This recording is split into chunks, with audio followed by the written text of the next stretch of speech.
We have several items, and maybe in the interest of moving the agenda along so that we could get to the budget, because I presume that most of you are here for that purpose.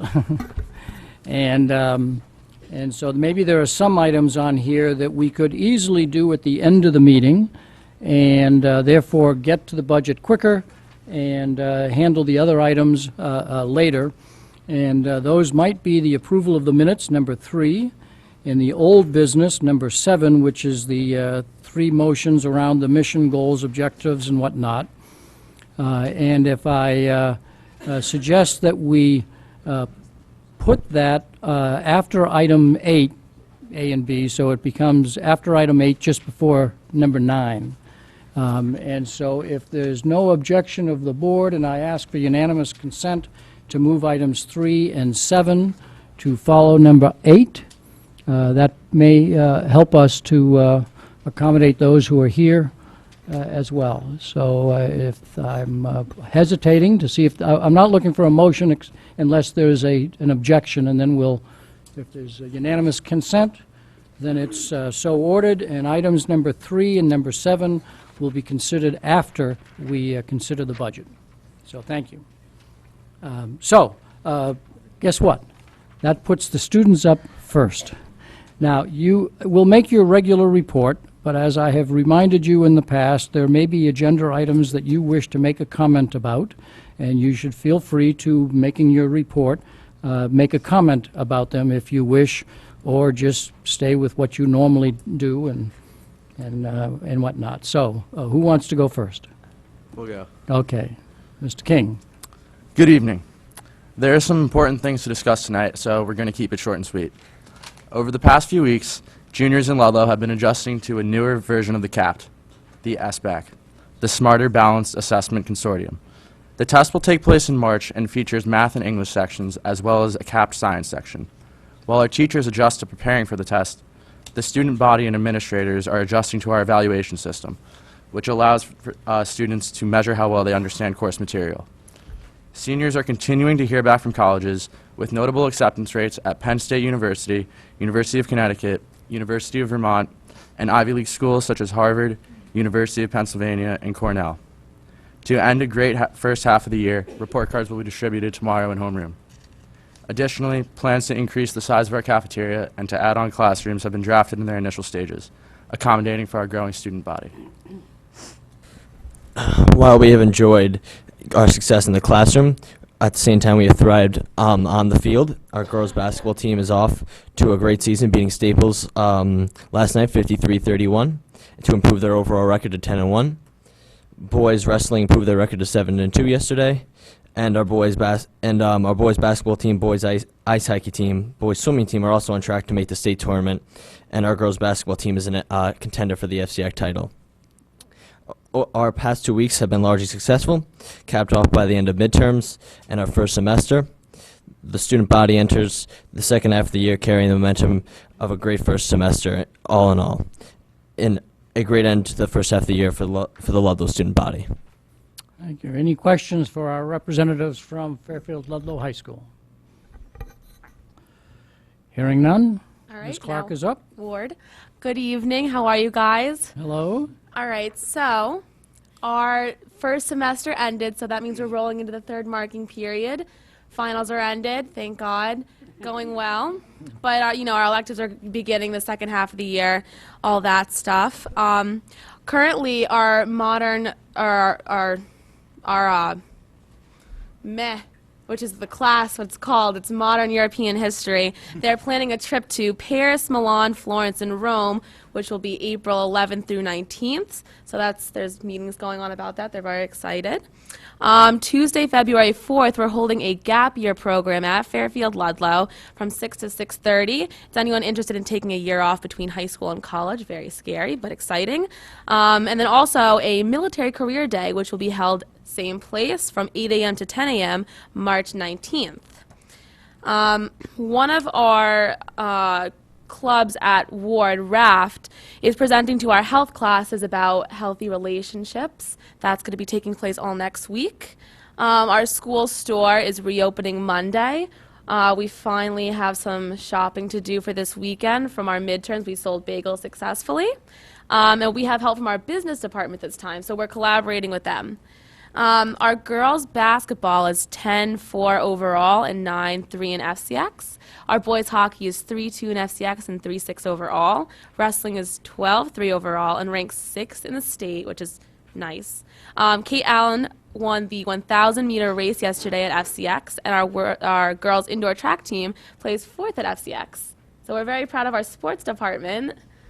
And that's pretty much it. Okay. For those in the public who wish to get on the waiting list to be chaperones for the trip to Paris, you can contact the superintendent. We do have some chairs down front, so those of you who just came in, feel free to join us at the front of the class. Any questions for our Fairfield Ward representative? Okay, thank you very much. You're welcome to stay as long in the agenda as you wish. We're now on to board and committee reports and liaison reports. Do we have any information from the various liaison positions and committee positions that need to be commented on? Mr. Fatterbean. I just want to report to the board that there were, I believe, 6 referrals to this transportation safety advisors, which were decided. And I just want to make the board aware of that. And if anyone has an interest, they can certainly review those decisions, or at least the recommendation. Thank you very much. Any other liaison or committee reports that need to be reported on? Okay. Superintendent's report. First, anybody who wants to go on the Paris trip should make that request to the deputy superintendent, who is in charge of field trip approvals. So she will vet you like you're trying to buy a co-op in New York City. All right. On a serious note, I did want to give you a brief update on our efforts to do some cost containment this year to start to mitigate the operating budget deficit that we're facing for 13-14. Last time, when we reported this, I had stated that we expected a deficit of approximately $1.4 million, and that we were estimating at that time, on what we had knew, that we were searching for and could expect a range of savings due to the freeze of between $300,000 and $500,000. I'm happy to report that we've accomplished at this point, in my view, certainty on the high end of that, and now we are now looking at a range of between $500,000 and $700,000 in effort to mitigate that. So we think our exposure is a couple $100,000 less. We'll continue to work on that, and then I'll have another update for you at the February meeting. I'll basically update you on this at each board meeting. This will be a standing item under superintendent's report. I don't have a handout on it. We still have a lot of unknowns, a lot of expenses at this point in the year that are variable.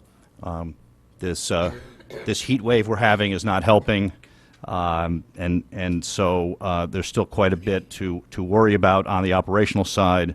But right now, I think we're a couple $100,000 better than we were a few weeks ago, and we'll continue to work on it. Questions from the board on the superintendent's report? That's it. Okay. So the board knows that this is a topic of interest to other town bodies, and most specifically the Board of Finance. And so I have no doubt that between now and the next February meeting, that we will be meeting with those town bodies and updating them. And so we have the update as of today. And so by the time the Board of Finance meets, we may have a little bit more of an update. If we have anything that we will be handing out to any town body, we will email it to the board so that they're aware of what that information is before we hand it out to another body. If you have any questions between now and whenever, feel free to contact the superintendent. We are moving past the mission goals, objectives agenda item, so we're on to new business, and that's the Riverfield project. And I need a motion for the recommended motion that the Board of Education approve the plans and specifications for the Riverfield project number 051012-5EA. Do I have a motion? Mrs. Gerber. Mr. Patton has seconded it. Thank you. As a reminder about process, and then I'll ask Mrs. Gerber to make any comments that she may want to make. I don't know exactly how many years, but the Riverfield project has been on the boards for probably 7 or 8 years. It has slowly moved up in the timetable, and so the Riverfield project was moved ahead by official vote of this board, and then we obtained the financing through the Board of Selectmen, Board of Finance, and RTM, and then a building committee was created, and because of the vagaries of the state approval process, it comes back before this board again to reapprove the ed specs, which we have already approved. Not the ed specs. Not plans the ed and specs. The plan specs. There you go. Sorry. And so 6 of us at this table have cast a vote for this project, either on this board or the RTM in the past, but I don't want to say this is a formality, but it is a step in the long-term process of moving this project forward. We do have members of the building committee, the chair and the architect here, if there are questions, and if not, we'll just proceed to a vote. And so I wanted to explain to the board that process and to the public. And so, Mrs. Gerber, do you have any comments that you wish to make? Just that I will be supporting this. Okay. Mr. Patton, any comments that you wish to make? Overall, I will be supporting this, but I did want to know, maybe from the building committee chair, is Mr. Quinn here? Yes, Mr. Quinn is here. In general, for school projects like this, in the past, sometimes there have been several iterations that, you know, the Board of Ed has been able to I guess choose from would be the right words, and it seems like you have all been in lockstep, and the plan here is the plan. So I just wanted to know, you know, if there were any surprises, you know, towards the end when you were finalizing your recommendations. In terms of the design, Mr. Pat? Yes. No, we went through about 3 or 4 major iterations up front in the process in terms of the design elements in the committee. And as we went through, there were surprises, but less in terms of design and more in terms of, you know, the different things that needed remediation or changes. But in terms of the design, once we went through a thorough analysis of the various 4 major alternatives, we came up with this one. And go ahead. I was going to say fair enough. Okay. And the key question, of course, before the board is that the final plans that you're bringing before us meet the ed specs that you were given by this board to work Yes, they do. They meet the ed specs and the budget set by the RTM and the Board of Selectmen and presented to this board. So, on time, under budget is still your motto. Something like that, yes. Mrs. Maxon Kennelly, you have a question. Just one quick question. Since you last came before the board and we were able to ask you any questions, I'm wondering if the neighborhood has been able to attend your, I mean, I'm sure they have been attending your meetings, and how that relationship has been going. Is that if they seem happy with how this has been proceeding as well? Yeah, I think what we did is we had neighbors on Hunter Road and Lakeside. Okay, and really the whole issue evolved around traffic and parking. And we hired a traffic study company, a consultant, who then proceeded to do a traffic plan. And we made changes in the start date of the workers, of when the trucks will come in for deliveries, and where the parking will be. And I would say probably half are happy and half are not. But everybody, all the neighbors, had a chance to voice their concerns, and, you know, a couple times. This is an action item that we will go to the public on, but any other questions from the board? Mr. Convertito. Excuse, we have new rooftop units on this facility, right? Correct. How noisy do we expect them to be, and are we going to be in the same situation we are with Fairfield Woods? But we don't expect it to be extremely noisy. They're all modern units, okay? So are Fairfield Woods. Pardon me? So are Fairfield Woods, and we're doing a sound remediation on those I next year. don't know about Fairfield Woods, but everything I've heard from the engineers have said that these were well within any of the guidelines. There are no further questions. Thank you. You're very welcome. Quinn, and I'll go to the public in the event that there is somebody in this room that came here specifically for the Riverfield project. Now is your time to provide public comment if you wish.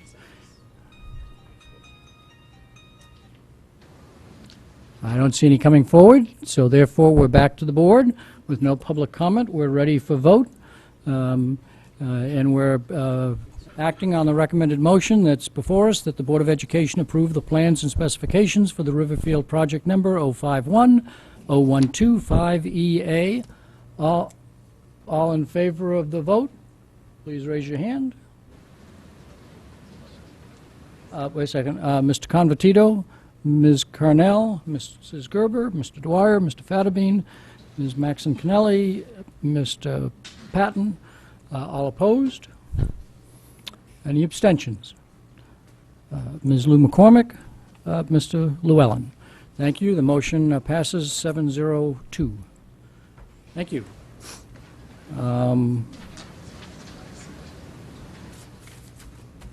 So is there a possibility we could just pass the budget on a consent? No, I didn't think so. Agenda? So we are moving on to the budget consideration. You have in front of you the motions to discuss and act on the different ideas that were presented at the Tuesday meeting. But first, we need to get a main motion on the table, and then we will deal with each of these as an amendment. Our Director of Finance is keeping the tally so that we know what our budget was as recommended, and then she will look at the pluses and minuses so that when we get to the final amount, we'll know the exact amount to put in that blank line. So at the moment, I would ask for a recommended motion that the Board of Education approve an operating budget for 2014-15 fiscal year in the amount of, and we'll fill that in after the amendments, as presented to be forwarded to the town of Fairfield. Do I have a motion? Mrs. Maxon Kennelly? Mrs., do I have a second? Mr. Convertito. Okay. For the public's benefit, some of you who may have picked up through email or whatever the discussion around guidance counselors, and after reflection on it and talking to other people, Ms. Carnell decided not to move forward with that inquiry. Quite frankly, I think she found herself in the same position as Jennifer and Mrs. Maxon Kennelly were a couple of years ago when she, as Mr. Quinn will know, asked a question about Veterans Day. And the world came out to share their thoughts with her. And so another board member asks a question about guidance counselors, and the world was as energetic. But I thought I'd let Ms. Carnell make a, now I'm up to $5. Ms. Carnell make a comment as to her thought for just a minute or so. It's only one paragraph. Fair enough. But I do want to apply for that trip to Europe. To Dr. Title, Chairman, and my fellow board members. First, thank you all of the folks who took the time to share their thoughts with me. I certainly appreciate it and welcome suggestions. I can only speak for myself, although all emails that I received have been addressed to the board. By expressing my thoughts at the table, it allowed the superintendent to explain some of his decisions. This is part of the budget process. We have asked central office for information or clarification, which helps the board make informative decisions. We are all under time constraints, and the central office has been very responsive to the information requested. The Board of Ed budgets makes up over 55% of the town budget. We teach our children reading, writing, and arithmetic, but don't we also want to teach them to ask questions, gather information, so they too can make informative decisions? I have spent a lot of time the last 2 days meeting with people, getting and making calls, and fact-finding. Any comments from me, in particular guidance counselors, are to better understand and propose alternatives that may be better and more cost-effective. More and more is expected of our faculty. My suggestion was intended to meet children's needs and allow teachers to teach. My top priority is the kids and their welfare. Thank you very much. So for those of you who thought that might be on the agenda and didn't see it on the sheet, that's why. So we're going to go through these in order. More or less, they were placed in order by those proposals that ended up saving money to the budget, and then those proposals that impacted instruction next, and then those proposals that impacted staffing, and then we had several proposals that related to the fees that we collect from different groups, and then the CABE conference, and then the gifted assessment, so there was kind of some logic to that. Mr. Convertito, you have a comment that you want to make? Yeah, if I could just take a point of privilege. Item number 6, I will not be putting that motion forward. And my basic rationale for that is when I added up all of these items, just from increased cost proposals down, it was well over $1 million. And it occurred to me that if I gave Dr. Title $1 million, he might very well not have any of those proposals in there and have something else on the table. And I didn't want to get into micromanaging the system. I still will be pushing forward 8 because I believe that's a user fee and it's a different type of issue. But I will be not making a motion on number 6. Okay. So I guess I should ask, because Donna was the only one who told me in advance that she has decided not, Ms. Carnell, has decided not to pursue something. Mr. Convertito just made that. Is there anybody else who has decided whether they're going to pursue this or not? The different proposal that they have? I don't see any. Ms. Lou McCormick. This is regarding the pre-K busing services. So I know we've discussed back and forth whether now is a good time to discuss this or not, since we don't have complete information. And I have to say, after hearing from the world, I actually have been supported in moving this forward. So this is not a matter of me removing the item. I think it's a question of the timing of the discussion and the thoroughness of the analysis to make sure we're optimizing how we would structure this so we can service the most people and realize the most cost efficiencies. So given this super short time frame and me harassing Mr. Vicky, I think for you know, we only had 24, 48 hours. He's got broad shoulders. He can handle it. I can't take 2 full days of his time, but I think it deserves further conversation because I believe there is a real efficiency in this area and within transportation as a whole, and shouldn't be rushed to a decision in 48 hours. So on that premise, not that I'm removing it, but I'm hoping that this will come back to the board at a future date for rediscussion. I'll remind the board that the Board of Selectmen are not going to make any changes to our budget. And the Board of Finance, I'm looking for Mr. Flynn to put up his head, are not going to make any changes to our budget. Right. Nor is the RTM. Now, having said that, invariably, we have a change in the health insurance line or the pension line or something that, even without any changes by the other bodies, we may probably still in May have to make some adjustments to the budget simply to conform it with current information. And so I'm going to suggest that May would be the time. Probably we'll have better information and that we could bring this back up on the agenda at that time. Okay?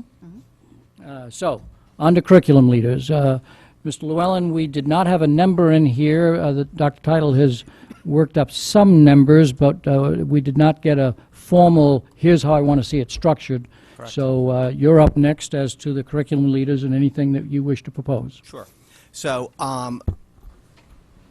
what I had suggested, I guess it was only 2 days ago, was that we could save a substantial amount of money by redeploying the curriculum leaders from central office back to the schools and having them teach part-time and be part-time department heads. That would allow us to save, if we were to do it with all 6 curriculum leaders, that would allow us to save approximately $200,000 in year 1 and upwards of $500,000 by year 3. The reason for the step is based on the contract and how the contract changes pay over time. The reason there is a savings is because as curriculum leaders transition to teachers, as teachers retire, you do not need to then replace those retiring teachers as fully as they will be taking on a teaching role. I feel that by moving them to the buildings themselves, it will actually help improve the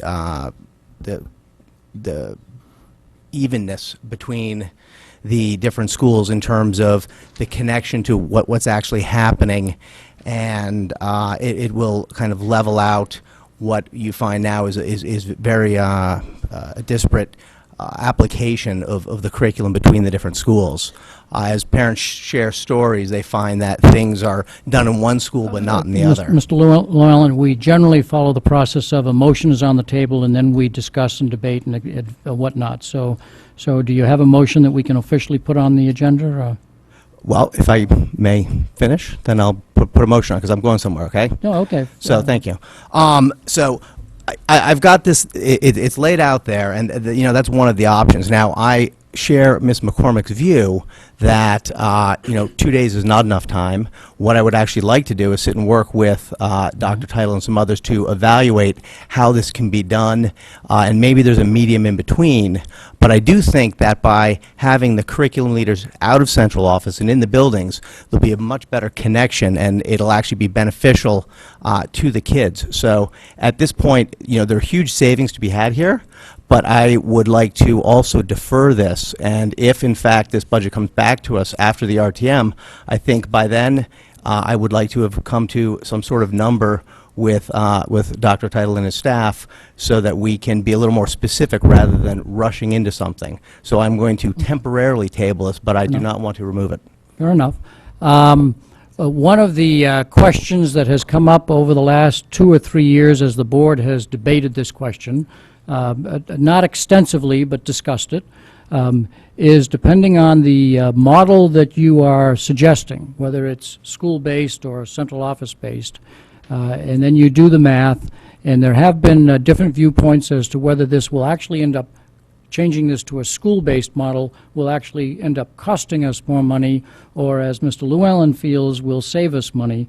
So there is that issue of will it cost more or save more is a debatable issue, and one that I thank Mr. Llewellyn for saying that he wants to work with the superintendent to see if kind of that Ronald Reagan phrase that you're entitled to your own opinion, you're not entitled to your own facts. And so if we can, through that conversation, get the same facts on the table, then in the board in May could probably re-engage in this issue or whenever you feel that you want to bring it back up. So thank you. Okay, item number 3, world language in grades 4 to 6. And Mr. Patton, this was, I think, yours. And again, give me a hint if you've decided not to, but I assume that you're going to move this forward, and then so make the motion. We'll get a second, and then we'll go to you. If you want to make it. Say again. I think that the chair recognizes the individual to speak. Yes.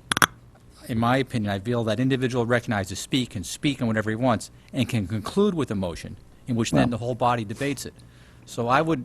That is, Mr. Fetterman, that is permissible. Our practice has been to put a motion on the table and then debate it. So that's all I was trying to suggest. But Mr. Patton, you have the floor. Use it as you wish.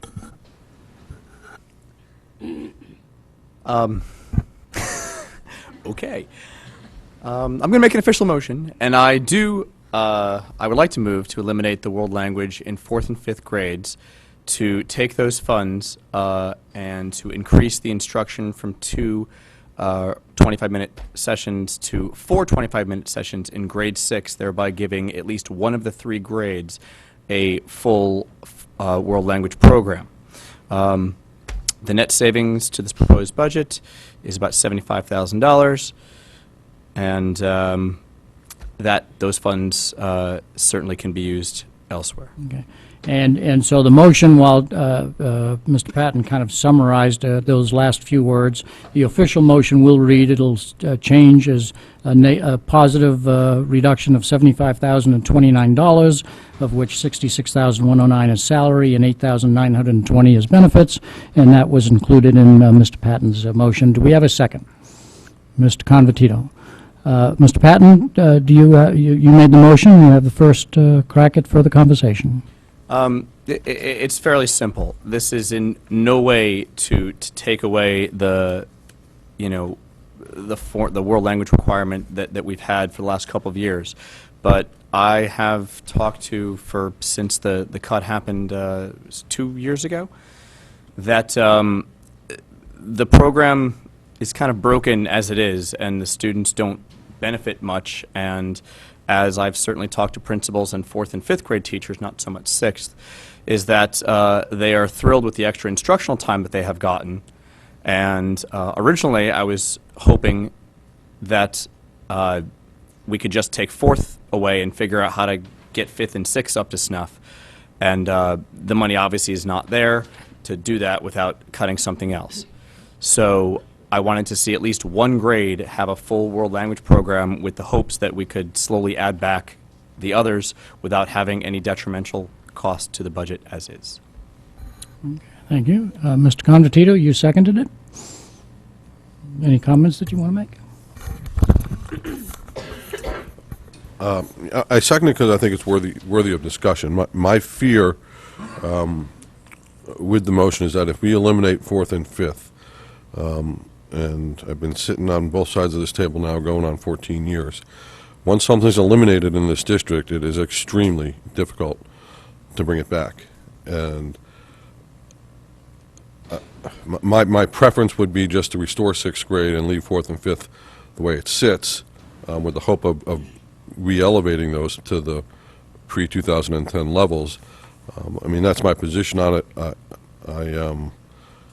I think eliminating 4th and 5th would not be advantageous to the system. Studies have shown the earlier that students are exposed to a foreign language or a world language, the greater ease they have in comprehending it and taking it up.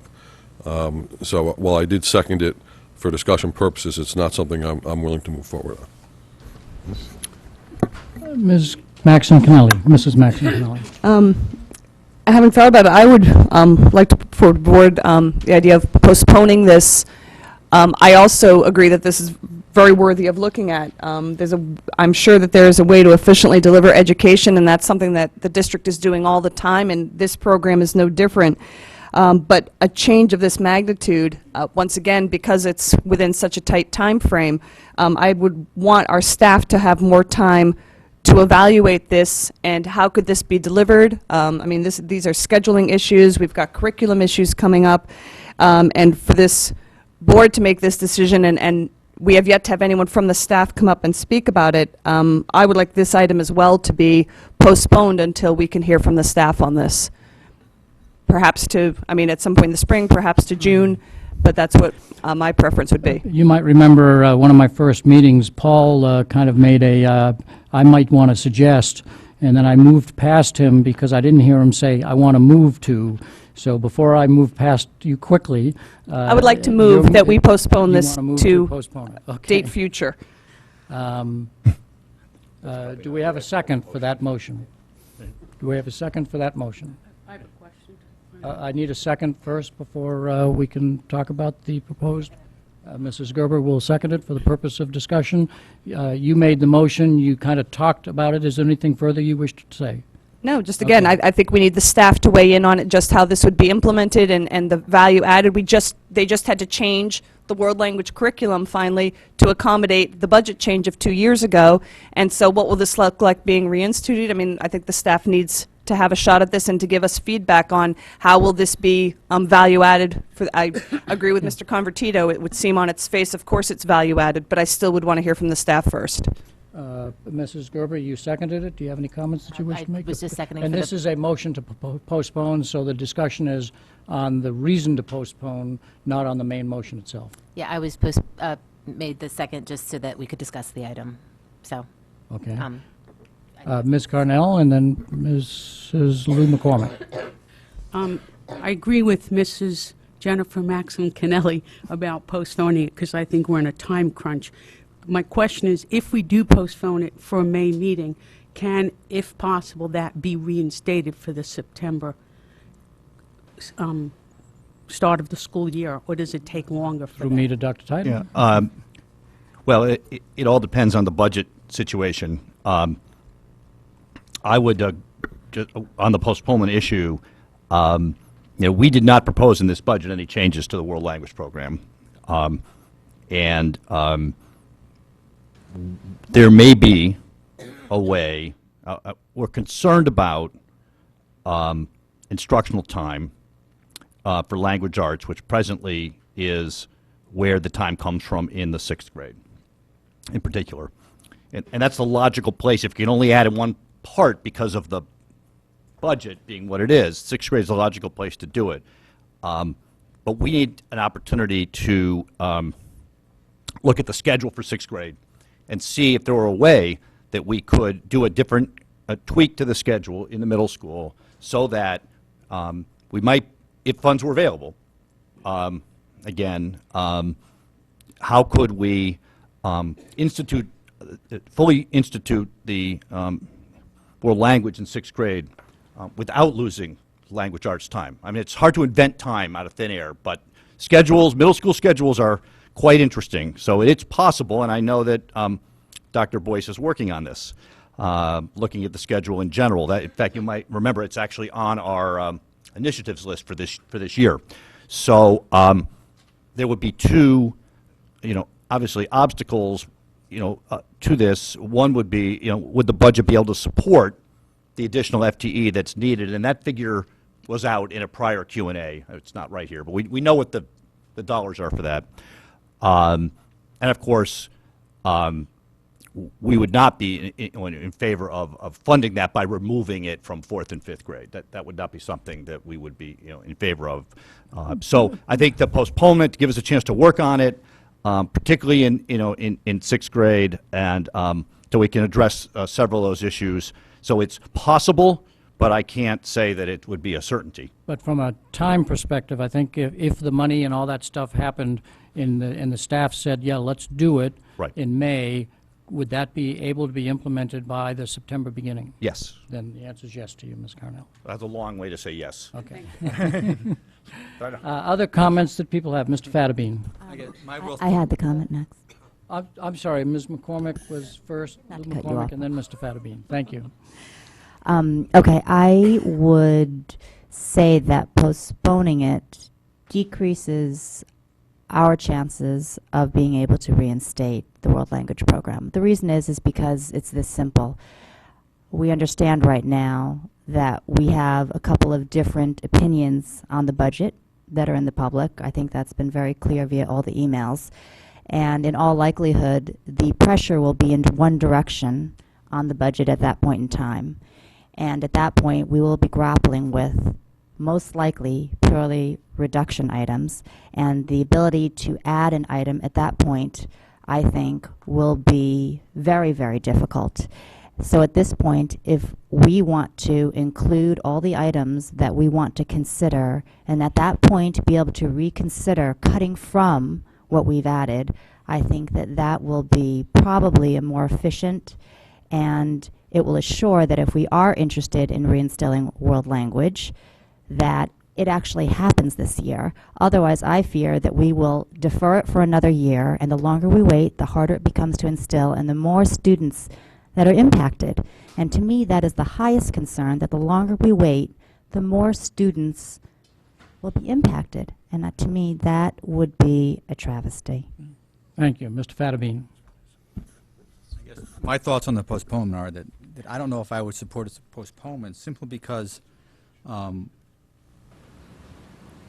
I think that there's a consensus on the board, or they're concerned with world language as it is and what could be done to make world language more effective, closer the way it had been before the previous cuts. Whether it's this way or another way, I don't know yet, but postponing this doesn't resolve that. I would have much preferred that there's a sense of the board that we want to do something with world language to try and make it a more effective program, and let the administration brainstorm as to how to do that and come back with some sort of suggestions at some point in time. I think it's going to be a longer process than perhaps this budget cycle, and therefore I wouldn't want to postpone this only because this may or may not be the way to do it. Postponing is not going to resolve that, and I would much prefer to be more of the sense of the board as a direction than an action. So I won't support the motion to postpone nor this motion, but try and build a direction or consensus to somehow do something with world language and improve it over a fairly short period of If I time. make a comment, and then Ms. Maxon Kennelly, and then Mr. Patton. It's always interesting when board members are faced with the same thing and see the same set of facts, but they draw different conclusions, if you will. In my mind, the motion to postpone is in order because it does give the staff a time to come up with a proposal that makes sense in their minds on how to get world language back in.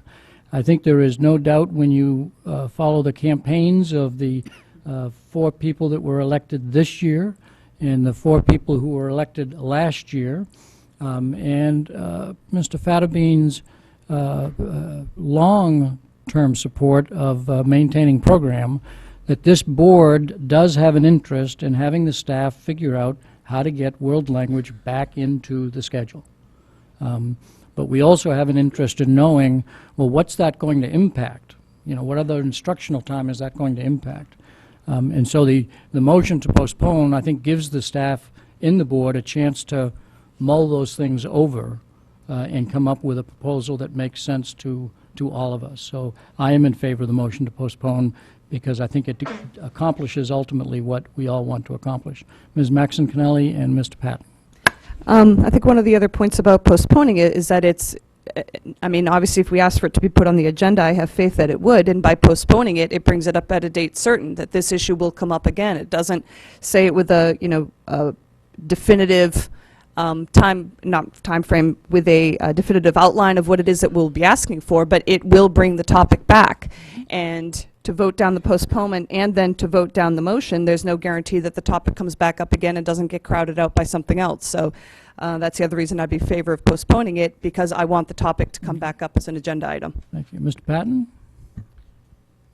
First off, point of clarification. This is a motion to postpone the discussion of world language plus or minus, correct? It's the motion to postpone this, your motion. That's just number 2. Yes, we're just on your motion, so it's, what is number 3? Sorry, number 3. Yes. So, okay. I would support a motion to postpone, first off. Dr. Title answered several questions that I did have. And again, through the chair to Dr. Title, do you have really just obviously in 24 hours no idea really yet what the implication would be to the 6th grade schedule in terms of amount of That might be a shuffling? question on the main motion, and really this discussion is on the amendment to postpone. Well, but Yeah, so to agree or not to agree to ask postpone the question in a way that keeps it connected to the postponement amendment. Well, we it's know related. how we do it. We know how we do it now, and we know how we did it previously.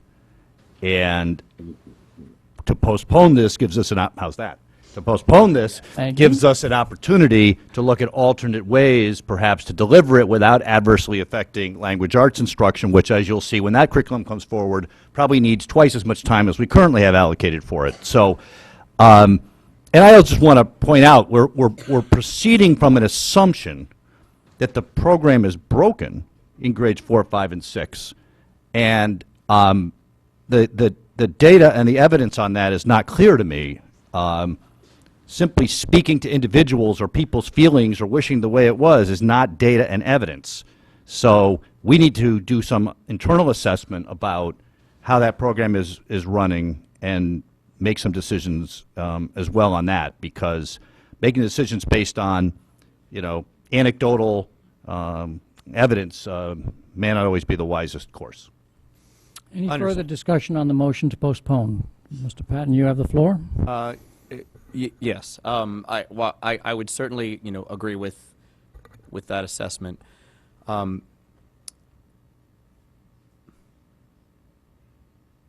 No, I'm going to save that comment for later. Okay, thank you. Mr. Convertito, you were next. My problem with the motion to postpone and the main motion closely tracks Board Member Fadabean's is that we're giving the administration a specific formula on how to deliver this world language in grades 4 through 6. And that motion to postpone and whatever research we get on it would be on our formula and not on how the administration and the staff and the faculty who deliver the program may or may not think the most efficient way to deliver this program is. So on that basis, I want them to tell me or this board that, hey, instead of doing 6th grade, full-time, maybe we start in 3rd grade, and so forth. And I want to know what the best way and most efficient way to deliver that is, and I'm not so sure that our formula that dictates down is that formula. Even though the motion would come back in this form, there's nothing to prevent this board from then amending that motion to conform with whatever the recommendation of the staff. So while the format will be this as a means of getting it back on the agenda, there's nothing that stops us from The adjusting motion, it. as a point of order, the motion to postpone is a motion to postpone No, correct. this motion. Postpone this motion. And if this motion comes back on the table for further consideration, there's nothing that stops us as a board of amending it to conform with the recommendation from the administration. So this doesn't tie our hands for future conversation. It just means that it's coming back up on the agenda. Other final comments that board members have before we vote on the motion to postpone? And this is an administrative motion? No, they can comment No, on it a isn't, motion to okay. postpone, yep. So, on a motion to postpone, your comments unfortunately should not be, I'm here to support the music program, but your rationale why you would be in favor of or against postponing action on this item. Do we have people who wish to come to the podium to discuss the motion to postpone? I don't see anybody, so back to the board with no public comment. We're ready for a vote. All in favor of the motion? I think someone's... Are you walking to the other side, or are you coming forward?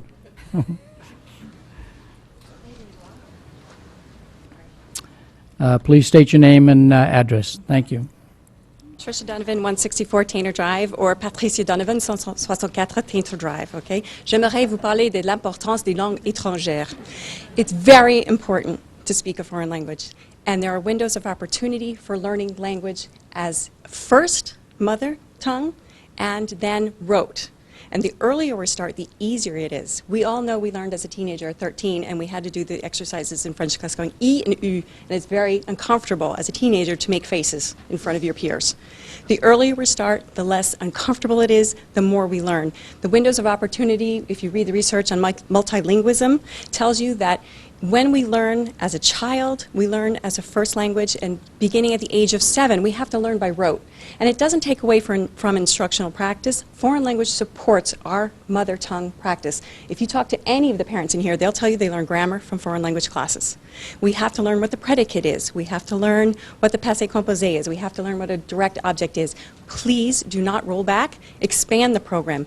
Make it full, make it live, and so our children can thrive in the world. Every job I have ever gotten is because I speak French. It has made a difference in my life, and I spoke to my children in French and when they were young. They have, unfortunately, not great fluency because my husband doesn't speak French.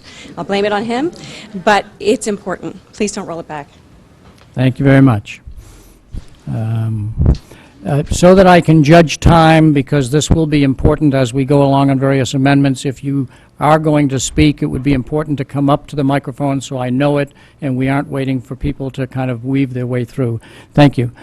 Please state your name and address. Sorry about that. Carolyn Trabucco, 221 Sherwood Farm Road. I was dismayed with the meeting 2 days ago that you might consider making a decision this important on such little information and such little time.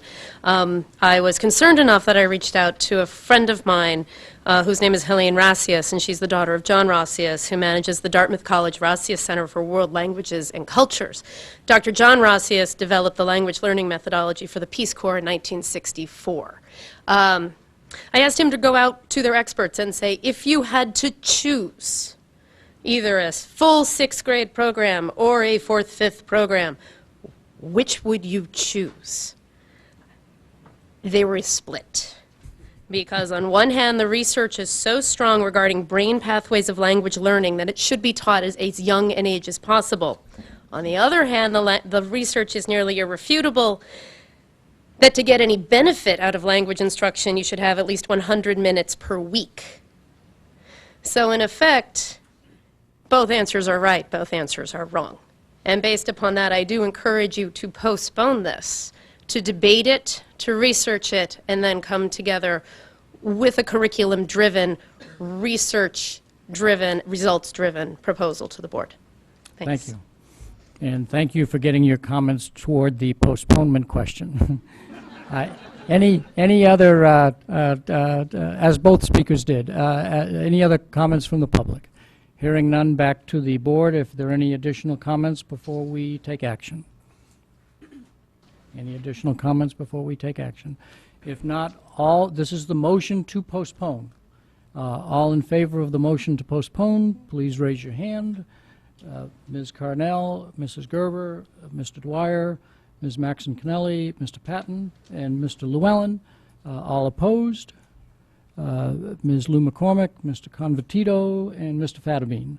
The motion passes 6-3, and so the world language in grades 4 to 6 as a placeholder for conversation on world language is postponed. That does bring us to item number 4, world language, with a different proposal. And I'm wondering if Ms. Lou McCormick, even though she voted against the postponement, would get the sense of the board that we are committed to not letting this issue drop. And we are committed to I am personally committed to remind our superintendent from time to time that this is an issue that we would need to address. And without reminder, he would do it anyways. So do you wish to pursue that as a separate motion or what? Actually, I do. I would like to Then pursue I this. recognize you for that purpose. Yeah, no, I would like to move to increase the budget, and I know it's a sizable amount. However, I believe that it was one of the less favorable changes that was made in the prior budget that of all the things, I would want to undo that one.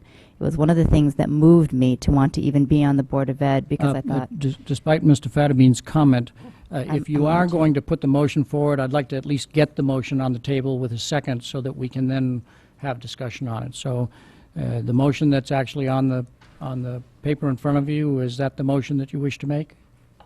Yep. Okay, so perhaps if you just read that, I can get a second, and then we can I have move to discussion. increase the proposed budget by adding $353,553 for the purpose of restoring the world language programs, grades 4 through 6, to the instructional levels in 2010-2011. Is there a second for that motion, Mr. Llewellyn? So now continue your Yes. advocacy for So it. my advocacy is that I think it's so important, and I think if Ms. Trabucco went back to her professors and she gave them the choice of how about language every day starting from grade 4, instead of having to pick between 4 and 5 and grade 6, they would say, of course, 4, 5, and 6 is superior. And I would agree with Ms. Donovan that if you could start in 1st grade, that would be even better. And after having read an article about Korea and how they complain about how their people put so much pressure on the government to spend money on education, and they were so adamant that 2nd grade was not early enough to start teaching English, that they must roll it back to 1st grade. The fact that we are so willing to not even start it by 4th grade in its entirety, I think we're already a step behind. So in order to truly be committed to world language, we need to start rolling it back in pieces. And to me, just rolling back what we had before is only an increment. That doesn't even address the whole issue. it needs to roll back even further. And how many years do we want to have that happen over? By then, so many kids will have gone through the system. This is a question of priority of spending. And to me, world language is a very high priority in that pecking list for education. Yeah, Mr. Llewellyn, you seconded it, so you're up. No, I think I agree that the earlier the age of the child who gets to start the language, the better off that child is going to be in picking it up. So, no, I agree that if we're going to do it, we should do it. Otherwise, not. But I think that we need to have a full offering. Okay. Other comments, Mr. Patton? I'd just like to state for the record that first off, this discussion really started only not even barely 48 hours ago. That, as our chair has stated, the World Language Program cut from several years ago has been on the minds of, I think, every member of this board and many of the public. I wasn't in favor of it then. I'm certainly not in favor of it if the same thing happened again now. My attempt was to try and restore at least some semblance of a complete program in some grade, and that was the most logical choice that didn't cost us extra money.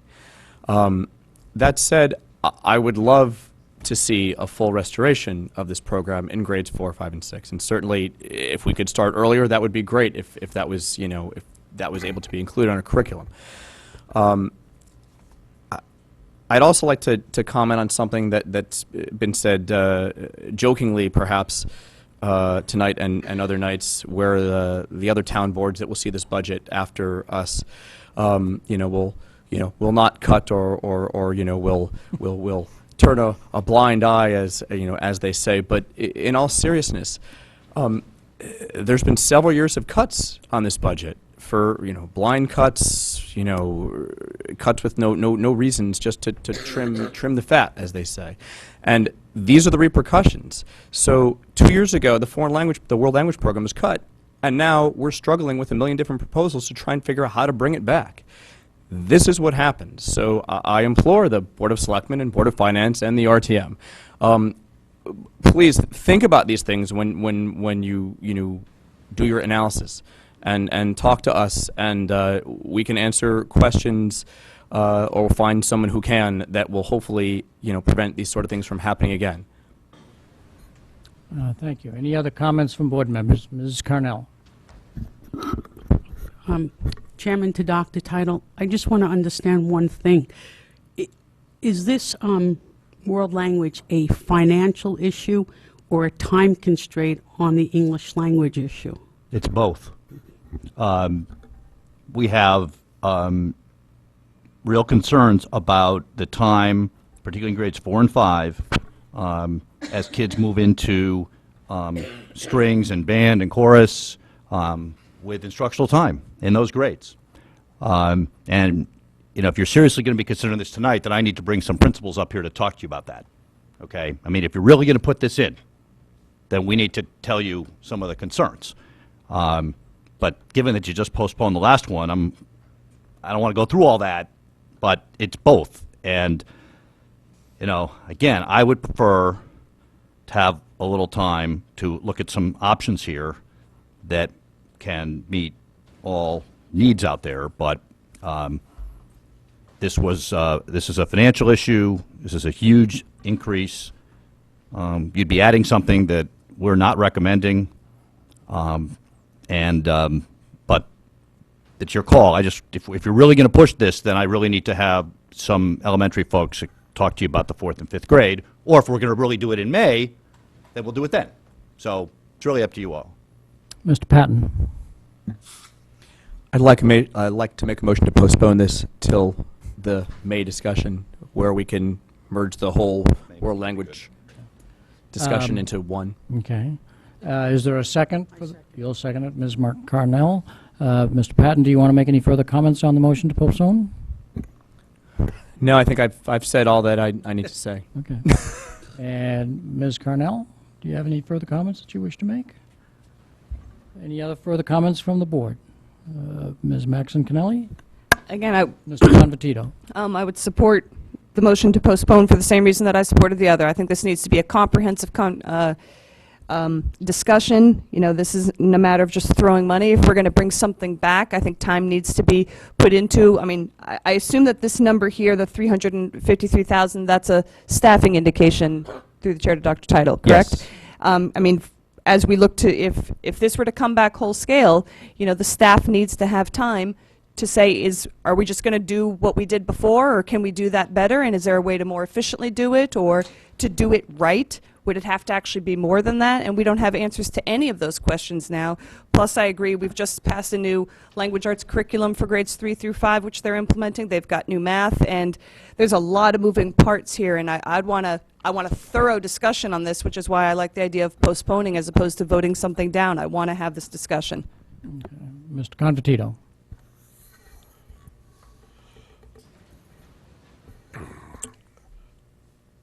This is more procedural in nature. A motion to postpone this specific motion is essentially a motion to kill the motion because you can't increase the budget in May because the town has already approved the budget.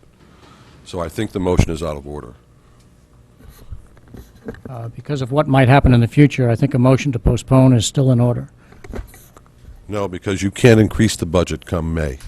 We have increased the budget in prior Mays when, for instance, We've we have- rearranged the budget. Okay? We've rearranged the This budget, Is, and this Sorry. This motion is a motion to increase the requested funding for the 14-15 school year. The motion to postpone till after that number has been set effectively kills the motion. It doesn't prevent the board from making whatever decision they wish to make. Yeah. Clearly, at a cost of $353,000, it makes it much more difficult to look at this under any set of circumstances. Mr. Convertito is clearly right on that. Any further comments, Mr. Fattabini? Well, I guess procedurally, I would agree with Mr. Convertito. I think, as I said, I would have preferred not to have a postponement. Plus, I'm not even sure, it's postponement to the May, I guess, so it's a time Yeah. certain. I think it's worthy of discussion. I think there's a belief that something should be done with world language. What should be done, I'm not certain. Whether it's, I would have liked to see it come up as a generalized motion and discussion as to how best to improve world language and what strategies and what actions can be taken at what cost be considered overall and not be limited to these two particular suggested motions that are now postponed and going to be on a future agenda for discussion. I would like that broader discussion. And while this will invite some broader discussion and discussing the more specific motions, it may also limit to some extent what discussions you may or may not have being germane to the main motion. So even though it's a motion to postpone, in my own mind, it's really a motion to defer the discussion in general to a future date which should be had, and we should discuss a lot of different things, not just these specific things. So in that sort of understanding, I would support the motion to postpone, although procedurally I have a problem with it. The lawyer talking. Yeah, the lawyer talking. On the one hand, on the other. So, yeah, one moment, and I'll recognize you. Yes, I'm always reminded of Lyndon Johnson's comment that democracy is the best form of government, but it can be the messiest at the same time. So there is a motion, and there's a motion to postpone. I take from this discussion that the board wants to have a discussion in May that is not limited to these two ideas, but may involve another idea that the superintendent comes up with, or another board member comes up between now and then, and there's nothing that prevents this board from using this as a starting point for that general discussion. Mrs. Lou McCormick. So on that concept, I would like to emphasize the fact, the point that Mr. Convertito was making, that if we should delay it, it's basically killing the motion for us to be able to do anything for the set of students next year. We delay it another full year for discussion, and again, that is a shame. If we should approve something now, however, because we do have the flexibility to increase the budget now, we can approve it and in May fine-tune it and decide to amend it. And if we want to reduce it, it is in the right direction, we can reduce it down. However, I find it counterintuitive to the way this process works for us to think that we can actually increase it at that point. So our option to increase exists now. We have a free option to decrease in May, and I think we should exercise it. Other comments from the board? This is a motion to postpone. Same instructions as the prior motion. Any members of the public that wish to come up and talk about the motion to postpone? Well, I have one, I have two, right? Okay, please state your name and address. Dawn Llewellyn, 524 Sturgis Road. I support world language. I support the program. I don't want you to postpone it. My children were able to take it in 6th grade. That is where they ended up learning some of the grammar. They would come home and say, hey, I know what a possessive pronoun is. I know what a predicate is, something that I don't get in my English classes. So I'm asking you, if other districts around us that we compare ourselves to, Weston, Westport, Buchanan, Darien, if they can do it in elementary school, why can't we? And on top of it, when we eliminated it or took it back 2 years ago, how come we haven't done any analysis on whether it's been beneficial or not? I know if I go back to Fair TV, I remember Dr. Tuttle saying that we would address it again. We're going to be looking at and analyzing it, and I'm just wondering where all that data is. So I ask that you please put it back into our curriculum. Thank you. Thank you. Please state your name and address. Suzanne Miska, 123 Rygate Road. This budget system of postponement is definitely flawed.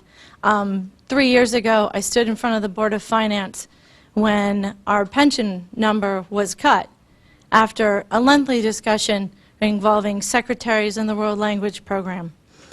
At that point, we swapped World Language for part-time secretaries at the elementary school level.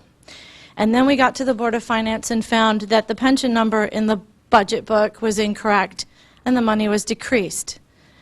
I stood there and asked why we couldn't take another look by putting that money back in the budget, i.e. we could put world language back, and was told there's no way you can go back. In fact, I was told by the chair of the board that we couldn't do that, that once that number came off the table, we couldn't go back.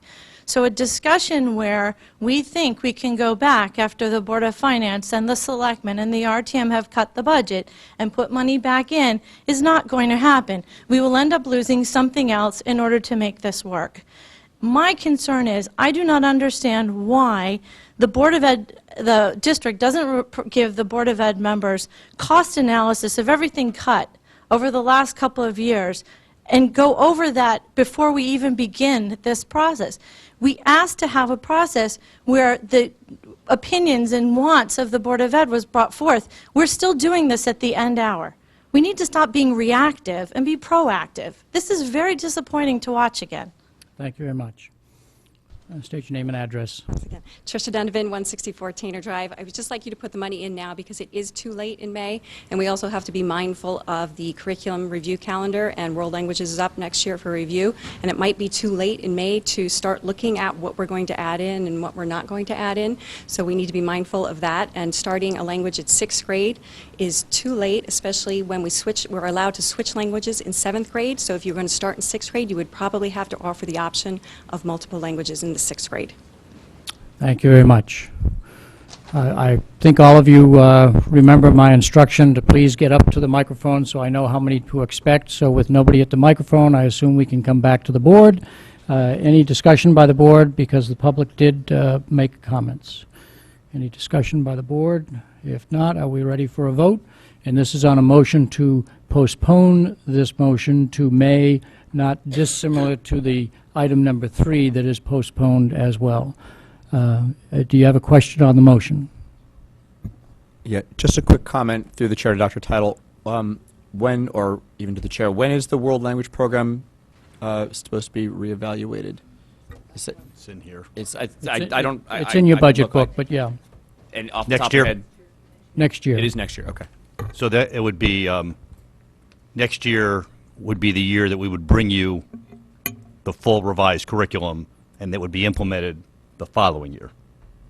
Right? Just like you're getting, like this is the year you get the business curriculum and so forth, and next year it gets implemented. So next year, you would get the full world language curriculum, and that's typically when we make program changes, but doesn't mean we can't do it off cycle, but you'd get the full world language curriculum at that time, and the implementation of whatever you approve would happen the following fall. So let's The say implementation would be 2015. No, no, to so let's say 2016. it came up to us in February of 2015.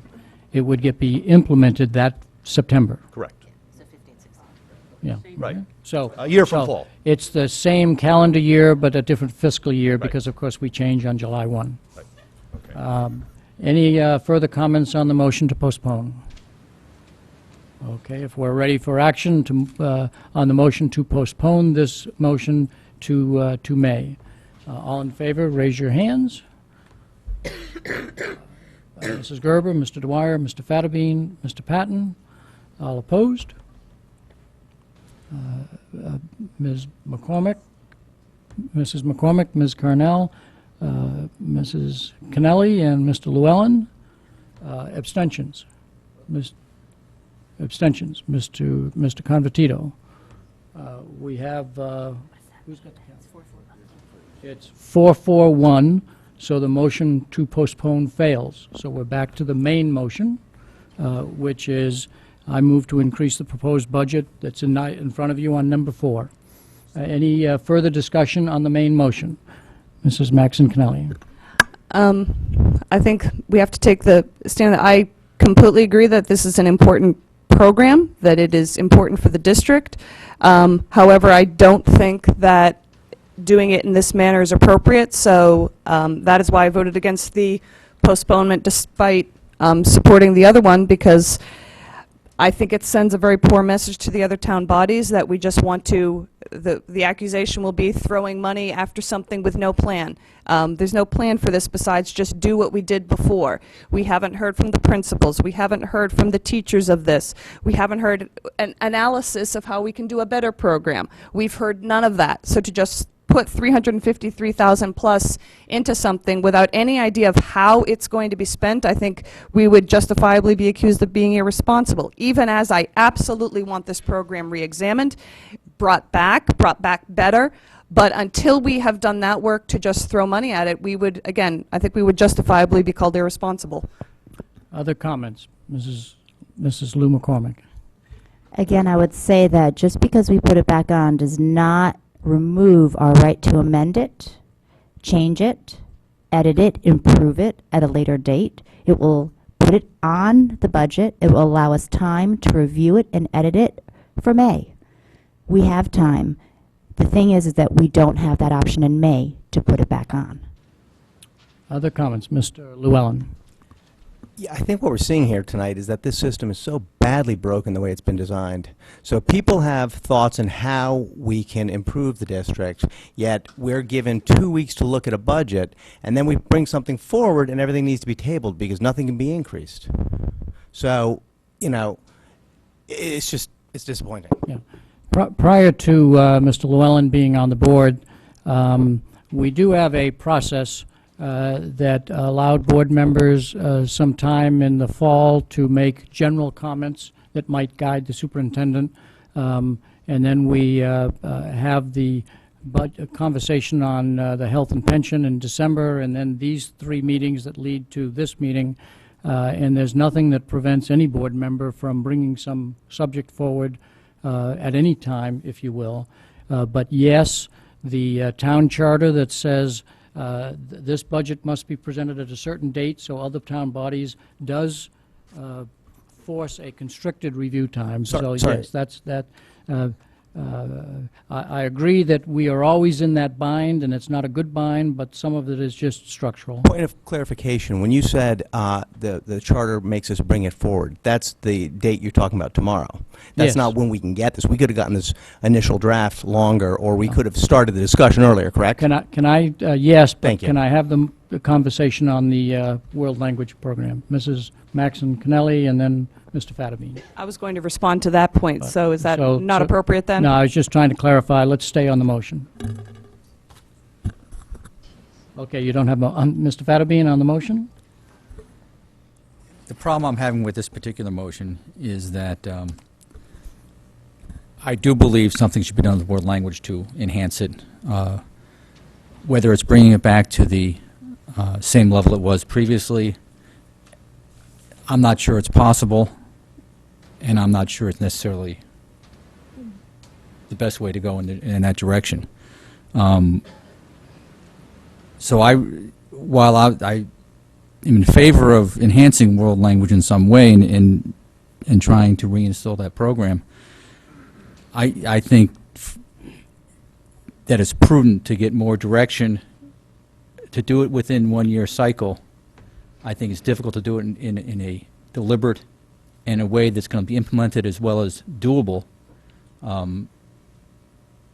It's unlikely.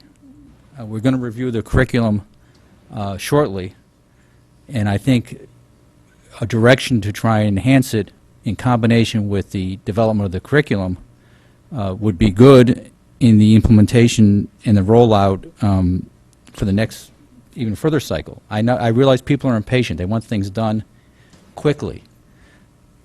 But I believe that there's enough consensus of the board that something should be done. Getting what should be done as a consensus is going to be difficult. But I think to go at it in an effort to put it in this year's budget, with the difficulty we're going to have with this year's budget, makes it less likely that it's going to actually be implemented in a constructive way for the students. It's a process. It's going to take time. And if we can incrementally improve the curriculum and the instructions to the students in a forward direction positively, continuously, I think that's the better course to take, rather than trying to make substantial increases over a short period of time that meet resistance, and therefore nothing gets implemented. So that's the only reason I'm not going to support this particular motion. Okay, thank you. Ms. Lou McCormick, Mr. Patton, followed by Mr. Convertito, and then Ms. Carnell.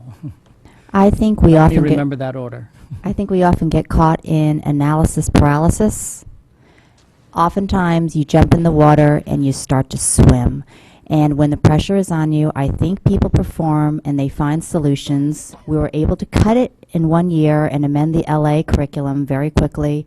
I think we can also, we have had this in place before, so this is not as if this is some brand new concept. The teachers exist. They know how they did it for many years. The administrative staff probably is familiar with how it was structured before. I think that we should give our staff more credit. They know what they're doing. They know how to do it. They will figure it out. Language is not something new. It's been around forever. And I feel that by delaying it, we are basically saying, no, we're not ready to give it back. And when you're ready to give it back, you've now lost 2 classes of students. That's a lot of kids. And I think that that's not fair. I just don't think it's fair for us with our indecisiveness to cheat them of world language. It's between them and the teacher. They just need to sit with that teacher and they will learn. And you know what? I know it's taking away from ELA, but we have the same amount of hours as other schools. We can figure it out. They've figured it out to fit language in from first grade. I can't imagine that Fairfield can't figure it out for the day. I'm sure they can. I think we're shortchanging everybody, and I think they will rise to the challenge. And I think I don't want to cheat that year of students of a year of exposure to world language. I don't think it's fair. Thank you. Mr. Patton? I'm struggling with this on 2 fronts. In reference to what Dr. Title pretty much said flat out is that, you know, if we bring the program back, if that's something that this board wants to do at whatever point, it may not be wise to put it back the way it was. There may be a better way to do it. The problem that I have is, as has been pointed out, which I suspected from memory, when the world language program is coming up for review, is if that's coming up a year from now, that's beyond next year's budget cycle. So, first off, maybe I'm wrong. So No. No, if it's We coming would up for build next it in, year, right. it's going to be built in Correct. correct, to next year's budget, That's correct. whatever it is. correct. So in other words, if you want to make this part of a look at the whole program, right, as opposed to this little part of it, and there's some logic to that, since I heard all about a program audit last time, then, you know, what we do is, and we evaluate the program and its effectiveness during the review year, right? So that will come with the presentation, just as you hear for the others. And then if we feel that we want to advocate for changes to the program as part of the whole program, then we would build into the budget those Adjustments, changes. right. So it would be on there. There's nothing that requires a particular time of when the curriculum comes to you. In other words, there are some practicalities to it, but you know, you got a curriculum in December this year, like business you got in December, and then others come later. We try to space them out, but we would build in any program changes that we know we would be recommending into the budget so that we could fully implement the new program. That would be in those program implementation accounts and also would go into the staffing accounts. So, you know, an option you do have is to say, let's make it part of the whole curriculum review and deal with it in that regard when it comes up. Because we would like to look at some other choices at the elementary level. I used to be in a school district, started a program there where we had it in kindergarten, and the kids got it like 10 minutes a day, every day in kindergarten, and first grade, and then second. There's a lot of different models of this, so that maybe there's ways of delivering this across a variety of grade levels in a different way. I mean, there's lots of different delivery models for world language, and that's what kind of thing we would look at in the program review. So I'm obviously sympathetic to seeing it come back in. I also should say that we did have an agenda item sometime, I forget when it was, when, you know, the board could give me sort of advice as to what they wanted to do. And there was not, I don't know if anybody mentioned it, but certainly there was no groundswell to say, we want to see in your budget some proposal to enhance world language. The first we heard from board members that they wanted to enhance world language in a formal way was after the budget was presented. So that's why we don't have a fully formed plan for you. And if we're going to work on it between now and May, another point is that we have a lot to do between now and May. And it's quite possible, and we'll do this, obviously, if you want to do it. So believe me, there's some other things that probably won't get done that are on those initiatives list. If you add stuff to what we're doing, something will be subtracted. Not sure what it will be, but things do get squeezed out. The staff is not unlimited. So we'll go any way you want with it. We agree the program can be strengthened. I don't have a specific proposal or a cost estimate on the best way to strengthen it. Normally, you would get that as part of your curriculum review next year. But if you want something on a little faster track, then we'll accommodate that.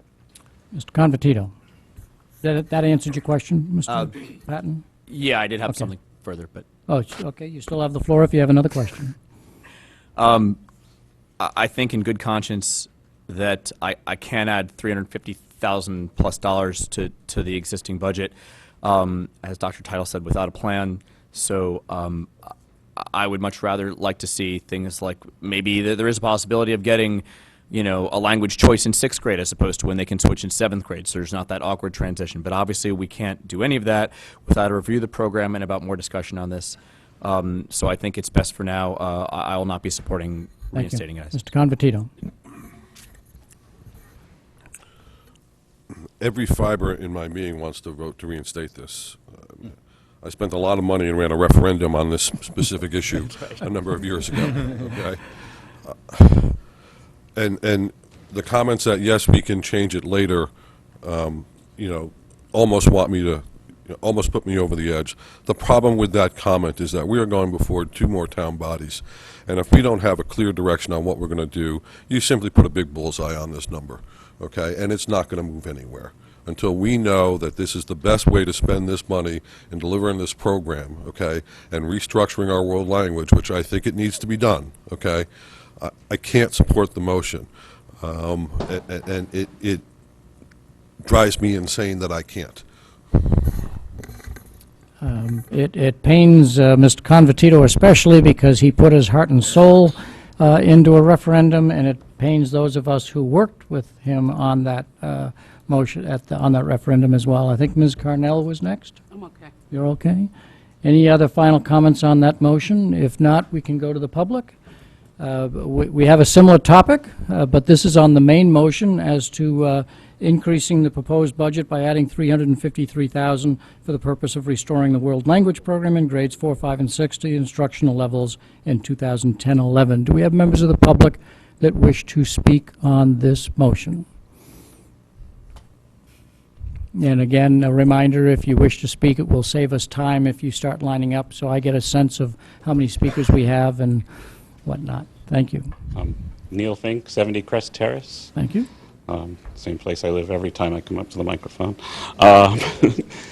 It may be moot because it sounds like from the comments that the board just made that the votes are probably not there to support this motion, and perhaps it's because most of you read my email earlier, I don't know. But just in case you haven't, I want to read one part of what I sent earlier, which is like most of the people sitting at this table, I'd love to see these programs fully restored. If you believe that you can push this budget through all the other town bodies with no cuts, then by all means, please reinstate this program and, you know, find other things that have been cut and put them back in the budget too. However, because we know that unfortunately cuts are likely between now and May from the other town bodies, I'm concerned that any vote to increase these programs is going to just set up false hopes among parents of people in this room. Unless someone here knows of significant places to make offsetting reductions that have not been revealed as of yet, then I'd imagine these programs will be the first ones on the chopping block after the RTM and the other bodies do their business come May. So again, like Mr. Convertito, it pains me to say it, but I don't see how I can support this at this time. Thank you. State your name and address.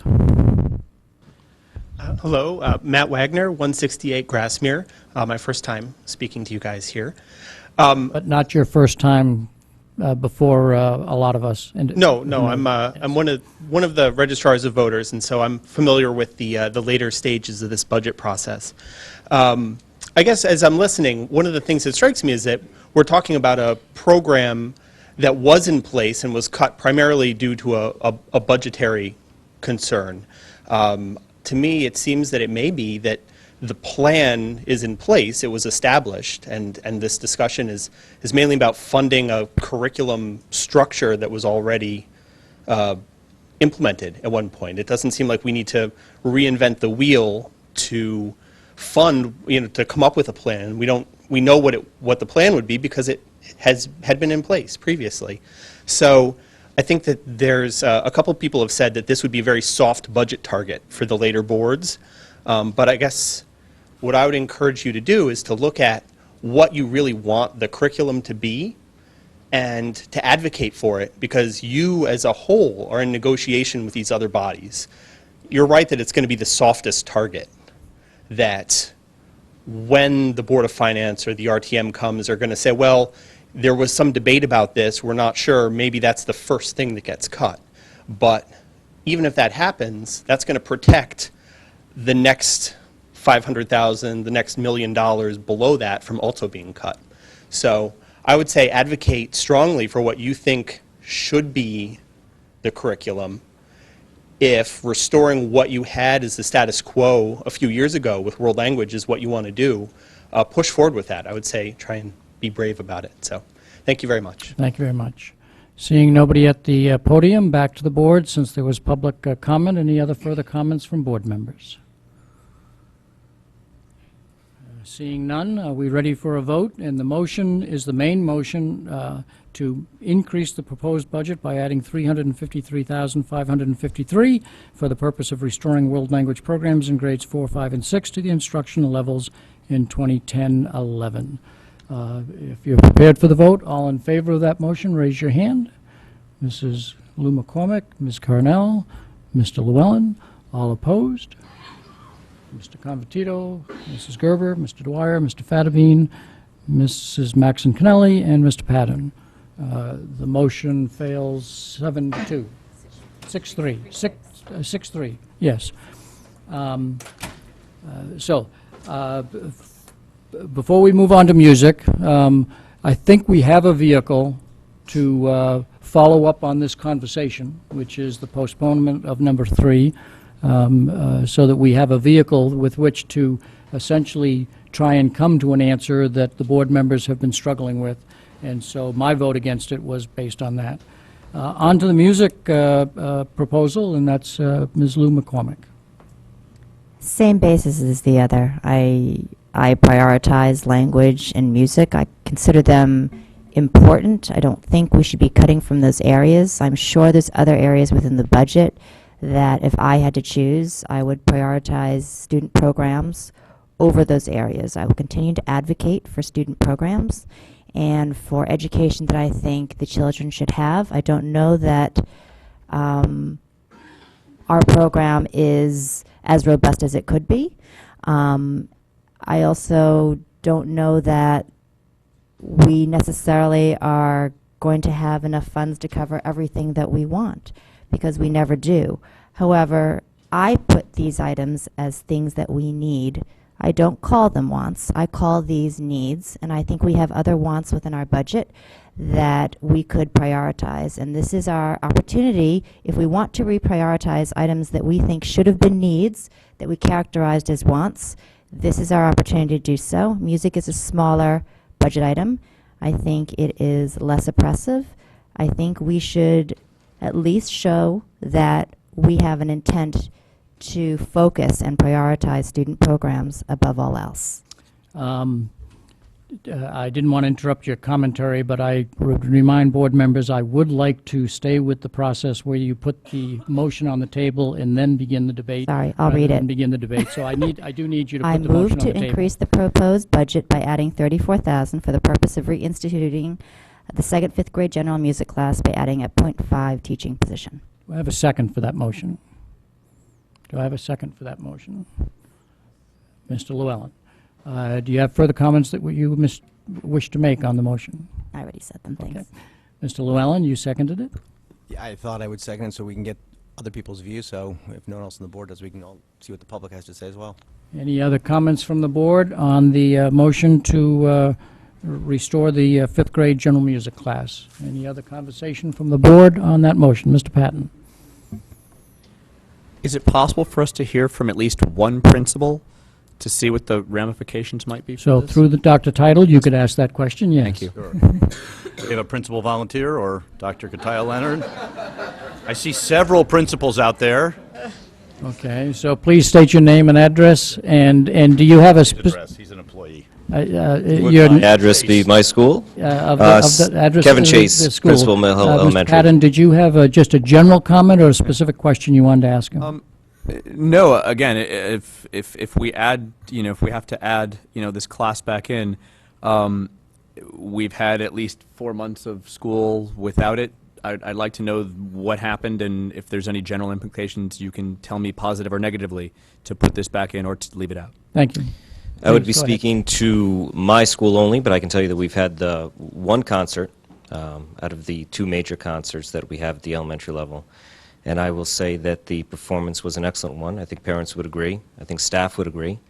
I was very proud of the performance. So I would think that having the structure that we have right now has proven successful.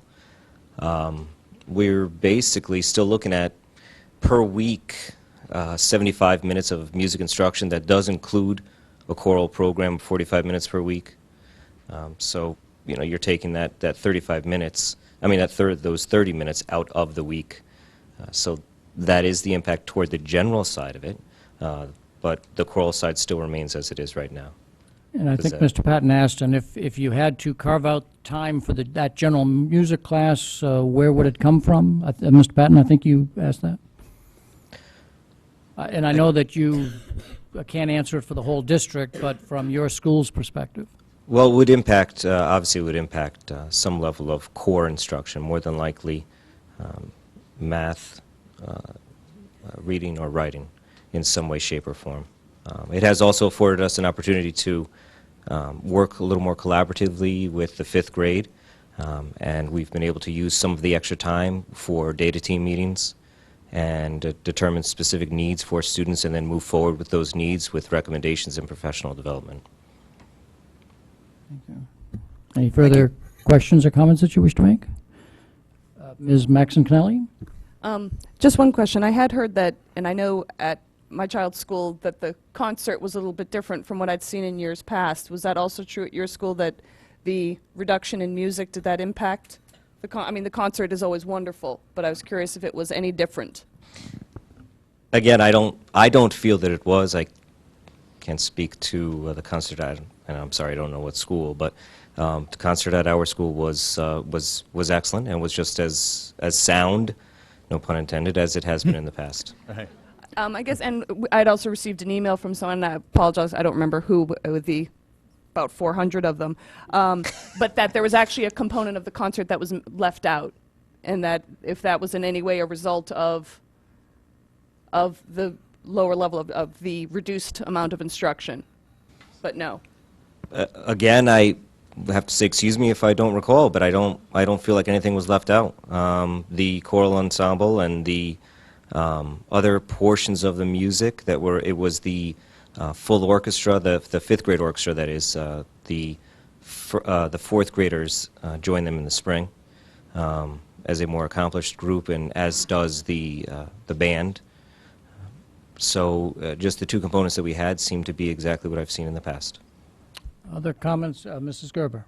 I think I know what Mrs. Maxon-Connelly is talking about. I think it had to do with, in the choral part of the concert, they weren't playing the instruments that in past years or something. There was just one mention in one email, and it was not at your school, I don't believe. So, but I just wanted to address that, so. Oh, that would be accurate for my school as well, that they did not play any instruments, but I did not see that as a minus, as it was that they chose to do something. The music teacher chose to do a different arrangement, which was more a vocal arrangement and change of, I honestly don't know what the term is, but kind of singing at different times. You're not going to sing us a song and show us can your try. accomplishments in that area? I'm saving that for Idol. Ms. Carnell, you have a question? I happened to be at that concert, not as a board member, but as a parent. So I think it's like the language program. The more we can add back, the more time any child is going to benefit from it. I think the question is, what would we have to give up for that? I think that's what it comes down. That's the answer to that. Right. I should say that I just want to comment that Dr. Tyler. I'm sorry to talk past the sale here a little bit, but this has been in place for half a year. And I'm not sure you would know the full impact till you've at least gone through one complete year. And that being said, we have ongoing discussions, Dr. Kataya Leonard and the principals and the music teachers, about some different ways that they can perhaps free up some other time so that some components of the program that may have been less are able to get back in there. So this is an ongoing work in progress, and it's not something that we're done and never try to tweak again. So there may be some other options that we're still looking at to that would be not nearly as costly. It's as vague as I can be. Other comments from board members before we go to the public on this particular motion? The motion is to increase the proposed budget by adding $34,000 for the purpose of reinstituting the 5th grade general music class by adding a .5 teaching position. Do we have comments from the public that wish to be made? So if you could again line up at the podium so I have a sense of how much time is required. I forgot to say one thing at the beginning, so you can send a letter to the editor about it if you wish. We seem to be making good time in getting through these amendments.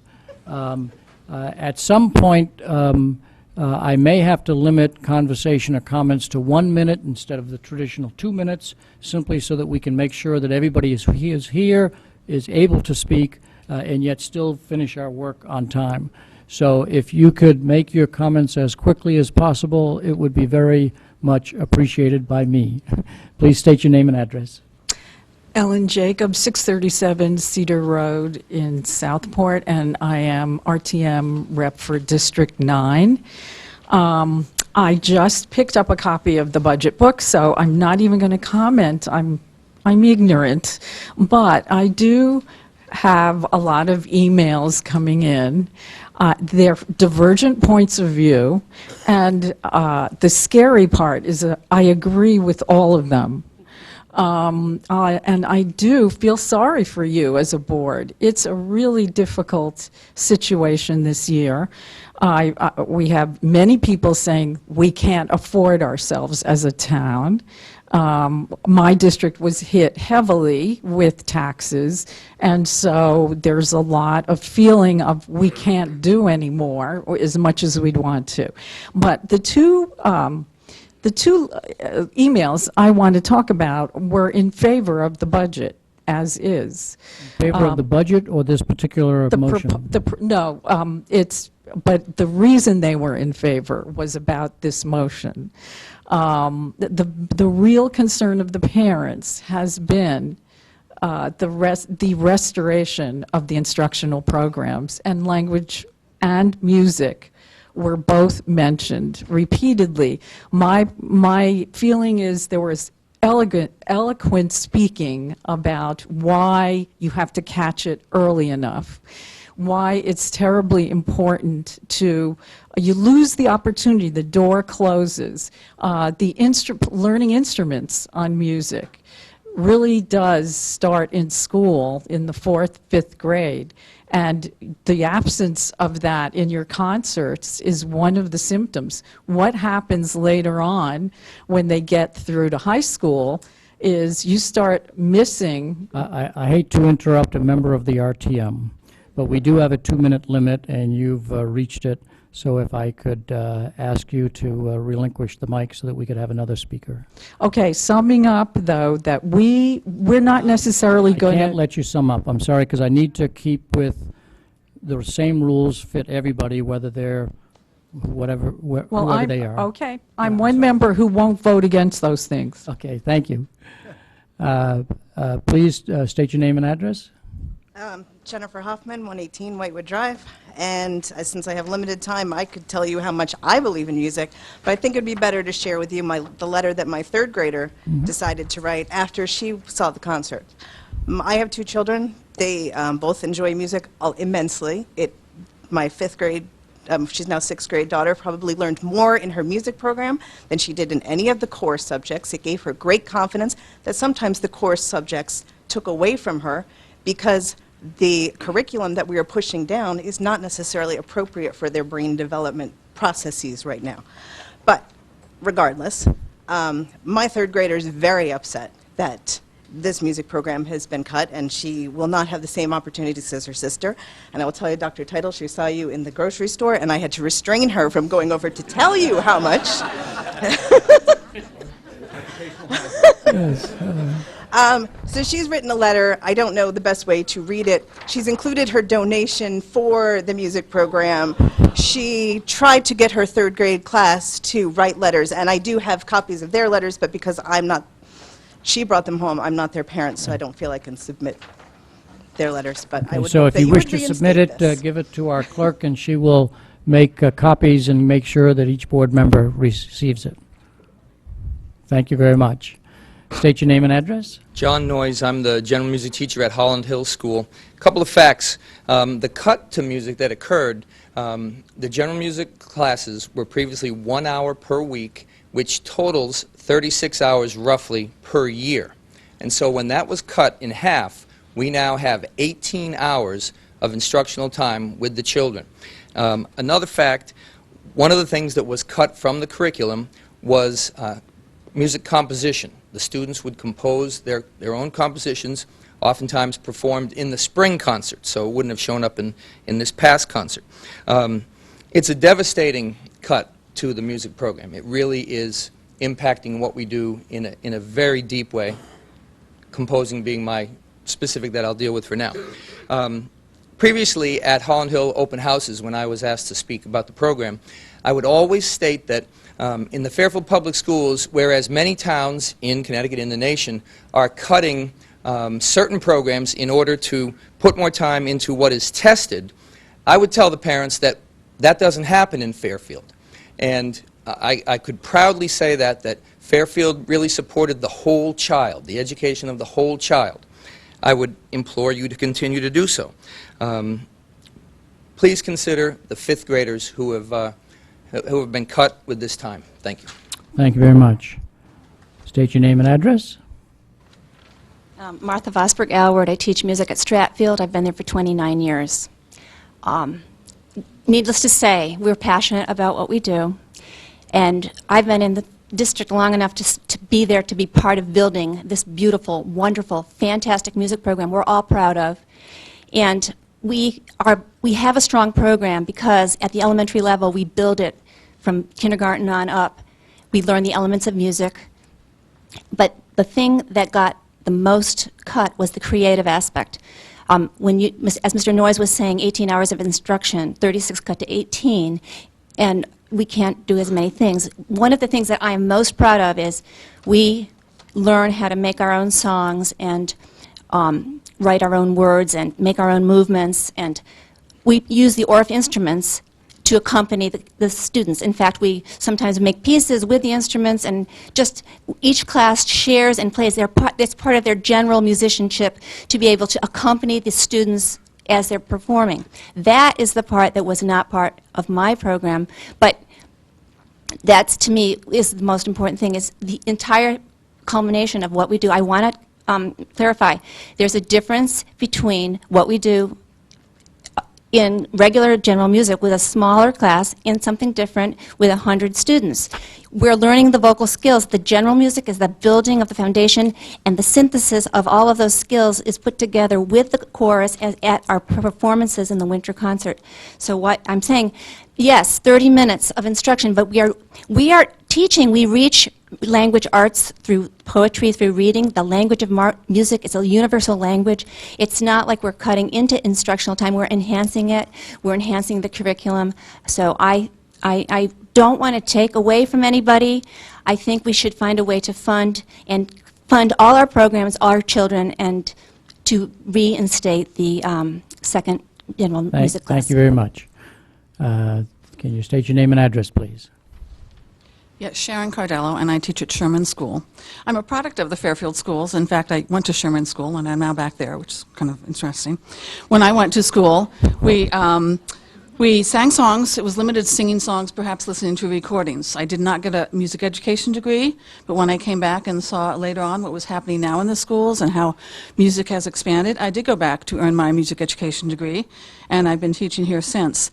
In the general music class, we teach the national standards. Our students, they sing, they perform on instruments, improvise, compose, read and write music, listen to and analyze and describe music, evaluate performances, learn about the relationship between music and the other arts, and the role of music in history and culture. Beyond that, they learn ensemble skills, how to work together, and it's also an area where students who are struggling and challenged in other areas can excel. And sometimes I've had parents say that's the one thing that has really helped their child. Fifth grade is a culmination of 6 years of music learning. In the very young grades, our music class students are engaged in a variety of shorter activities appropriate to their age and skills. By fifth grade, they can be engaged in an activity where one song is the vehicle for learning several elements. In the fifth grade, I rarely do something that lasts just one 30-minute lesson. It extends into 2 or 3. 2 music classes a week is more than twice as productive. When students have 1 lesson per week, a longer portion of the following class is spent in reviewing the previous lesson. When it's twice a week, very little time is needed in review. For most students, this is their last experience in a general music setting. The majority go on to music performance groups in the middle and high school. This foundation prepares them for that and musical success in the future. I will make one point. My concert was very different because in the 45-minute choral rehearsal, we perform choral pieces, 1, 2-part, and rounds. And I've always added in the chorus program things from the general music classroom, which included the use of instruments. If you My remember. time is up. Yes, your time is Okay, up. thank you. Sorry to interrupt you. Thank you very much. Could you state your name and address? And Sheila if I Doherty. see I have 2 speakers left, so I have 1 speaker left. Thank you. My name is Sheila Doherty. I'm the vocal general music teacher at Dwight, and I concur with all of my colleagues, and just want to sort of reaffirm the point that what we're missing is the whole creative aspect of the music making. It's the composing, it's the improvising, it's the orchestration, students making decisions about what goes into the music and what they like and how it sounds. And this is all of the higher level thinking. You know, we can teach them all the skills. We're still teaching them rhythm. We're still teaching them how to read music, the vocal skills, but we're missing that whole higher level component this year. And we'd really love to see that back. And the students have commented to us. They've made comments to all of us about what's missing this year. Why aren't we doing this? Why can't we do this? So we really hope that you will consider reinstating it. Thank you. With no further comments, we'll go back to the board. Any further comments that want to be made since the public did speak? Mrs. Maxon Kennelly. Through the chair to Dr. Title, I was wondering if you had any input from Ms. Schmardell, if I hope I said it correctly, on how she perceives what's happening with her department. And does she feel like this needs a little bit more time in terms of figuring out, is there a way that this could be reshuffled? I mean, obviously the creative aspect is very important, but I was wondering if she had any input on that. Actually, I think that Dr. Katai Leonard's been having some conversations with And if you could describe who Mrs. Maxon Kennelly was referring to for the benefit of the public. Yes, Ms. Smardell is the music coordinator for K-12. Okay, thank you. So she has oversight responsibility for the whole program. So yes, I have been in communication with Ms. Smardell throughout the year and as recent as this morning on the drive into work this morning. Clearly, the music department's stance would be to reinstate the full music program. That would be their plan A.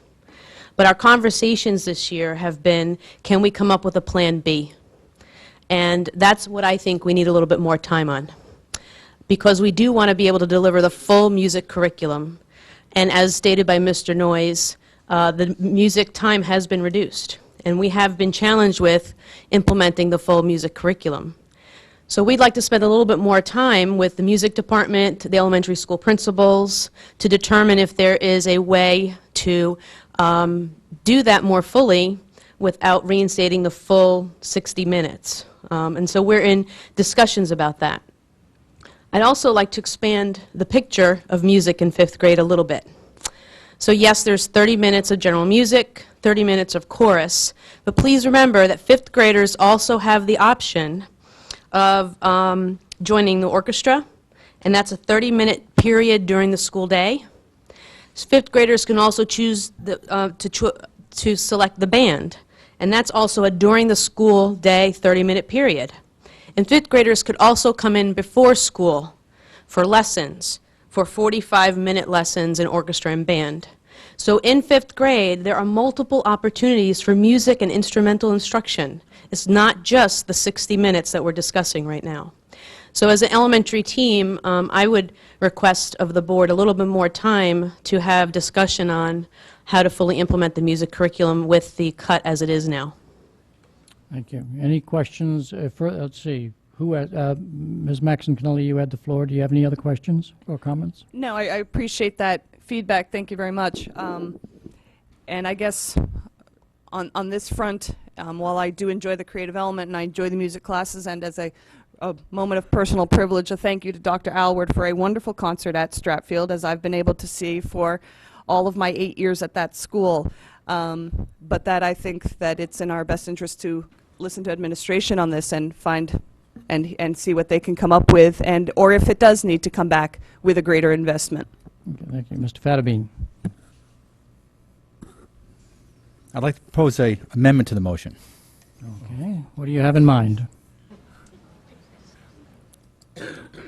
I would replace the word reinstituting with enhancing. Delete the second. Delete class by adding a 0.5 teacher position. So the motion would read, I move to increase the proposed budget by adding $34,000 for the purpose of enhancing fifth grade general music. The purpose of that, Well, let me get the second on that. Does the secretary have the amendment clearly? Okay. Do we have a second on that? Do we have a second on that, Mr. Convertito? So please, continue. the purpose of that is that, as I just heard, there may be an interest in enhancing the fifth grade music in some fashion. It may or may not be the full reinstituting or the addition of a teaching position.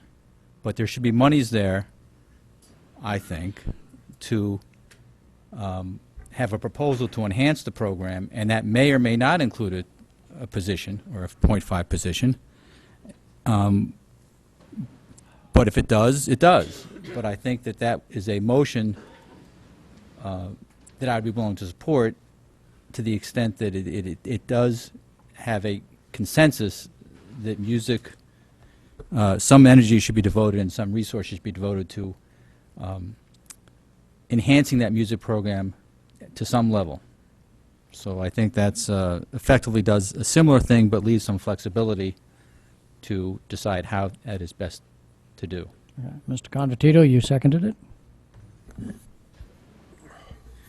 I seconded the motion for just hearing the reasoning behind the motion. My fear with moving some of these things forward without specifics, okay, without the full support and recommendation of the administration, is one, they become easy targets. You know, there's going to be another board member out there saying, Dr. Title didn't want it, okay, and he's the CEO, and there's additional things in here, and I think it's difficult because this is one of the, it's something that we just cut, okay. We heard from elementary school administrators less than a year ago saying if you have to cut somewhere, this is where we would do it because we need the increased instructional time with the new core curriculums and so forth. And I've yet to see what the results or the balance of that is, and whether the new formulation is better or worse than the old one. So I don't know. It seems we're going in a direction of restoring funds for the sake of restoring funds because they were cut the previous year without the analysis and without the data and the research to say this is the way we should be going. Again, we're on the amendment to the motion. Comments on the amendment? As Mr. Convertito spoke to it, but I'm just reminding to the board. Any comments on the amendment? Yes, Mrs. Lou McCormick. I appreciate the amendment. However, there is always a however. However, I do believe that the teachers know what they're doing. They've had a program. They've run it smoothly. It's been a success. The children loved it. And I think we have to listen to that. I appreciate the administrators' opinions. I think they have a nice, broad perspective, but I'm talking about music. And I think the experts on music just spoke.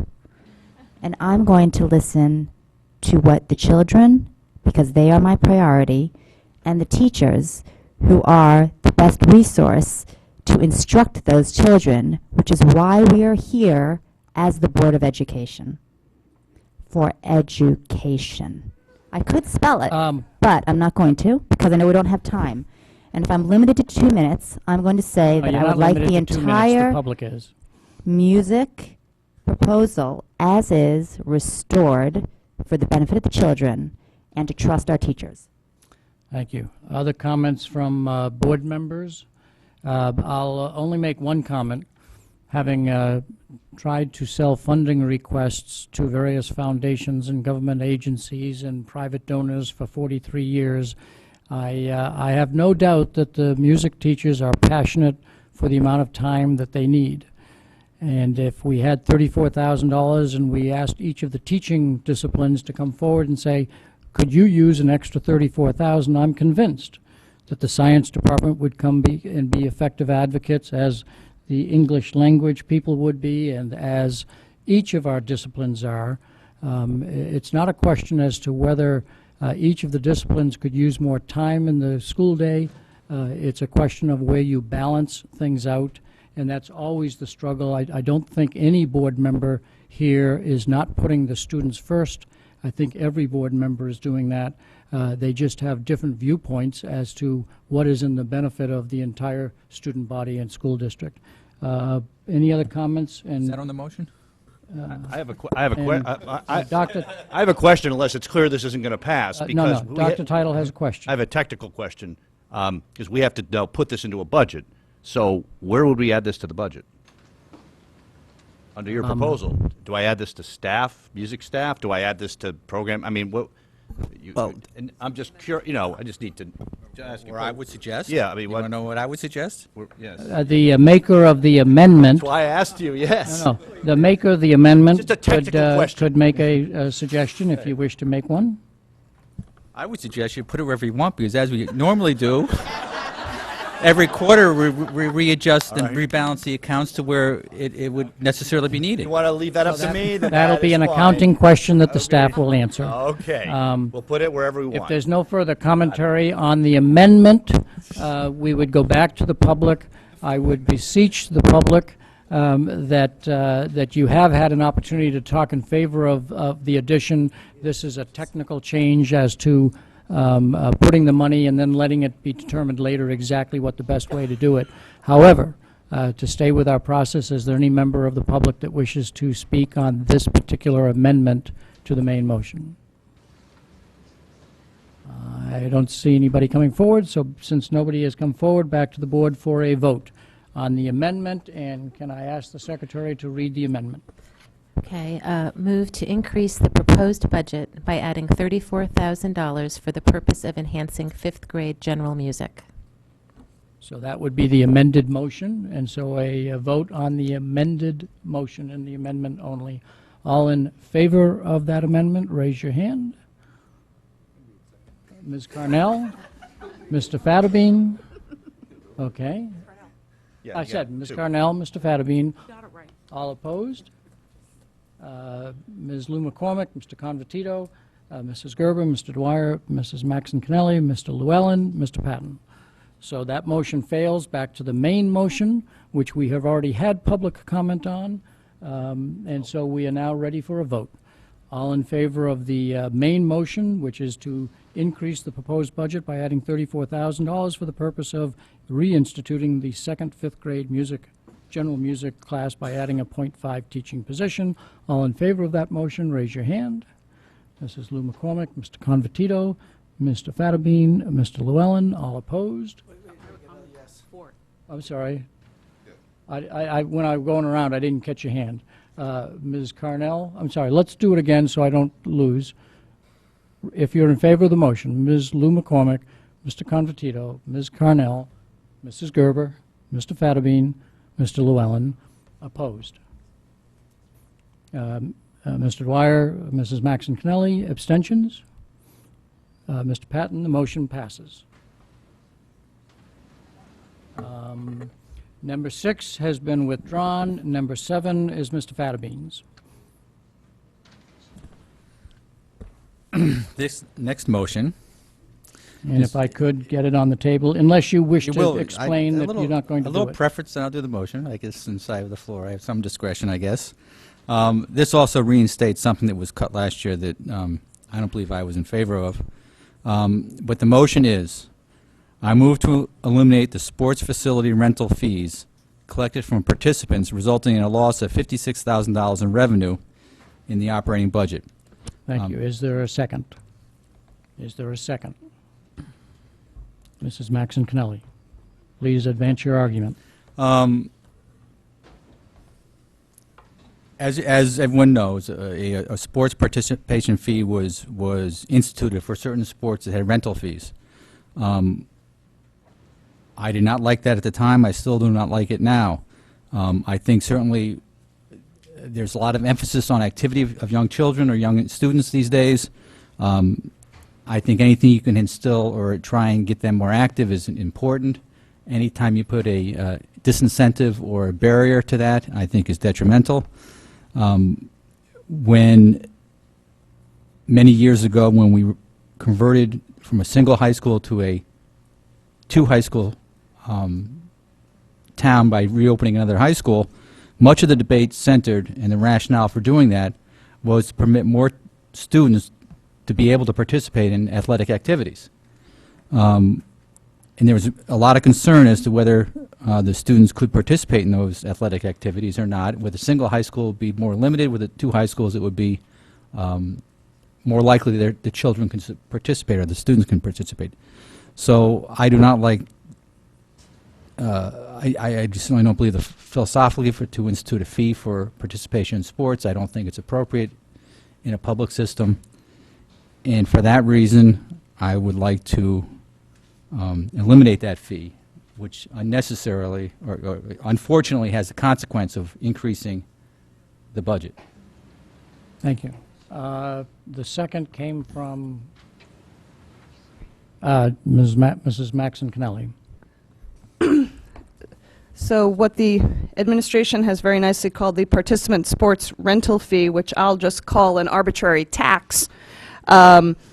I was opposed to 2 years ago, I was opposed to last year, and I am opposed to its inclusion in the budget this year. I mean, I think maybe you would have some ground for making the case for, I mean, this is for anyone who's unclear on what this is pay to play. And the only students who are student athletes being charged are those who participate in a sport that involves renting space, such as skiing, hockey, and bowling and swimming. And to arbitrarily select those athletes as being ones that have to pay an additional fee, I think is unjust. It's a bias.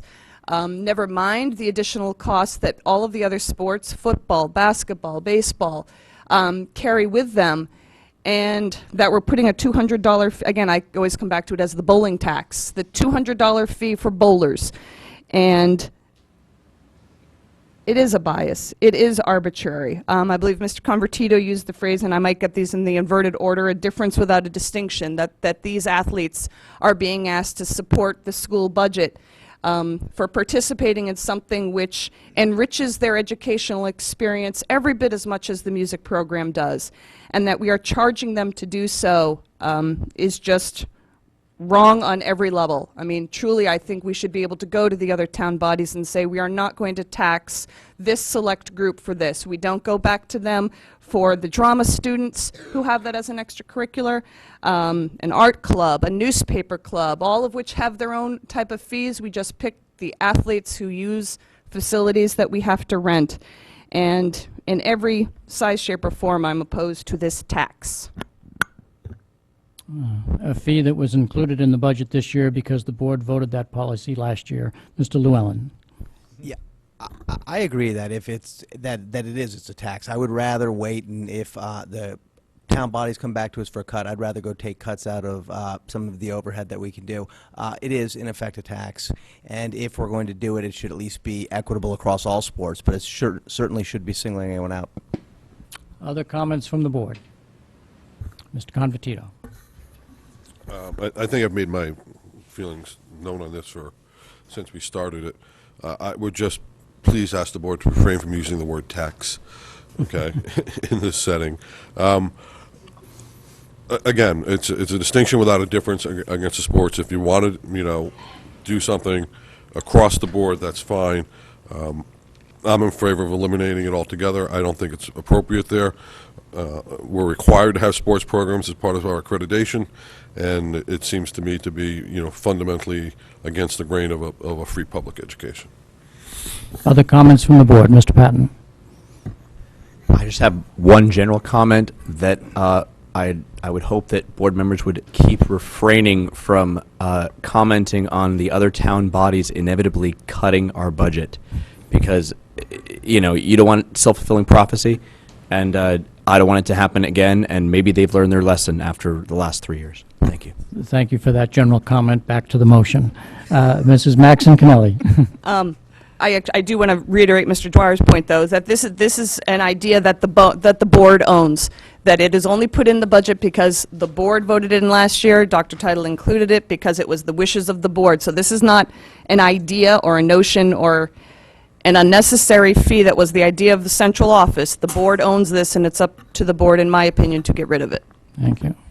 Other comments from the board? If none, I have one comment. Every one of these ideas on increased cost proposals are good in my mind.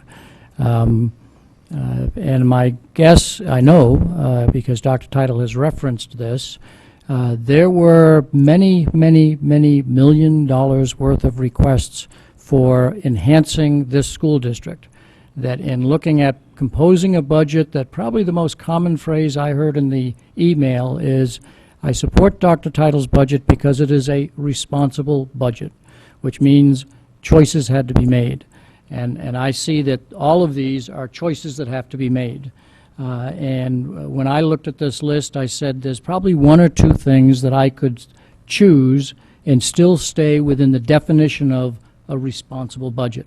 Number 7 was one of them, and there's only one other, but I'll keep you on your toes to figure out which one that is, that I think I can support because I never liked it to begin with. I voted for it as a package of cuts because at the 11th hour we needed to do something. And so I don't mind reversing this. The fear that I have is the comment that was made by other board members is that if we have to, is this one of the first things that we'll go back to? And if this is not one of the first things that we go back to, that message has to be sent so that we look at other alternatives. So I'll be supporting this, not because I want to blow the budget out, but because I think it is one change I can support because it stays with my philosophy and doesn't make us go above the budget, if you will, the responsible budget growth number that was presented. Other comments from the board before we move on and to the public? Any comments from the public? I have one coming up. I'm going to assume it is one, and so you will have 2 minutes. State your name and address. Suzanne Miska, 123 Rygate Road. Can we have a different venue next year? I mean, Ludlow would have been nicer. It's easier, cushier seats. On the motion. On the motion. Thank you very much for all those who hear the pleas of the kids and the parents. My view is, I know this is a small number, and I've already been reminded of thoughts of the RTM by members of the audience, but let me tell you, we have 2 student activity funds within this budget at both high schools for $295,000 apiece. I would like somehow we could blend that in so that these kids can stop paying a tax. There are other taxes on our students. I'm glad to see these are going away. Thank you very much. Back to the board. Any further comments from the board? Seeing no hands raised, we're ready for a vote. And the motion is, I move to eliminate the sports facility rental fees collected from participants, resulting in a loss of $56,000 in revenue in the operating budget. If everybody understands the motion, all in favor, raise your hand. Mrs. Lou McCormick, Mr. Convertito, Ms. Carnell, Mrs. Gerber, Mr. Dwyer. It's unanimous, so I'll stop stating the names. High school parking fees, Mr. Convertito. And while he is getting ready to speak, Mr. Convertito has come out of a sick bed all day, and so I thank him very much for showing up for this important meeting, but he took the tissue paper to pass the jar over to Ms. Carnell so he wouldn't pass on his disease, so you are a gentleman indeed. Mr. Convertito. Thank you. Where are we? Number 8. I move to reduce high school parking fees to their 12-13 levels at a net loss of income of $20,000 to the 2014-15 operating budget. Thank you. Is there a second for that motion? Ms. Maxon-Cannelli, do you have further comments you wish to make? Yeah, this is a fee that we increased last year. The previous board increased last year. I was opposed to it. The original parking fee was put in place to cover the cost of the security guards at the schools that were monitoring the parking. The increase went above and beyond that, is now using our juniors and seniors as a revenue source, and I am just fundamentally opposed of using students as a revenue source for school parking, of all things, to leave a car on a lot for 8 hours.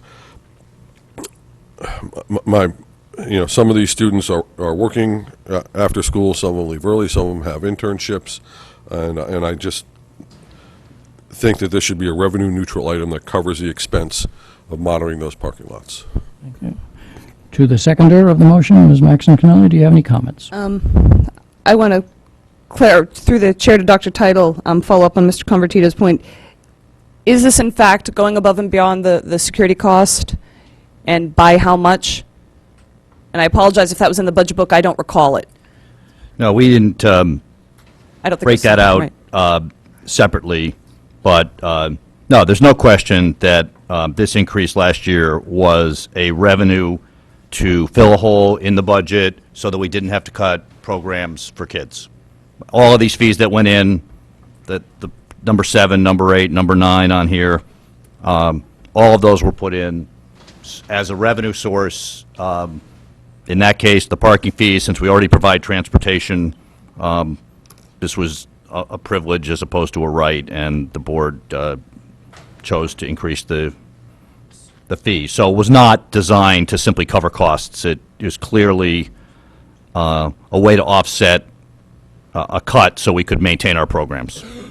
Thank you. And Does that answer your question? it does, and I seconded that because I was always willing to hear Mr. Convertito's point.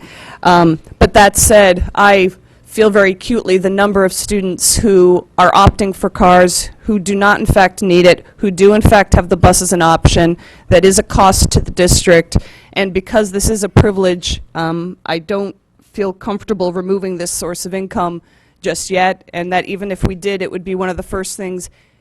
If our budget were in any way altered, I'll just leave it that way, Mr. Patton, this would be one of the first things I would come back to. I don't view this at all as being the same, for example, as issue number 7. It is in fact a privilege. It did fill a hole. It did help us to maintain another aspect of our budget, and so for that reason, I'm either not in favor of it now or I'm coming back to it first, possibly in a few months. Thank you. Other comments from the board? Other comments from the board? I will associate myself with Mrs. Maxon Cannelli's comments and conserve time for other board members. Any other comments from the board? Hearing none. To the public. I see one person coming forward.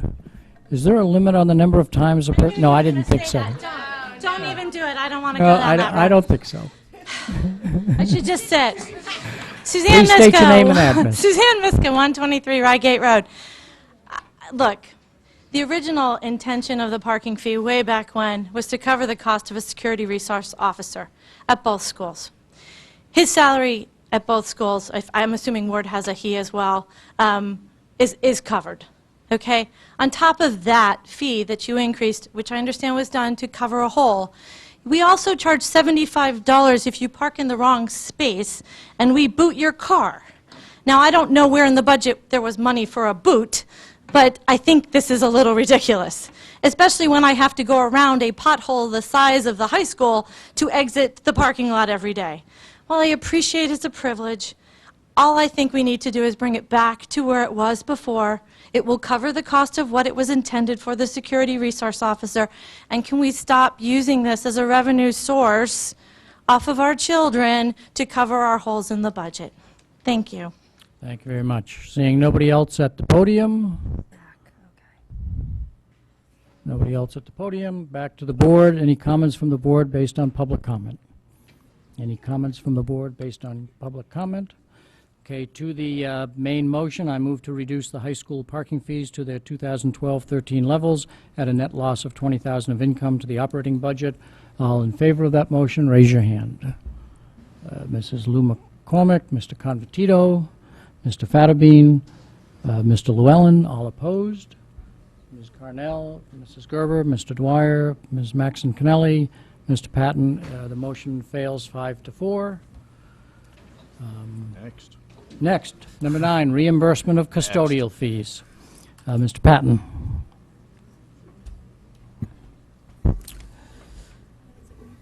I'd like to move to increase the budgeted cost for custodial fees Services. by approximately $20,000 to permit PTAs to be exempt from reimbursement of overtime fees effective July 1st, 2014.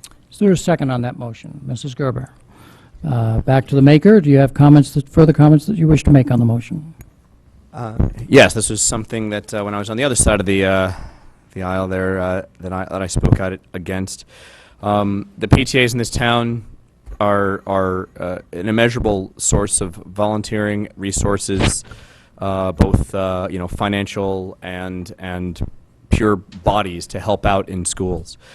And I will not use the tax word, but we shouldn't be penalizing the groups that have supported us. When our technology budgets get cut by other bodies year after year, and we have to, find revenue somewhere, PTAs often step up to pay for these things, whether it's smart boards or other things that the schools need.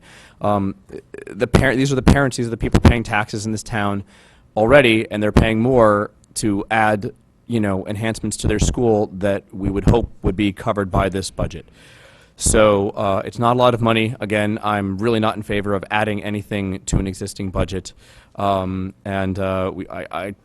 to try and see if I could find places to offset this. So I'd like to see this come back to the PTAs. One quick comment is that I know that the PTAs, when this cut was made, kind of readjusted where they throw their events. This is a fee for renting on weekends or times that there's not normally a custodian there. And so they've kind of readjusted their events so they wouldn't have to pay any extra costs. And I would hope that if we do reinstate this, that they will continue to be frugal and not just put events where we don't have custodial coverage in general, and they'll think before they plan. Thank you. Thank you. Other comments from the board? I'm sorry, seconded was Mrs. Gerber.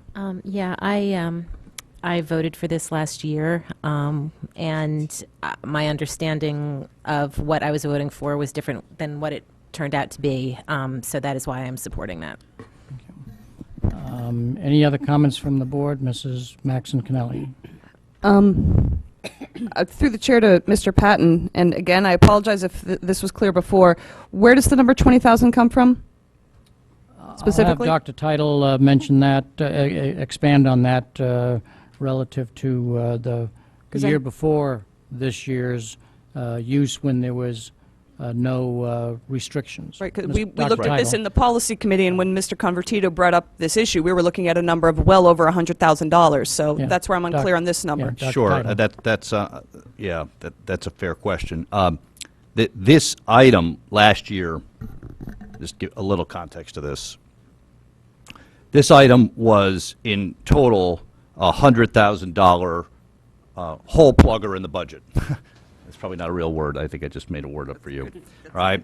And the decision was that looking at the overtime charges that the board was absorbing, that if we charged all of the groups that had been exempt, we could get approximately $60,000 in revenue by charging all the groups, of which approximately this amount, $15,000, $17,000, $18,000 were PTAs. The other $40,000 was an agreement that I had with the first selectman, which was, look, we're charging everybody now, unless they're a town group. And Parks and Rec is a big user.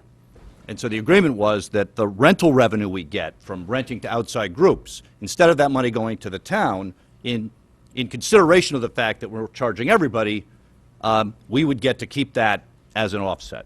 So that was where the other $40,000 came from. So there's another $40,000 worth of groups out there who are, would still need to pay. But our estimate on what this would cost next year, given the rates that we charge for custodians, under the rules that we now have, which are PTAs don't have to pay extra charges during the week as long as they get out by 11 o'clock, we estimate it would be $20,000 given the use that PTAs had in the prior year.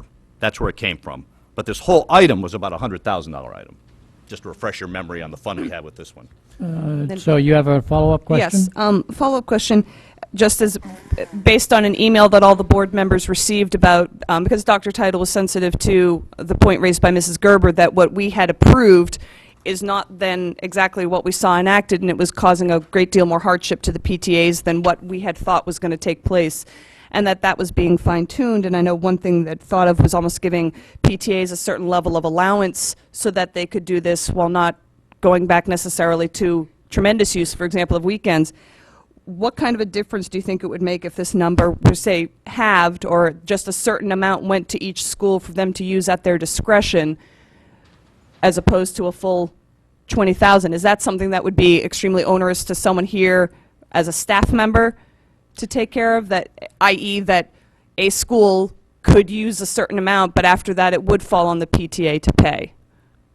It'd be more work. Somebody would have to manage it. We'd have to say, okay, so are you proposing something like every PTA gets, pick a number, $500 allowance towards overtime, and then after that they have to pay? Somebody would have to keep track of it. I'm looking at Doreen, somebody in Doreen's office. All right? But After she finishes dealing with the Affordable Care Act. All right, so but the, that'd be another way to limit it. But the answer is that's an option that could be made available. I'll comment and then go to Mr. Convertito, is that we passed a budget. The administration then rewrote administrative regulations guiding these decisions. In rewriting the regulations, they discovered a couple of loopholes that was not intended, and Dr. Title's comment 2 meetings ago was that they adjusted that so that the some of the overtime that was being incurred during the week will no longer be incurred. And I know that Dr. Title has been talking to the PTAC president to see if further mitigating things can happen. And so most of these things have generally been dealt with on an administrative regulation basis, i.e. maybe a regulation gets written that talks about the $500. So that's the kind of the discussion that's happening in case the members of the public haven't followed that. Mr. Convertito. I was under no misconceptions when we passed this last year. That being said, I think, and I understand the value of what PTAs do. Been there, done that. I think there needs to be some fee associated with that. One, just to prevent just arbitrary use of the facilities, okay? In which there is no cost to them, but there is a cost to the district, which in turn is a cost to the taxpayer, okay? I don't think it's inappropriate to ask that if a PTA is running a function at a school, that at least cover some of the expenses of the custodial fees. I would be in favor of a half fee type of system. I'm not in favor of something in which you have to track going forward, an allowance and so forth. I think that becomes too cumbersome. So that said, I'd be willing to make to propose an amendment, which I will, and that I would move to increase the budgeted cost for custodial fees by approximately $10,000 to permit PTAs to be 50% exempt for reimbursement of overtime fees effective July 1. You might have to restate that, and I'll ask you this question, that because most of the, and so I'm asking the question so that when you restate it, you might clarify it.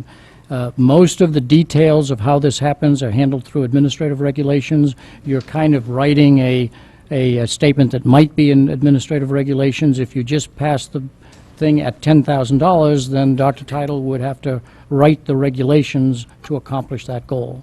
So restate it so that with that thought in mind, and if you wish to stay at exactly where you are, then restate it that way. I wish to stay exactly where I am. Okay. Because 50% exempt from reimbursement is a going forward number. Okay, so depending on please what state we it do. so the secretary makes sure that she gets the exact wording. And could you speak a little more slowly? Sure. The amendment would read, I move to increase the budgeted cost for custodial services by $10,000 to permit PTAs to be 50% exempt from reimbursement of overtime fees effective July 1, 2014. Okay. Are board members clear of the two words that he's added, changing the 20 to 10,000, and before the word exempt added 50%? Is that clear to the secretary? Board members are clear on that? So comments on the amendment and the amendment only, Okay, I do need a second, yes, thank you. Mrs. Maxon Kennelly, and comments, Mr. Convertito, do you wish to further, Mrs. Maxon Kennelly, do you wish to make any further comments? Mr. Fattabine, followed by Ms. Carnell. I'll make some comments. I have a real problem charging anything to PTAs. These are, in essence, the PTA schools, as much as they are every citizen's schools. The PTAs are instrumental in developing community around schools. They are our partners in running the schools, I think, and I really have a problem charging PTAs, running PTA events for the benefit of the school system, taking their volunteer time, efforts to raise. I've been in PTAs trying to raise funds. It's not always easy. All those funds being attributable that you raise going to benefiting the school system. Any disincentive one could do to make the PTA's life in aiding the school more difficult is counterproductive, in my opinion. I just don't know how I could support that. I think the PTA should be exempt from reimbursement because, in essence, they are using their own facilities that they're helping to support. I don't see why we should charge them. So I really can't support any fees to the PTAs. Ms. Carnell. It's another $1. How about 50 cents? I got halfway there. No, go ahead. You got it. Ms. Carnell. Again, just trying to understand, because it sounds like when this passed last year, not even everybody understood it. So, or it didn't end up the way it was supposed to be. Are these fees from the custodian typically overtime fees, activities, or board member fees when the PTA holds their meetings in the evening? I don't know if anybody even... So absent Dr. Title here, I will say that probably Mr. Cullen is the best person to answer this question. And if you're not, feel free to pass the baton.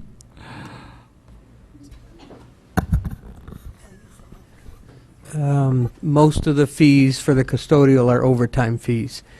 So on a weekend, a typical school would be closed. If there's reservations booked, there's a custodian that has to be there. He's got the keys to the buildings, he turns on the lights, the heat, he makes sure it's secure when everything's over and leaves. No, thank you, I understand that. I might not have asked the question correctly. When they open the building, what sort of activities are those usually used for? My thought was maybe two PTAs can join together in one school to help eliminate the cost. They do. We have a reservation clerk that works with the groups that want to reserve in the schools, but many of the schools have 4, 5, 6 events going on at one time, and the custodial maintenance contract gives them the opportunity to call in more custodians when there's too many people in the building. So there's all kinds of regulations and administrative regs they follow. Our contract with the custodians allows for them to say, there's only so much work I can do when you bring in too many groups and too many people, and so that's what Mr. Cullen is referring to that causes. So while it may seem more efficient to bring more groups and more people into the same school, you reach a point and then a second person has to be added anyways. Mr. Patton, in your absence, I had invited one of your staff members up. That's good. They're good at filling in for me. Mr. Patton. Through the chair, back to Ms. Carnell, if I could give her another few examples. In certain schools, they might run a play where they might have multiple days, and the play would be on a Saturday night, so that would incur those charges. If there was a plant sale or a tag sale or something that was held, again, on a weekend, it could be a fundraiser, it could be a fun event, it could be anything, but it's on a Saturday, so that's where you get that. Any other final comments from the board before we go to the public? Ms. Markson Kennelly. I entirely empathize with Mr. Fadibine's point of view. On the other hand, I do believe this I weigh that against, and I'm genuinely torn about this. I do think it has made for closer scrutiny by our PTAs in terms of their budgeting, that they may hold a fundraiser that raises $5,000, but if they've chosen to have it on a Saturday versus a Friday, for example, and it therefore costs $2,000, that is falling on the district. Without that, that's why I'm torn. Whereas when they know this, and if they want the clean fundraising goal, that's a real number, that when they factor in those overtime costs, it can help affect the event and how they run it. And that's just, as I said, I'm torn. I'll be curious to hear. Okay, if there are no other comments from the board, and so the public is aware, this is not one of the ones that I was ready to vote for, not because I don't think the PTAs do a good job or that the work that they do is important to us. I was part of the PTA time when our kids were in school where the fees were just an accepted thing that was part of the special events budget. Prior to our engagement, there was a time where the fees weren't charged. Now there's another time where the fees are charged. This seems to be an issue that comes rolling around every 5 to 10 years, with the board having to struggle with economic issues and making balanced decisions. So I am comfortable with the decision we made, and more importantly, I am comfortable that Dr. Title reacted to the confusion that was present and the communication issues that was present with the administration and with the board and with the PTAs, and moved to correct that. And I personally think that he'll continue to work with the PTAs to figure out how to strike a balance that is fair to both sides. So that's my viewpoint. And so if I get PTA letters that tell me I'm crazy, then let me know. But that's my viewpoint. To the public, any comments from the public? Now, this is on the amendment, and despite Ms. Havey's invitation to you, we're at the point of time where I have to now go to 1-minute comments, because we still have 2 more amendments to go, and then the entire budget process, which includes public comment as well. So if I could get you to make a clear comment about 1 minute. Point of clarification on that. When we go to the final, we're going to bring that back to 2 minutes, right? When we go back to the final, I'm going to look at the clock, and I'm going to see how many people wish to speak, and then I'll have to make a judgment at that time. Okay, thank you. So please, if you could stick to 1 minute, I would very much appreciate it. Please state your name and address. Okay, my name is Melissa Rosenblue. I live at 51 Greenbrier Road in Fairfield. I would And this is on the amendment to cut it in I half. just want clarification. Sorry. I want clarification as to when the PTAs are getting charged. If it's during their normal meeting times that are in the school once a month from like 7 to 9, are they going to be charged during that time? No. Or is it only on weekends? Only on weekends. Okay, thank you. Normally the board does not respond to public comments, so I will refrain from doing that, but I wanted to try and answer her question. Please state your name and address. My name is Lisa Havey. I live at 216 Longview Avenue, and I am still currently the PTA Council President for our 9,000-plus members. First, I'd like to say, can somebody please define for me an arbitrary program and how building student, teacher, and community success is simply arbitrary? I'm standing here to speak to the amendment because I'd like you to not support it. I would really like to spend some time sharing with you why you should support PTAs and why they support you. Thank you. Thank you. Please state your name and address. Neil Fink, 70 Crest Terrace. Speaking just to the amendment at this moment, I would ask that you please do not support this amendment so that we can have discussion and debate on the full exemption for the PTAs. $10,000 is just not really enough money. We have 17 PTA units in town.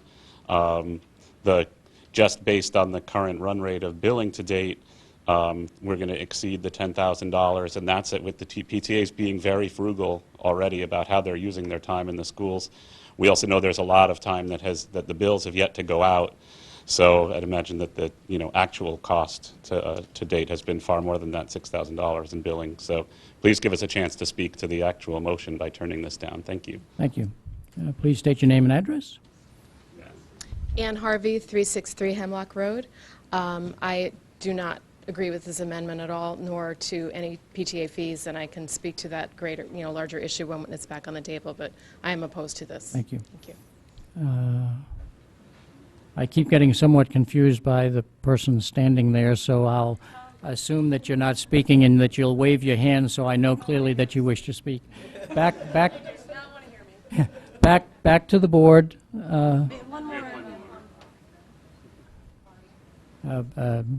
A gentle reminder that in order to conserve time, if you know that you wish to speak on a topic, please come to the podium so we can judge time. Sorry, Thank you. apologies. Name and address. Kristen Tharrington, 79 Walben Court. I would like to say that I fear that if we are incurred significant fees, as many of us are on the weekends when those are our actual major fundraisers, I fear that parents are going to see our organization as another not-for-profit where they donate $1 and maybe their children get back 70 cents. And, we pride ourselves on trying to put through no-cost fundraisers and spending as little as we can to take away from our profits. And I do really feel that we're not going to be able to say to parents, every dollar you give is going to go back to your children. And I think that's really going to dilute our fundraising efforts. And we're here for our children, and we're here to support the kids and our schools and our district. Thank you. Thank you very much. Back to the board, since there was public comment. Any further comments from the board? Any further comments from the board? Ms. Carnell. Thank you. I guess I would just like some clarity. Are the PTAs being charged for just weekend events or for all, I guess, after-hour events? That was a recent change related to Dr. Title's comments of a couple of weeks ago, so I'll ask him to remind us. The confusion was that during the week, as long as you got out by 11 o'clock, there weren't going to be any fees. Weekends are always going to be fees. The confusion was there's times when charges are triggered. I'm guessing that's what Tom talked about due to the contract. So under the rules going forward from whenever I issued the notice, the only fees that are charged are if an event goes after 11 o'clock during the week, Monday through Friday, or on the weekends. Any further questions or comments from the board? I lost a vote somewhere. Okay. We will proceed anyways. The motion of the amendment that is on the table is changing the main motion to change 20,000 to 10,000 and to say to be 50% exempt followed that. Everybody understand the motion, the amendment to the motion? The amendment to the motion, which would be adding changing the number from 20 to 10 and adding the word 50% ahead of the word exempt. Any other, everybody clear on that? So all in favor of the amendment as it is presented, raise your hand. Mr. Convertito? Mr. Dwyer? All opposed? Mrs. Lou McCormick, Ms. Carnell, Mrs. Gerber, Mr. Fattabine, Mr. Llewellyn, Mr. Patton. The motion fails 2-6. Back to the main motion. Back to the main motion. If there's no further comments from the board, we will go back to the public. And please, with 1 minute, if you would stay with that, so that we can. And I might remind you, Advocacy 101, if you think that the votes have already been secured, you know. I don't know. We don't know. So please, a minute if you would. Ann Harvey, 363 Hemlock Road. Just for some clarity going forward, we would like the current policy continued, i.e., for events that occur during the week, as long as we're out of the building and cleaned up by 11 o'clock, we do not want to be charged. At Burr, every school is different, but this policy impacts everybody in a big way. At Burr, we actually don't have any weekend events, so we're quite fortunate. We do a lot of outside fundraising. We do things a little differently, and we're fortunate in that way. But we have, during the week fees impact our spirit, our community building events, where we have no profits, we have no budget to pay for these fees. And it absolutely, to back up what Kristen Tharrington said, it will absolutely dilute our ability to fundraise. Parents are going to say, I'm sorry, I'm not going to help pay for the salaries of district employees. It's just not going to work. So I'm vehemently opposed to being charged during the week. Thank you. Thank you very much. Other comments that people wish to make? Please state your name and address. Still Lisa Havey, and I still live at 216 Longview, and I'm still speaking as PTA Council President. In my minute, I'd like to address equity. These PTA fees are creating further inequity amongst our schools. We have schools, PTA units, affiliates, that can raise a lot of money, and we have some that can barely raise 2 cents together. So to hear somebody say, well, it's better not to run a program if there's going to be charges. These programs are important to everybody in our school and to this district as a whole. The Board of Ed has systematically withdrawn 100% of PTA funding over the past few years. Over those past few years, PTAs have provided hundreds of thousands of dollars in technology, in books, in support, in programs and whatnot. I know my minute's coming to an end. I think that's Please, worth a great deal of thought. Thank you. Thank you very much. Thank you very much for your attention, please. Please state your name and address. Still Neil Fink at 70 Crest Terrace. I wrote something when I thought we had 2 minutes, so I'm hoping you'll give me read some every slack. other I'm going to read line. really fast. I understand there's an actual cost associated with the custodial fees and that economic realities forced the district to start charging nonprofits last year. However, I would submit that PTA is not an ordinary nonprofit. We're the only organization that serves 100% the exact same constituency as the school district. The district's own policy on school facility use recognizes this and includes PTA in the same category as the district itself. From the district's policy on school facility use, quote, when space is available and school operations are not affected, the scheduled use of Fairfield Public School facilities may be available to the organizations listed below in priority order. Number 1, in the same paragraph, programs sponsored by the Fairfield Public Schools, including Board of Education meetings, adult education, summer programs, and PTA events. Thus, your own guidelines draw no distinction between a program run by the district and one run by PTA. As the incoming president of Fairfield PTA Council, one of my major goals is to rebuild a somewhat fractured relationship between the parent community, the Board of Ed, and the administration. I've been working closely already with Mr. Dwyer and Dr. Title and believe that we are making nice progress. Mr. Fink? One sentence. Not only do I believe that the budget adjustment is fair and in the best interests of our students, it would be a tremendous gesture of goodwill on the part of this board towards the parent community. Thank you. Thank you very much. With public comment, back to the, one of the things I have to remind people is that the applause takes time, that takes away from another person being able to get there, so I appreciate the enthusiasm, but if we can stay on the subject. Since the commentary was made, any comments further from the board before we go to vote? Any further comments from the board before we go to vote? And for Mrs. Maxon Kennelly's perspective, we dispensed with the amendment, so we're back to the main motion as it is currently on your sheet. Any other comments from the board? Can I just ask one question? Lou McCormick. So this $20,000, what is this? Is this $20,000 completely remove the overtime fees, or is this just supplementing? I'm not sure what the total overtime This fees is everything. So, This is everything. So this is the whole thing? It's the whole thing. Okay. Right. the whole thing as related to PTAs, not to all the exempt organizations that are currently charged. Right. Okay. Okay, but just to PTAs. So there's no time limit, so this would then strike the 11 p.m. deadline No. during the Stay week? till 4 in the morning. Yeah. Yes. There's The answer there's is yes. It's back to the way it was. It's back to the way it was. I see. They're exempt. They're exempt. Completely exempt. Yes. Completely exempt. That's it. I've never heard of a PTA still there at 4 in the morning, but the potential exists. Yes. Sometimes they have sleepover. Yes, right. Like tonight, we might be Does, having one here. does that answer your question? Does that answer your question, Ms. McKellar? Okay. So, Ms. Carnell, followed by Mr. Patton. When you say totally exempt, that includes the weekends as well, not just... Totally exempt. Totally. They can Totally. get there at 5 in the morning on Saturday and go for 40 hours in a row if they would want to, okay? Totally exempt. Now, and let 100% totally exempt.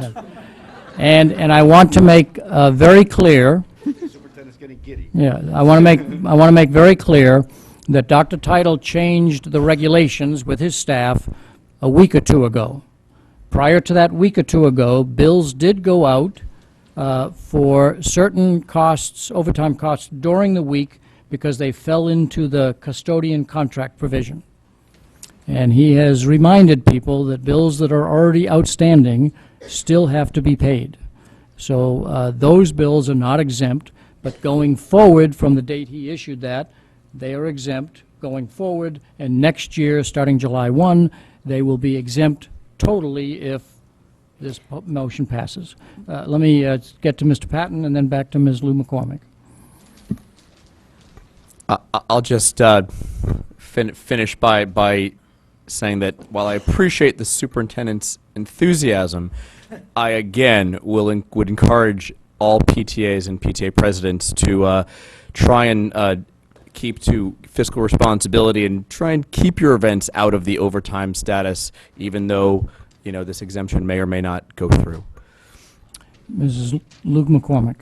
So to clarify the overtime, is that start at 11 p.m.? Or when is it that? During the week, it starts at 11 p.m. On the weekends, it's on the weekends. And sometimes it's double time. Sometimes it's time and a half. Okay, so overtime is overtime, but, so I would, can I make a, okay. I'd like to make an amendment to this. No, I wasn't inviting you to make an amendment. I wanted to make a motion. But you are certainly welcome to. Unless Please. I should not. No, That's- I'd like, because I think that if we put a rule at 11 p.m. during the week, it could prevent people from just not even thinking about it. Because a year from now, people could forget as people are freely doing their events. So can I Yeah. suggest that you want to make an inquiry of Mr. Cullen if indeed going past 11 p.m. is an issue? Yes. And then perhaps if it has never been an issue, that might not be something that really needs to be Done. an amendment. Mr. Yep, Mr. so- Cullen? Not an issue. It's not an issue. We've never had a PTA during the week go past 11 o'clock. Well, maybe not never. Non-issue. Well, okay, not never. Rare. So very rare that it's irrelevant. It's irrelevant. Okay, It is. fine. Not, Then not, I'm fine. not a big factor. Then you're fine. Okay. Any further comments from the board before we vote?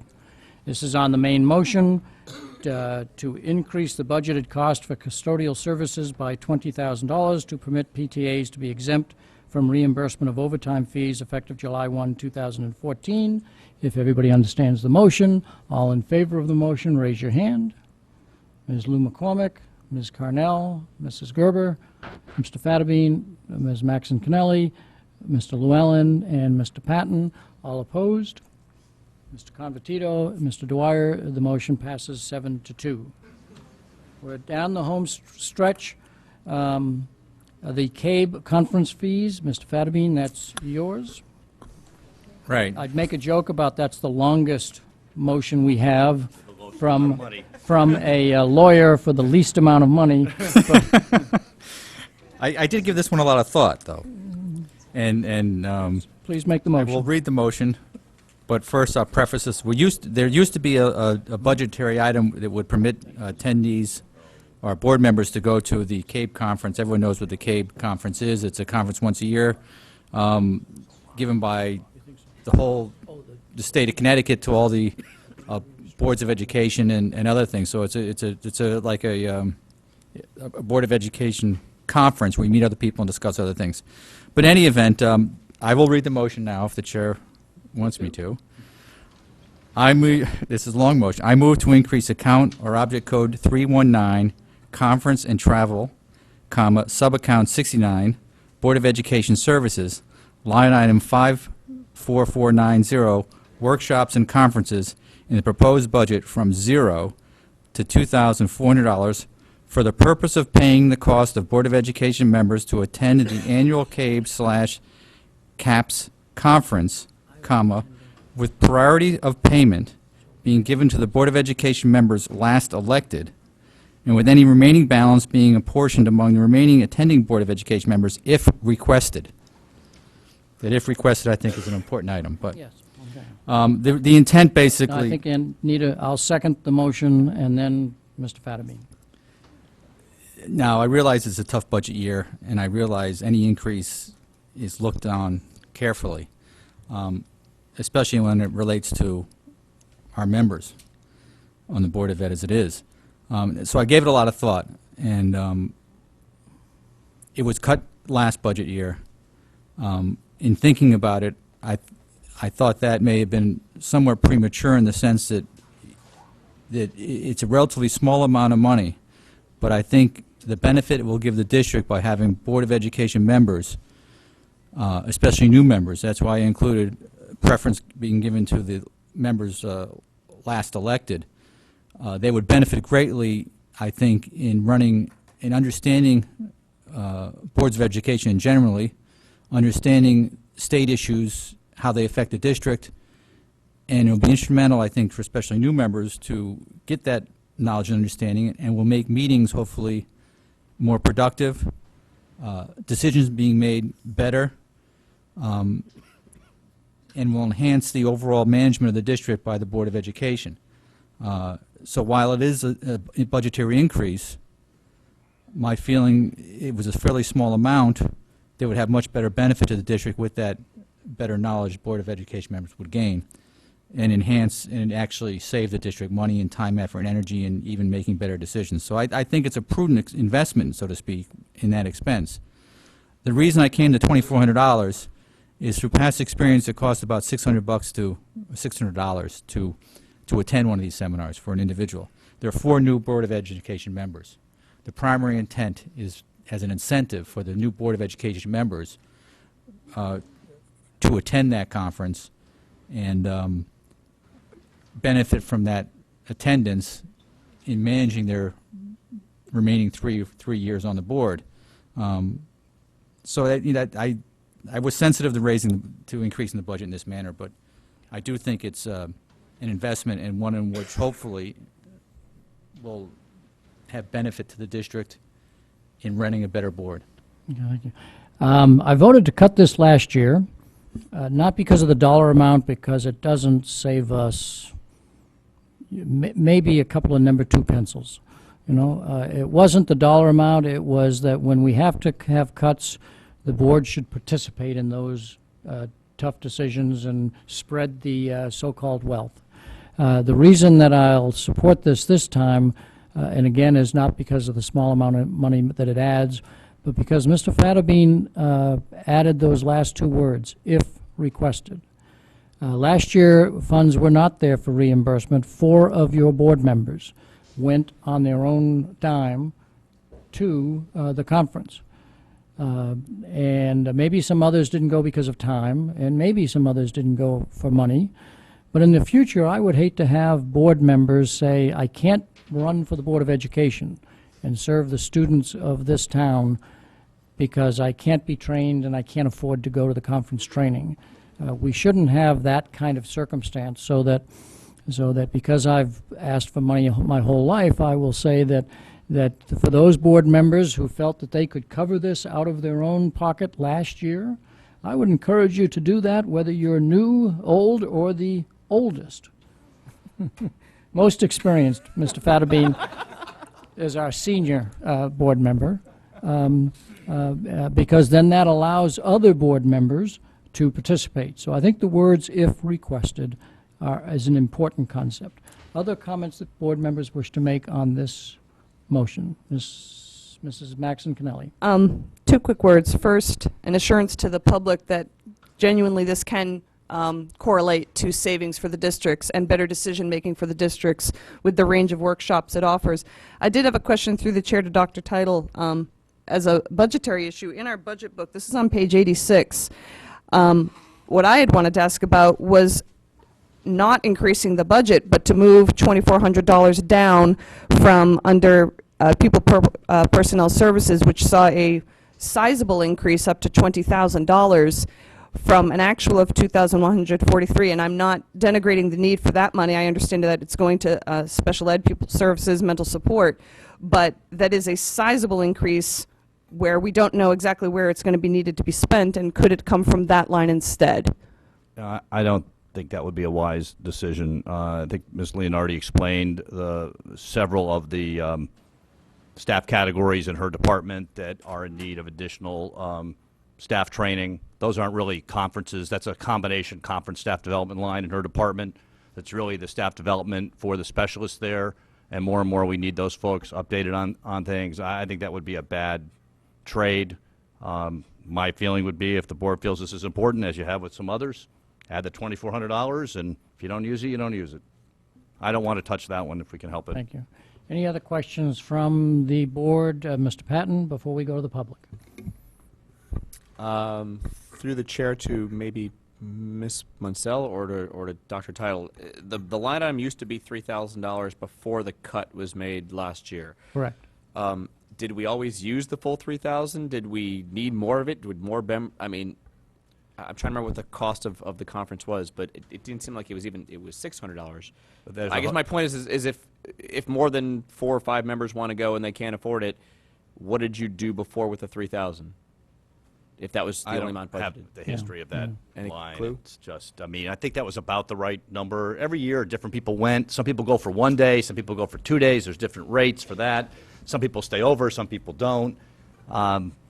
It's always been about the right amount of money. So more or less it covered whoever. It pretty much takes Okay. care of it. It's never really been a big issue. That's about the right amount. I mean, you know, Mr. Fadabine's restricting it, prioritizing it. So could be that 2,400 is enough for everybody that requests it. It's in the ballpark. You know, I mean. Would Mr. Fadabine be amenable to a friendly amendment? Go ahead. What's your goal before you start making amendments? I'd like to change the 2,400 to 3,000. Just back to Fadabine? the way it was, just to cover what it was before, just in case. It's minimal. No. No, the answer is no. So you would have to make that as a formal amendment if you wished. I was sensitive about 24. Okay, so I you'd was have to make a concerned about formal. 24, so So therefore, you don't have unanimous consent to do that. You'd have to make a formal amendment. I will not be making a formal amendment. Any other comments from board members? If not, we will go to the public on this, which is the main motion. I'm not going to read the whole thing, but essentially it adds $2,400 back into the budget so board members could attend the CABE training conferences. Any commentary from the public? Hearing none, since no comment from the public, we're ready to vote. All in favor of this, raise your hand. All in favor? Okay, so I've Mrs. Lou McCormick, Ms. Carnell, Mrs. Gerber, Mr. Dwyer, Mr. Fadabine, Ms. Maxon Kennelly, Mr. Llewellyn, Mr. Patton, all opposed. Mr. Convertito, the motion passes 8-1. We are on the last one. One of the mistakes that I made in moving the agenda forward, I had intended on asking our Director of Finance to bring us up to date as to where we are with the pluses and minuses that have been voted relative to the budget and how much growth, because I think it's growth at the moment, and therefore what percentage growth we have in the budget over last year compared to the 3.8 that we've been talking about. So where are we? It's an additional $112,400, and it becomes a 3.86% budget. Okay. So with that as an update, the last one, additional gifted assessments, Ms. Lou McCormick. Can I make a comment before I go into that? Please. I would say that just in thinking about that total number, the pre-K busing proposal, which we tabled until May, could potentially cover that whole item. So we could be flat. Okay. So back to the motion. So the last one that I So put if you back could just get the motion on the table again, I prefer is I that move to protocol. increase the proposed budget by adding $9,500 for the purpose of increasing testing for the gifted and talented students in middle school. This is for 6th grade. Is there a second to that motion? Is there a second to that motion? Mr. Llewellyn or Mr. Llewellyn? Ms. Lou McCormick, do you wish to make further comments? Yeah, just a quick rationale. So there has been, I think, up to 3 assessments that have been made for the student body historically, and we reduced it all the way down to 1, and it occurs in 3rd grade only. And at third grade, some of these kids have never even experienced a test before. So half the time, they're just reading the instructions. They don't even get a chance to really understand what it is exactly that's being asked of them, and they're being assessed on whether they are gifted and talented or not. And I just think that for some of these students, and supposedly this is kind of like the best and the brightest, and I do say that I think it's a shame because I feel that this population is often overlooked. And I don't know why everyone thinks it's, every time the topic comes up, that it's, you know, humorous, oh, those kids will take care of themselves. I don't think that's right. I think that if you look at a normal curve, you have your special ed students on one side of the normal curve, and you have your gifted and talented kids on the other. They're equally as far away from the center on average. Well, that's what we've been told. Please. And you don't have to Please, Ms. Lou McCormick, first, you're speaking to the board because it's board debate. Apologies, yes. So But let me speak to members the of the board. public, please listen, but listen quietly. Ms. Lou McCormick. And I feel that there is not that many funds diverted to this population, and this population is one that deserves attention.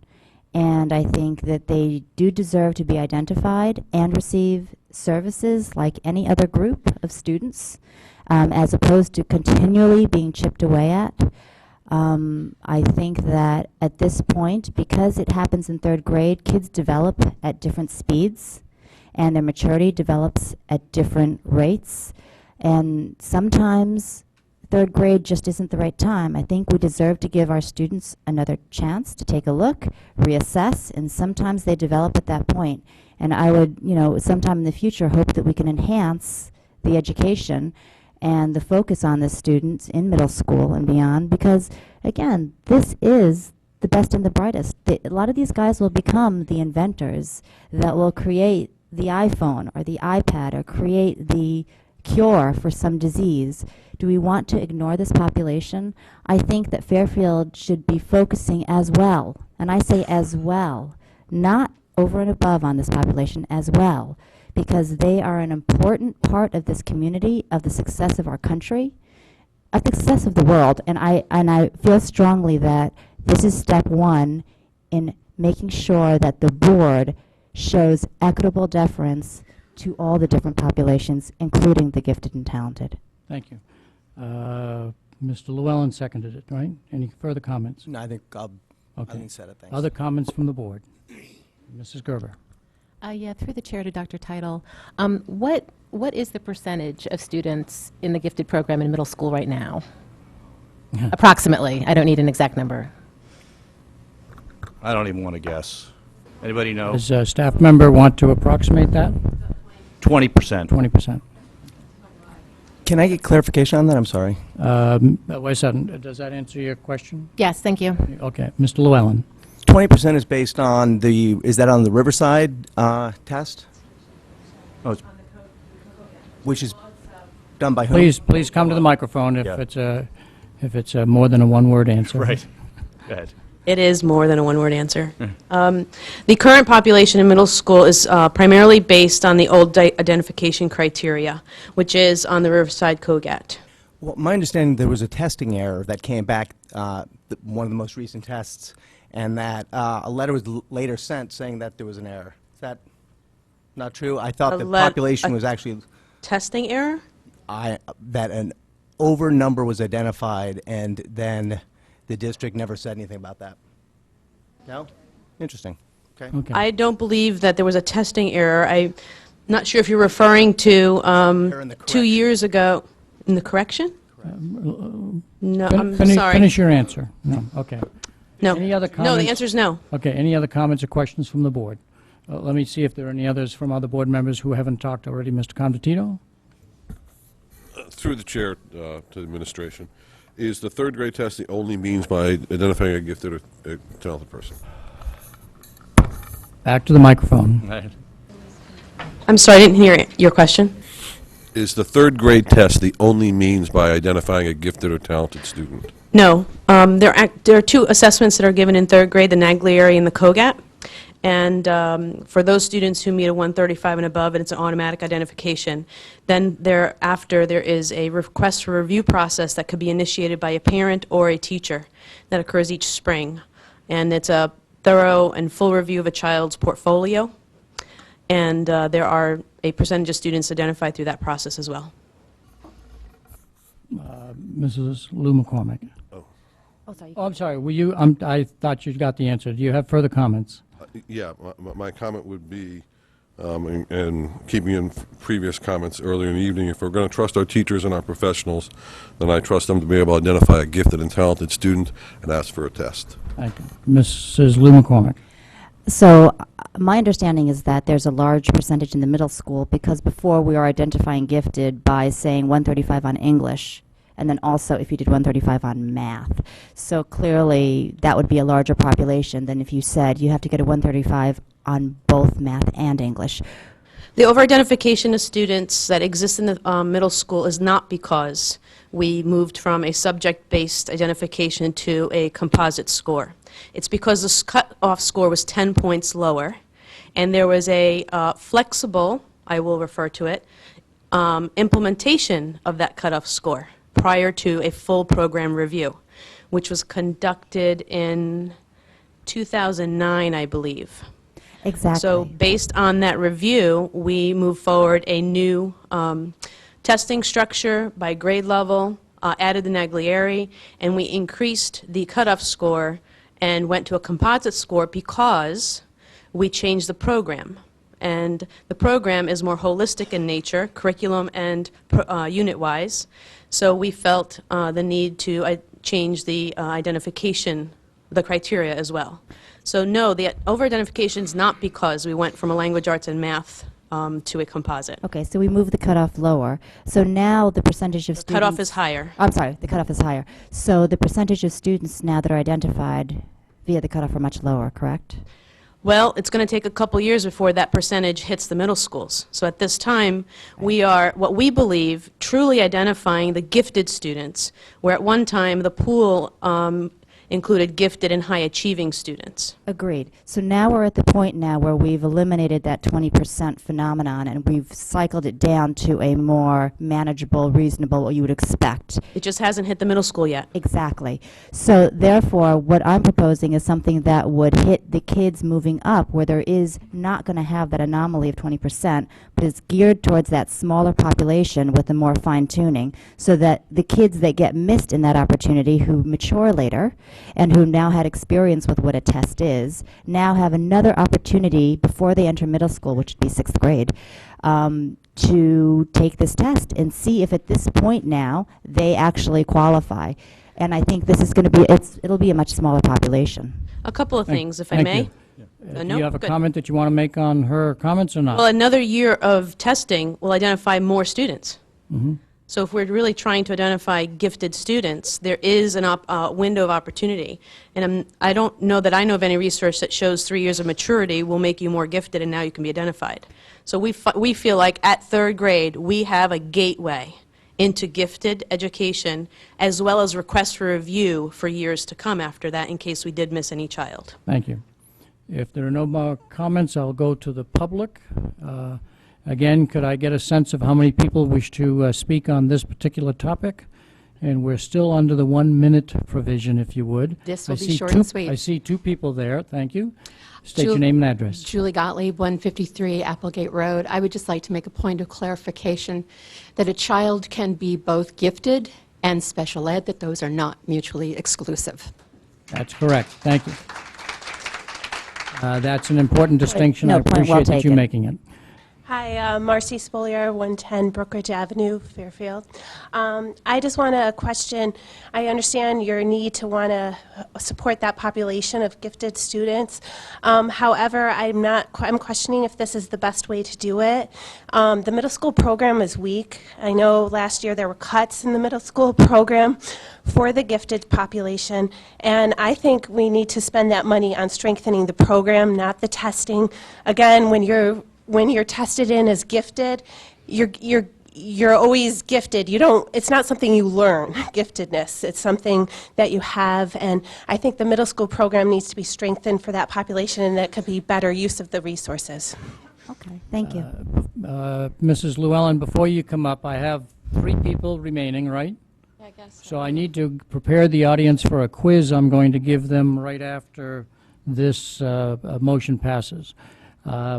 We have to make a motion to extend the meeting past 11 o'clock. Our bylaws do not allow us to make a second extension.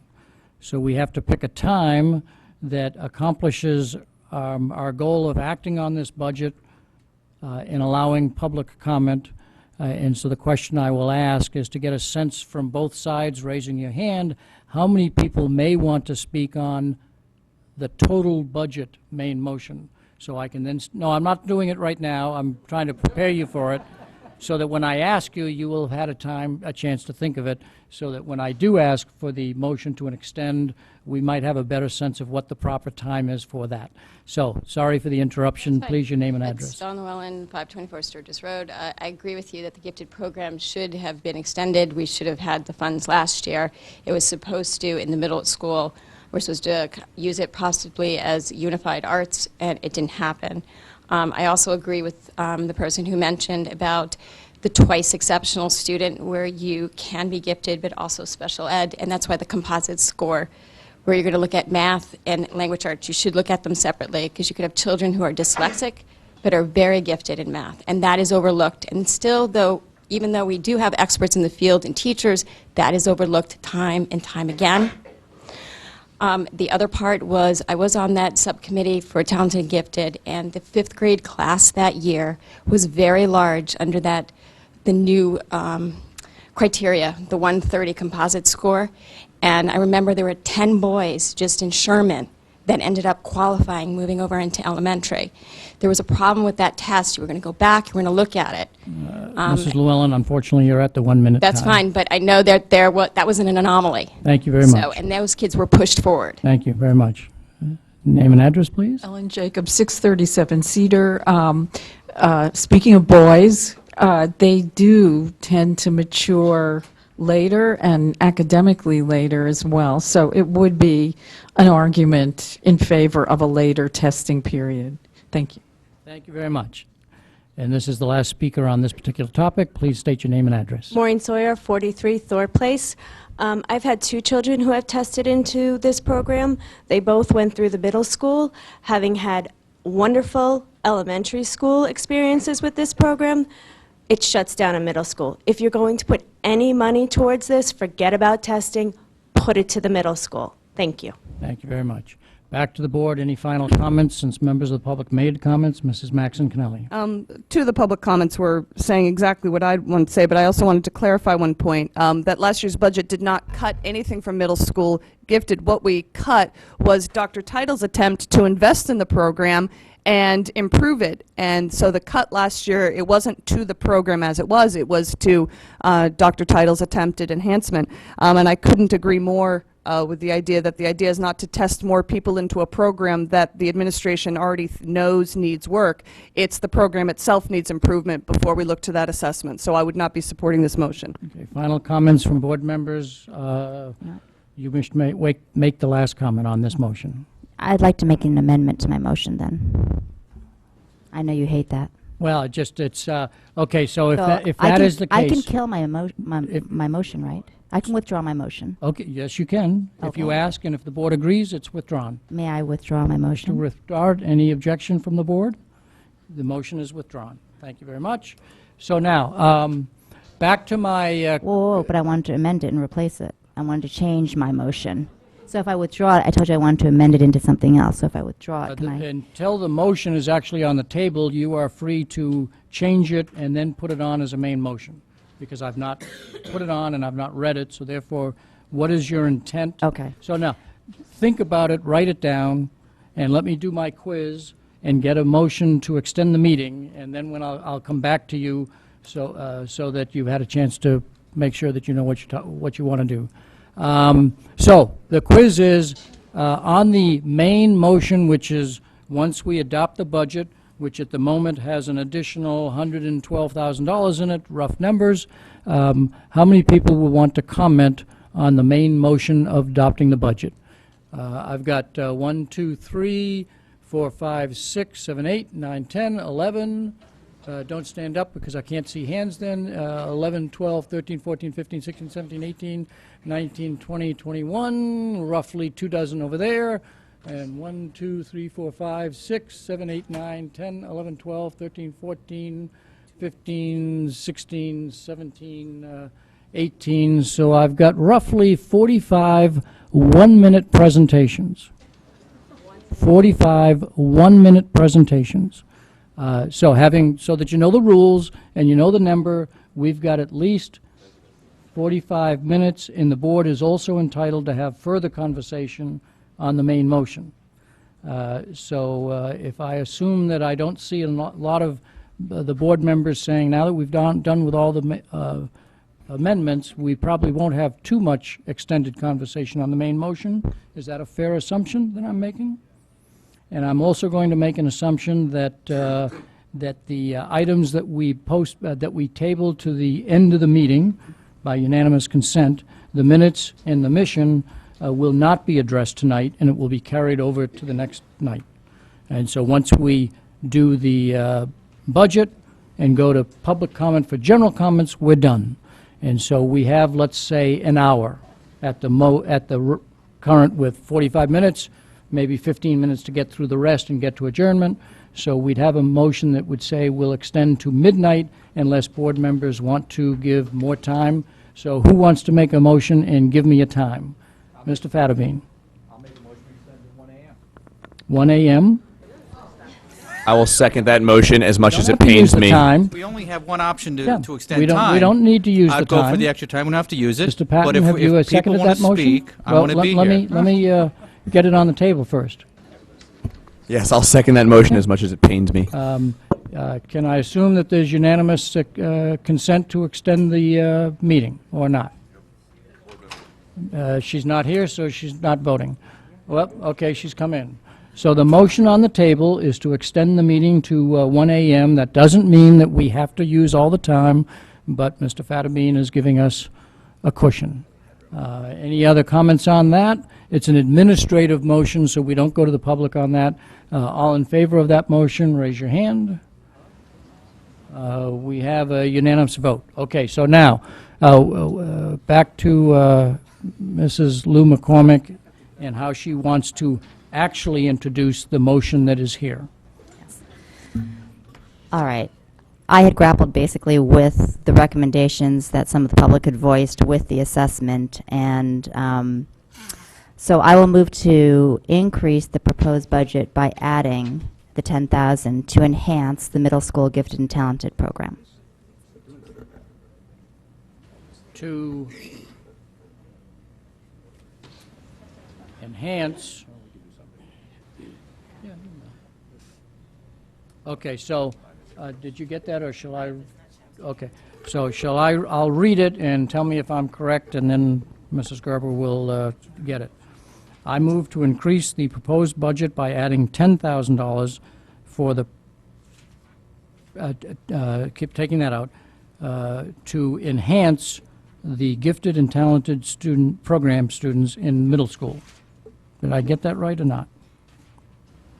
The middle school gifted and talented program. For the middle school gifted and talented program. Okay. So the motion is to increase the proposed budget by adding $10,000 to enhance the middle school gifted and talented program. Correct. Correct. Do I have a second for that? Do I have a second for that motion? Do I have a second, Mr. Llewellyn? Want to make comments on that? Or have you made the comments from? I think I've made the point. I think the public has made, their Okay, opinion now. So. And the process, she withdrew the motion, so it's off the table and reintroduced a newly worded motion. Any other comments that board members wish to make on that motion? Mrs. Maxon Kennelly. 2 quick things. First, to refresh my memory through the chair to Dr. Title, what was the amount that you'd asked to increase it by last year to have a meaningful impact on enhancing the program? Well, I don't want to trust my memory at this point. I have it somewhere. Last year, the main program cost approximately $80,000. That's right. 40,000. And about 40. It was 40,000. 40,000 was added. Okay, So so- we 40 cut yeah. we cut the That's what I thought. 40,000, but kept the existing 80,000. Right. Yes. And so then, through the chair to Ms. Lou McCormick, I'd like to know what is your vision for what a $10,000 investment gets us? Well, I think I would leave that to the discretion of the gifted and talented teachers to use it as best they would towards enhancing it. And I would imagine that since the budgets have been tight, we would incrementally try to increase it every year. Thank you. Any further comments from the board before I go to the public? How many people wish to speak on this issue? Okay, so most of you are there because of the main motion. Anybody here interested in speaking on the gifted and talented motion that is currently before us? Anybody here? I see nobody coming forward. And I assume that's not because people are blocking the aisle and you can't get there. Okay, so with no comment, we are back to the board for a vote. The motion is to increase the proposed budget by adding $10,000 to enhance the gifted and talented, the middle school gifted and talented program. Thank you. If everybody is aware of the motion and understand it, all in favor say, raise your hand. Mrs. Lou McCormick, Mr. Fattabine, Mr. Llewellyn, all opposed. Mr. Convertito, Mrs. Gerber, Mr. Dwyer, Mrs. Maxon Kennelly, Mr. Patton, abstentions. Ms. Carnell, the motion fails. 3-5-1. Now we're back to the main motion, and I would ask Doreen, if you would give us the official dollar amount that will be filled in with the blank line. $157,022,051. And that percentage increase is 3.86. 3.86. I would have liked to hit 3.84, so it would still round down to 3.8, but that's a different story.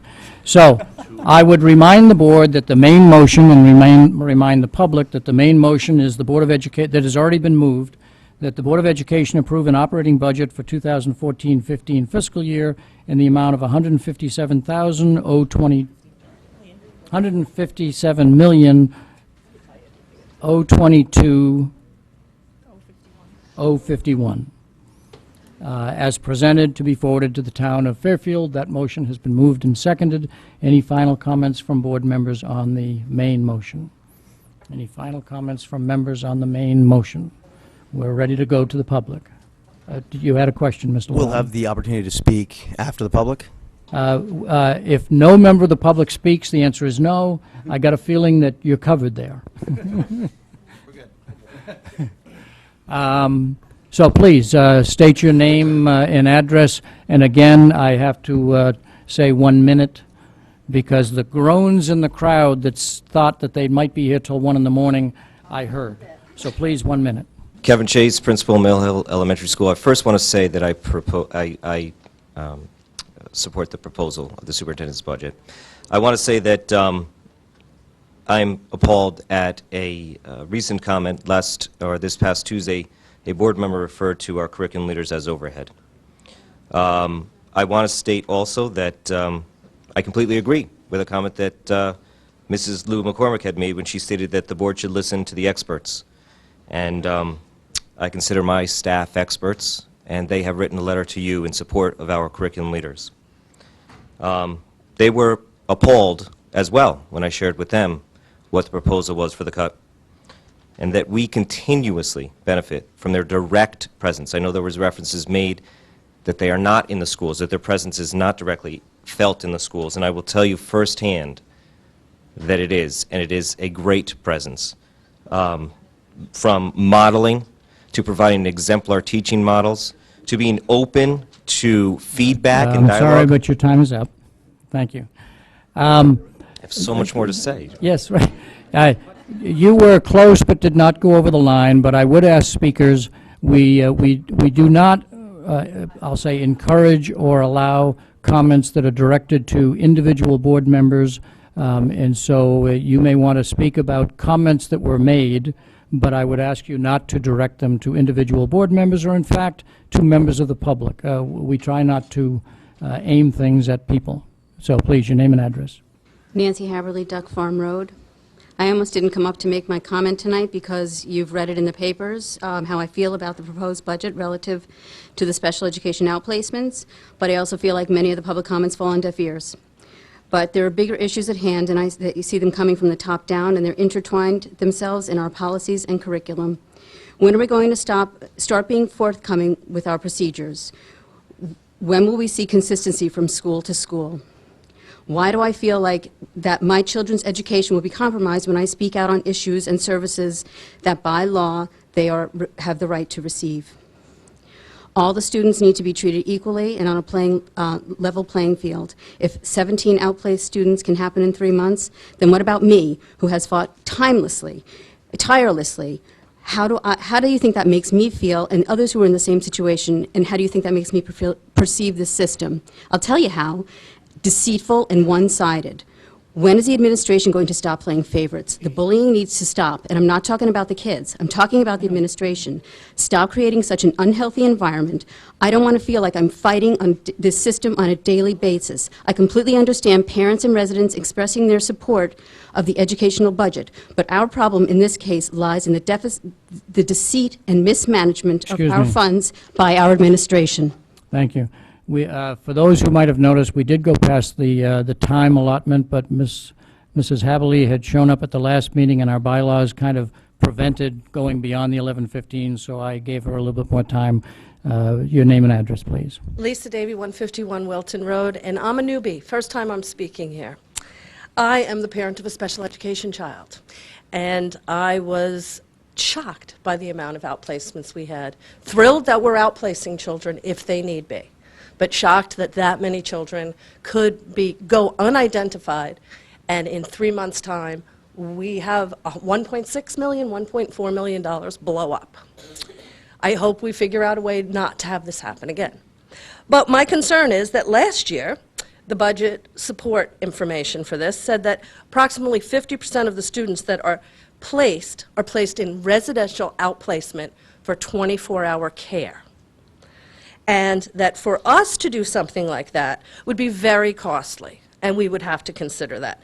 This year's backup said that the majority of the students are being put in therapeutic day programs, and that it warranted us running that type of a program. Excuse me, I have to close you down at this moment. I understand, and that we would realize savings in 3 years. Thank you. I'd like to see it. Thank you. State your name and address. Good evening, Elizabeth McGoey, principal of Stratfield School. I'm asking the board to maintain the current elementary curriculum leadership structure. During this time of aligning Fairfield's instructional practices and curricula with the new initiatives including Common Core state standards, Smarter Balance assessments, and teacher evaluation, the role of curriculum leaders is essential. At Stratfield, we have seen firsthand the benefits of embedded and ongoing professional development that Mr. Rafferty and Mr. Wakeman provide, which leads to an improved student achievement. Every week, they spend a half day working directly with students and modeling effective instructional practices for staff. This process includes a pre-conference with teachers focused on raising the level of rigorous questioning in order to promote higher level thinking. The second component involves coaching and demonstration lessons, where staff is actively engaged in observing and analyzing lessons in order to internalize the process. Children are actively engaged in tasks and strategies that hold them accountable for their participation in their learning. Following the classroom demonstration observation... Sorry to interrupt the principal. I tried so hard to get it all out. I know, thank you. Thank you. Any of you who have a document that is in writing that you would like to hand in to the secretary, we can make sure that it gets copied for all board members, because it will be informative to us as we make other decisions in the future. So feel free to give a copy if you wish to. You state your name and address. Catherine McManus, 340 Oldfield Road, and I am also a language arts specialist at Stratfield School. And I'm also asking the board to maintain the current elementary curriculum leadership structure. On a daily basis, the curriculum leaders are in our schools collaborating with classroom teachers, and they're also working directly with our students. 10 years ago, the elementary language arts team worked for 2 years without a full-time curriculum leader. During that time, the interests and needs of individual schools began to dominate the discussions and threaten the uniformity of program and instruction across the district. Based on past experience, I know there will be a negative impact on our students' education if there's a lack of direct oversight of our K-5 language arts program. I understand you have a fiduciary responsibility to the taxpayers, but you also have a responsibility to our children, and I ask you to maintain the current structure. Thank you very much. State your name and address. Matt Hutzman, 317 Pansy Road. I just want to state to the board, I hope they pass the amended budget as is. I know there'll be a lot of talk about how the other town bodies will be looking to cut. I don't think they'll think twice, and I don't think they'll think once about it. But what I'd like is just the board to pass it as is, and what I'd like to see is that maybe Dr. Title have a list of if they cut this much, this is what happened. Because what always happens is people on the RTM say, well, it's not up to us to where to cut this. It's just, so they hide behind that kind of bureaucracy. So we should have a bullet point. If you cut $1 million, $2 million, $3 million, this is what will happen, and maybe that'll move parents to go, I don't know. Thank you. Thank you very much. State your name and address. Richard Koreski, Shrub Oak Lane, also a teacher in the town of Fairfield, and I would like to thank you for taking your time out, the time out of your busy schedule to come here and be part of the educational process.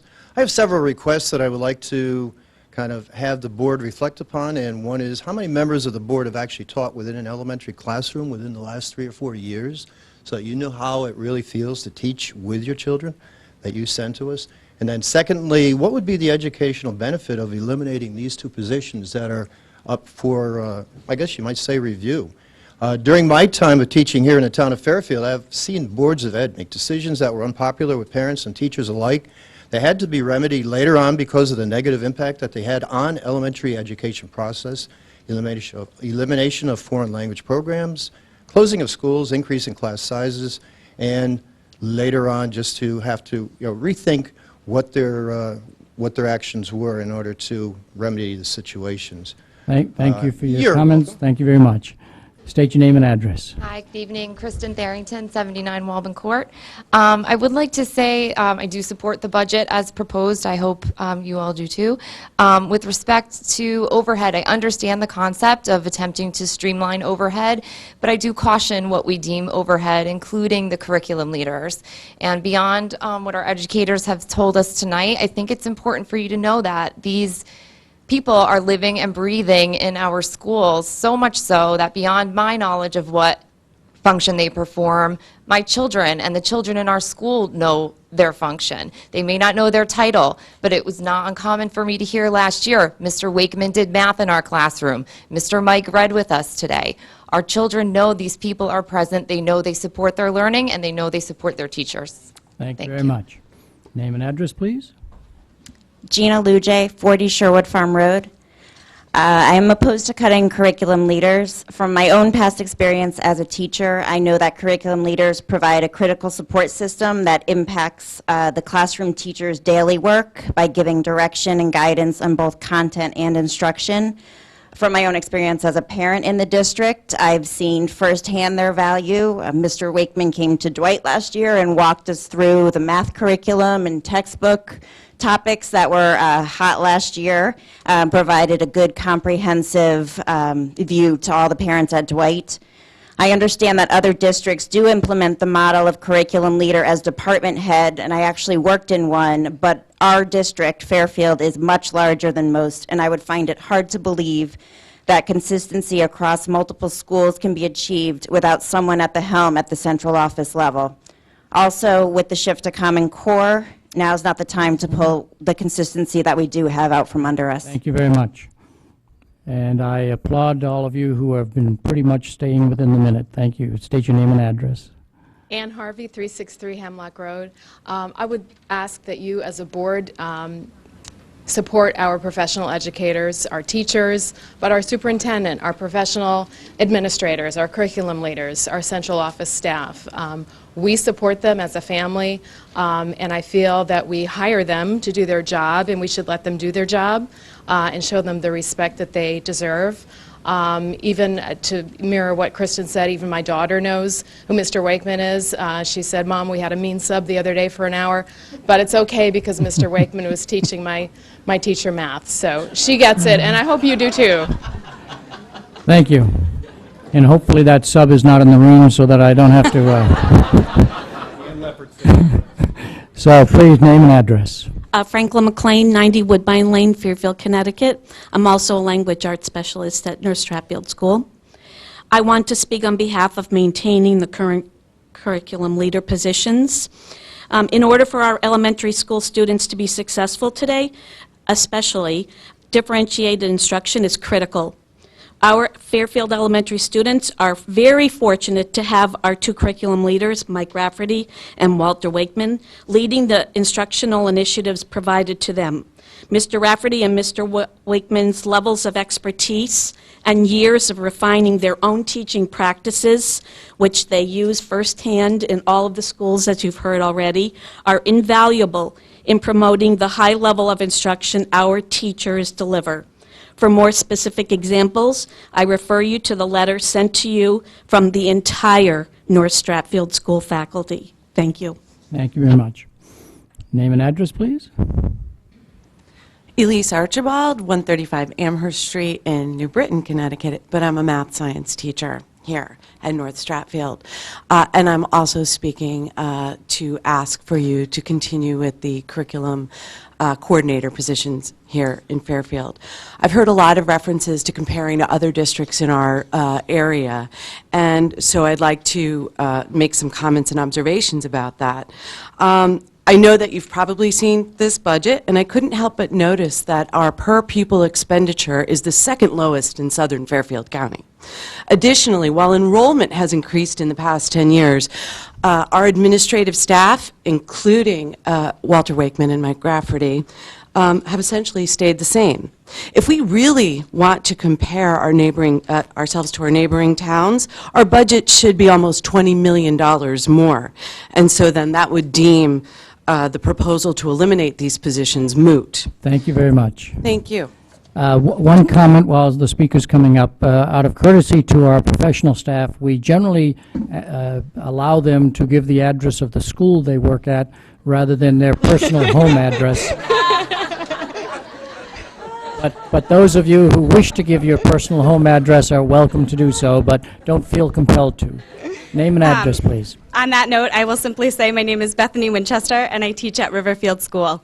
Many of you have seen my face before. Last year, I had the privilege of speaking before this board several times and working extremely closely with Mr. Wakeman. He became a fixture not only in my mathematical knowledge, but also in my classroom environment.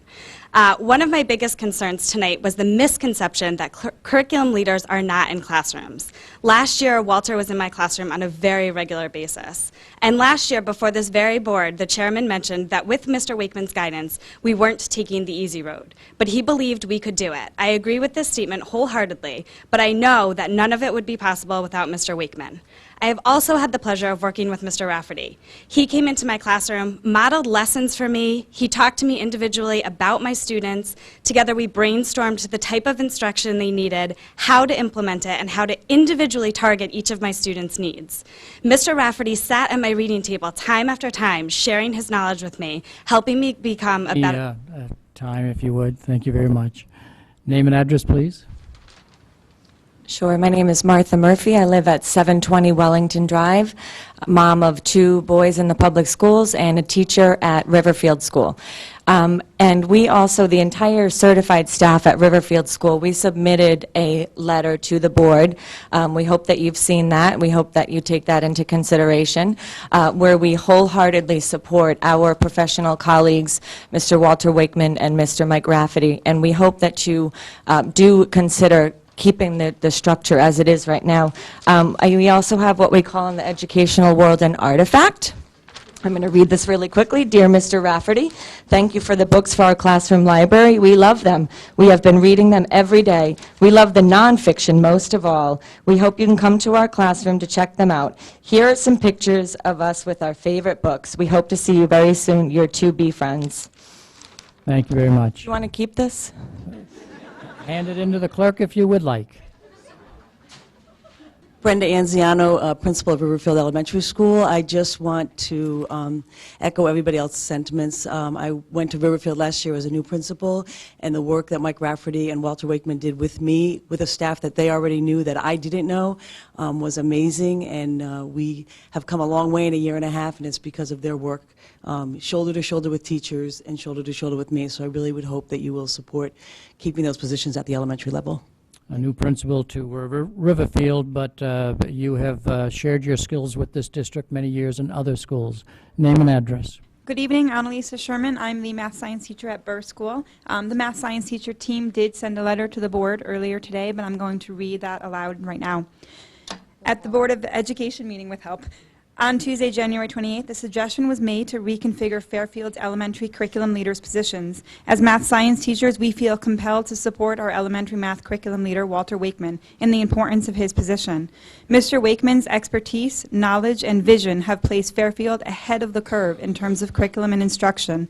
In his more than 6 years as a math curriculum leader, Mr. Wakeman spearheaded the curriculum committee consisting of teachers, math science teachers, and outside consultants to research, develop, write, and implement a pre-K to 5 math curriculum that is aligned to the Common Core state standards. He developed and implemented the balanced math instructional model, implemented progress monitoring tools to successfully track student progress and adjust intervention instruction.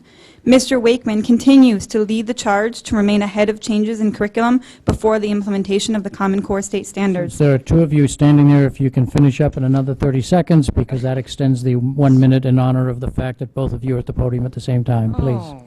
So I don't Finish. get a full minute? Finish. Amy Lacey, Stratfield School. He continues to instruct teachers in the use of practice standards through the instructional model, work to provide a global, cohesive, and consistent message to all teachers, provide ongoing professional development to MSTs, teachers, and paraprofessionals, provide professional development for parents in the form of parent workshops, family math nights, collaborates with the elementary language arts and curriculum leaders, and moving forward, it would be very difficult to maintain the current level of excellence in both curriculum and instruction that parents expect in this district without the insightful guidance and valuable expertise of Walter Wakeman. We feel privileged to work with such a brilliant, supportive leader and visionary. Having such a leader to foster and facilitate the shared vision and purpose strengthens our team both collaboratively and professionally. We respectfully request that you disregard the suggestion to reorganize the curriculum leader positions. Thank you very much. It would be deleterious to the children. Name and address, please.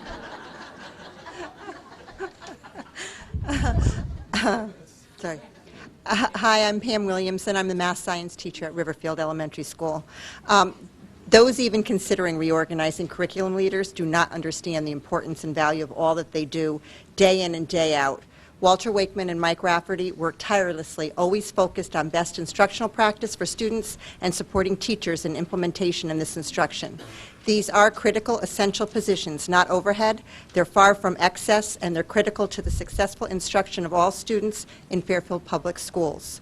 While I know this item has been tabled, it has not been withdrawn or voted down, and I still respectfully request that this proposed reorganization never be considered.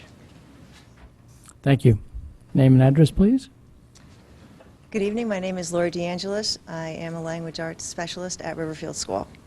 And I'm going to echo what everybody else here has said. Please keep our current curriculum leadership in place. Our language arts and math department needs Mike and Walter. We use them all the time. Our teachers need them. Our students need them. They are integral to what we do every day. Thank you. Thank you very much.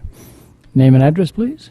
Jessica Octavio. I'm a teacher at Riverfield Elementary School, and I just want to echo the same sentiments that without Mike and Walter, we would be at a loss for all students and teachers. They are an invaluable resource. Thank you very much. Name and address, please. Maureen Sawyer, 43 Thorpe Place. I'm asking you to please approve this budget as amended tonight. While as a taxpayer, I appreciate your efforts to keep our school system budget as fiscally prudent as possible. It is, however, your first and foremost duty to do what is best for our children. When and if the removal of the curriculum leader come before you again, please know that a loss of these very important administrators will impact our children's education. How, I ask you, are department heads going to teach classes, prepare lessons, grade and review student work, update curriculum standards, and still perform evaluations necessary under the new Common Core standards? I am aware that these are being tabled for a year, but they'll come back. Our schools have done with less for years. It is now time for you to properly fund the budget for them. Do the right thing. Fund this budget. Thank you very much. Name and address, please. Christine Vitale, 254 Vernon Hill Road. I'm going to ask you to please support the budget tonight. And since we're adding things and we're talking about curriculum leaders and department heads, I don't think it's an either or. I think it's a both, being that money doesn't seem to be as much of a concern. So when this does come back to the table, I would hope the board would look at it from an educational standpoint and what we really need, and then maybe take the cost considerations in later. So I thank the board for that. Thank you very much. Echo everybody. Name and address, please. Hi, Lauren Moreno, Language Arts Specialist at Sherman School. Teachers like to go to bed early, so we wouldn't all be here if this wasn't really important. But like everyone else, about the curriculum leader positions, collapsing or eliminating these positions would be really detrimental to the district in a lot of ways that are too many for us to talk about in 1 minute, including stalling, implementing, and writing new curriculum, presenting the necessary professional development to implement the new Common Core standards and the new SBAC assessment. And most of all, it would pull the language arts specialists out of the classrooms and away from the students that need them the most. So I would urge you to please not give any more consideration to the proposal about the curriculum leaders. Thanks. Thank you very much. Name and address, please. Hi, my name is Lisa Henkel. I'm a language arts specialist at Burr Elementary School, and I support the current structure of our leadership in our district. I think as a former classroom teacher and now as a language arts specialist, I have found it invaluable to have leaders like Mike and Walter involved in our lives, in our schools, with our students. In a time now with new curriculum, new assessments, it's more critical than ever to have them there to move us forward, keep the cohesion. In a large district like this, I don't know how we can have leaders like this do a part-time job and do what I consider a full-time job every single day. So please consider keeping the structure. Thank you very much. Name and address, please. My name's or Eric. is the address on your shirt? Here it is. My name's Eric Terrio. I serve as the Instructional Improvement and Gifted Resource Teacher at Jennings School. And what is a line item of curriculum leader for some of you is Walter and Mike to me. I've worked and collaborated and learned from Walter and Mike countless times, and each time felt very thankful for their contributions. You should feel the same because they have integrity. Every decision they make has the children of Fairfield first and foremost in their mind. They have passion. They need it when their jobs are on the shopping block year in and year out. Expertise, their training is second to none. And vision. They understand where we've been, where we are, where we're going, and how we need to get there. And I don't expect you to know them as Walter and Mike, but please do know that they may very well be the very best bargain in this entire budget. They work very hard.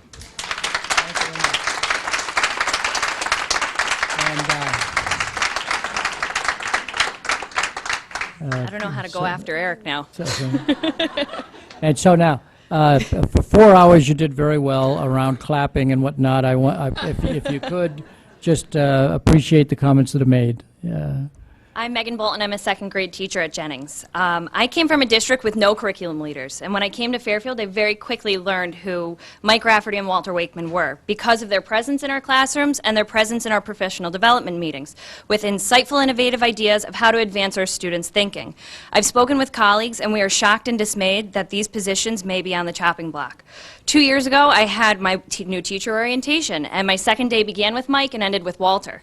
Mike made me think about a short poem in a way that I didn't know was possible by extending it from what I thought about it, not just what the words were on the poem.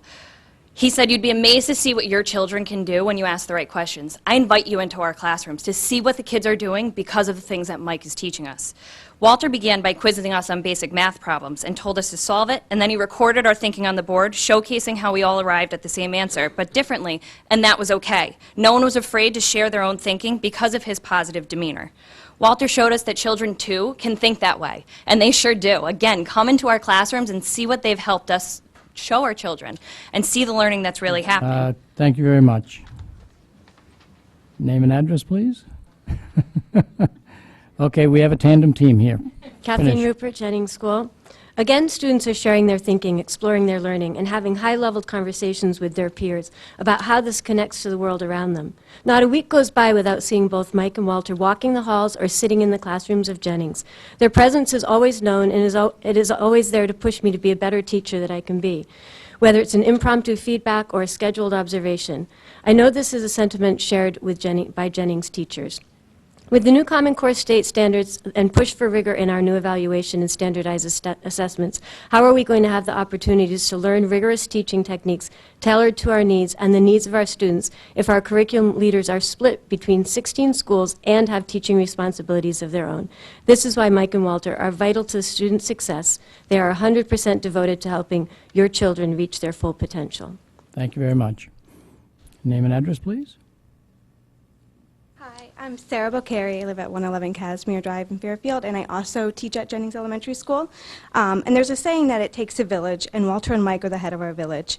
They are in our classrooms on a regular basis and offer professional development that has changed the way I teach. They work with our children on a regular basis, enrich our daily instruction, and engage our students in deep thinking. They know our students by name. In fact, there's a space for them on our carpet every day. As a parent of an incoming kindergartner in the district, I want you to know that these positions are I hope that these positions are still in place, and I want my daughter to have the opportunity to benefit from the direct impact that our curriculum leaders have on our instruction in her classroom. And they will know her by name also, partly because she's a Spitfire, but mostly because there's going to be a spot for them on her rug too. And I just hope that you support the budget the way it is. It's rigorous, and the children are really benefiting from it. Thank you. Thank you very much. Name and address, please. Good evening. Kathleen Kane, a third grade teacher at North Stratfield School. I'm here with to talk about the teachers at North Stratfield and how we urge you to support the current budget.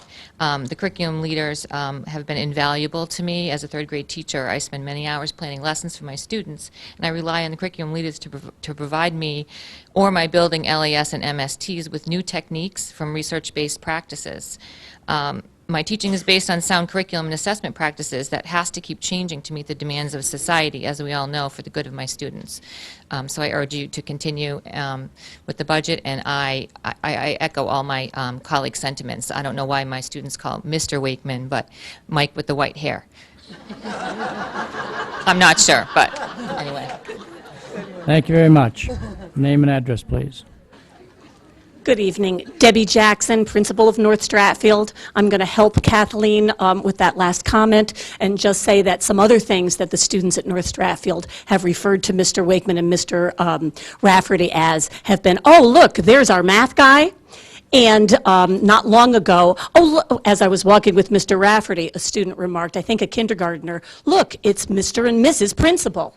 So, you know.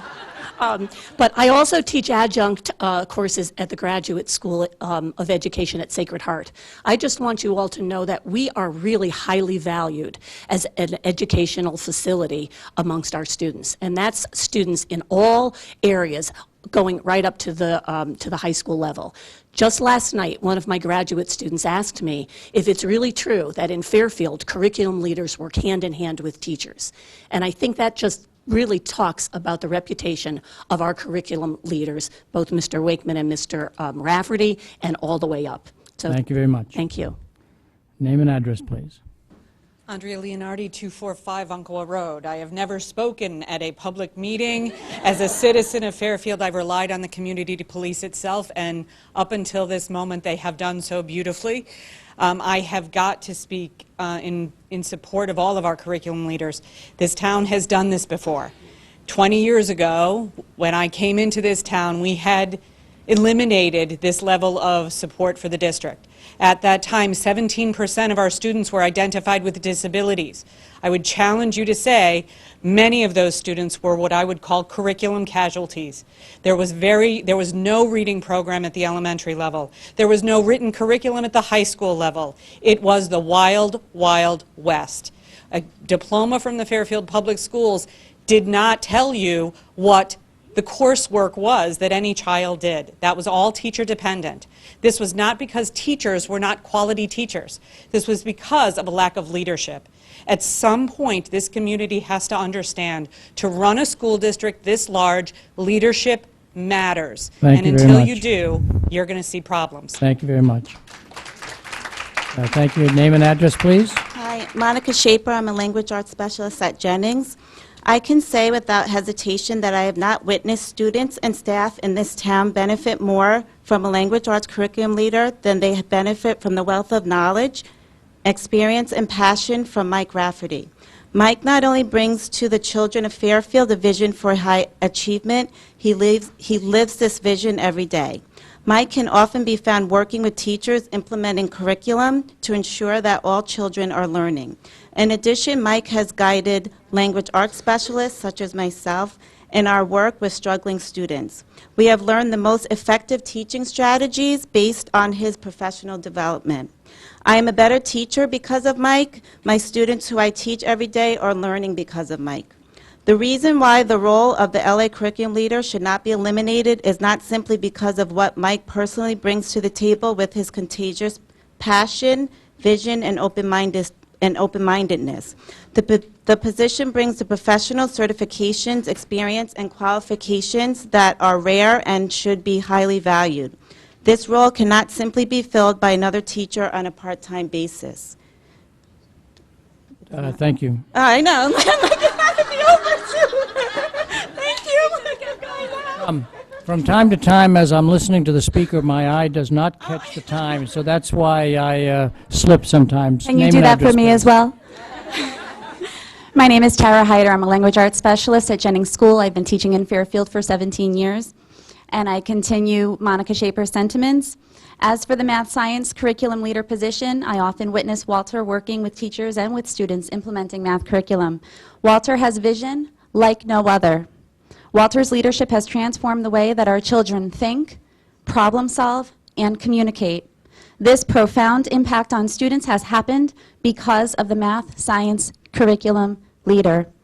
I, too, have served as a Board of Education member in my hometown, and I fully understand your role representing taxpayers and your responsibility to provide premier education to children. Some believe that this town cannot afford to have curriculum leaders. However, the children of Fairfield cannot afford to not have curriculum leaders. They are vital components to a premier school district.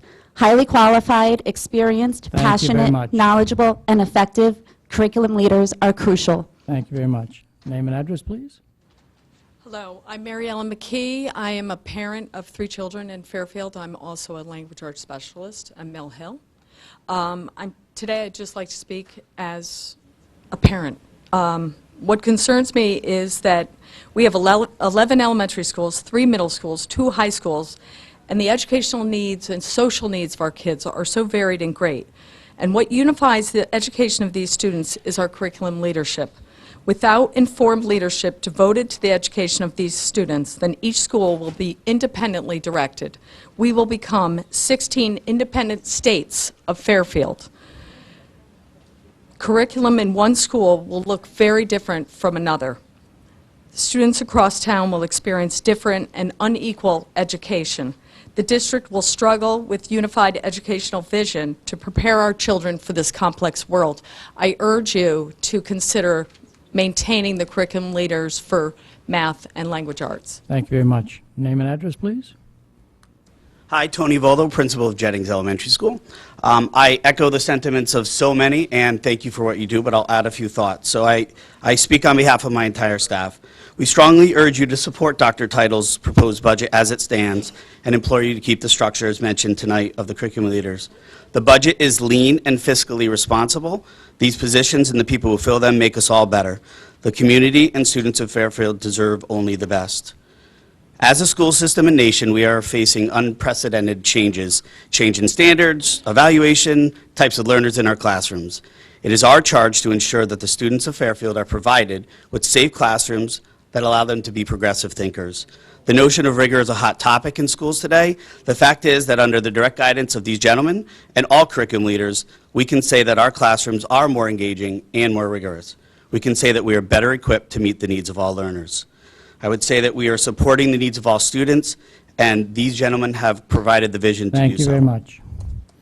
Name and address, please. Hi, Leslie Pearson, principal of McKinley School. I'm also a parent with a son at Ludlow High School. I did have teachers here who wanted to speak tonight, but they did go home early so they could get to bed and be ready for school tomorrow. But we crafted a letter together.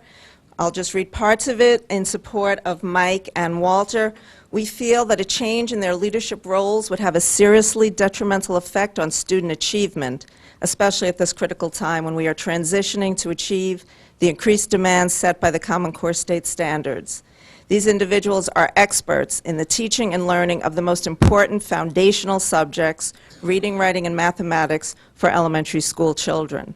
Success in these subjects is what ensures success in all curriculum areas, so that as students advance through the grades and eventually graduate from Fairfield Public Schools, they leave college and career ready.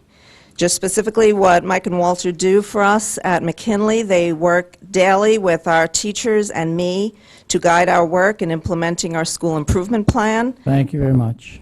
Sorry.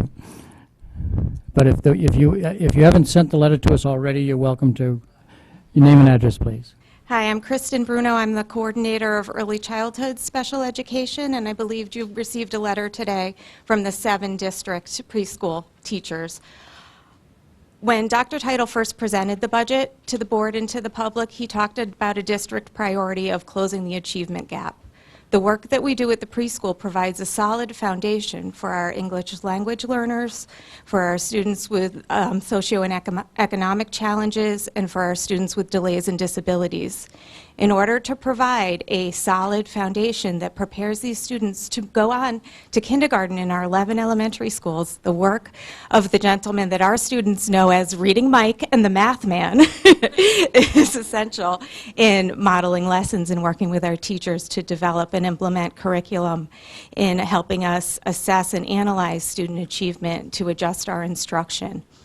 My role also allows me to follow our students through their kindergarten year. And as I visit each elementary school, the alignment that I see is astonishing, and that's due to that strong centralized vision and follow-through in each of the buildings. Thank you very much. Name and address, please. Good evening. Frank Arnone, principal of Osborne Hill Elementary School, and I've got 10 pages I've memorized. No. Principal of Osborne Hill Elementary School and also past principal of Holland Hill Elementary School. I have been an administrator here for 9 years. I have worked as the administrator of one of our more diverse schools and now administrator for one of our largest elementary schools. I know the importance of curriculum coordinators in helping us meet the educational needs of our children. True magic happens in our classrooms. I know that you've been saying trust in our educators. Please do, and please know that these 2 curriculum coordinators and all of our curriculum coordinator positions truly make a difference so that we can meet the needs of our children. I thank you so much for all the work that you're doing. You have a good evening. Thank you very much.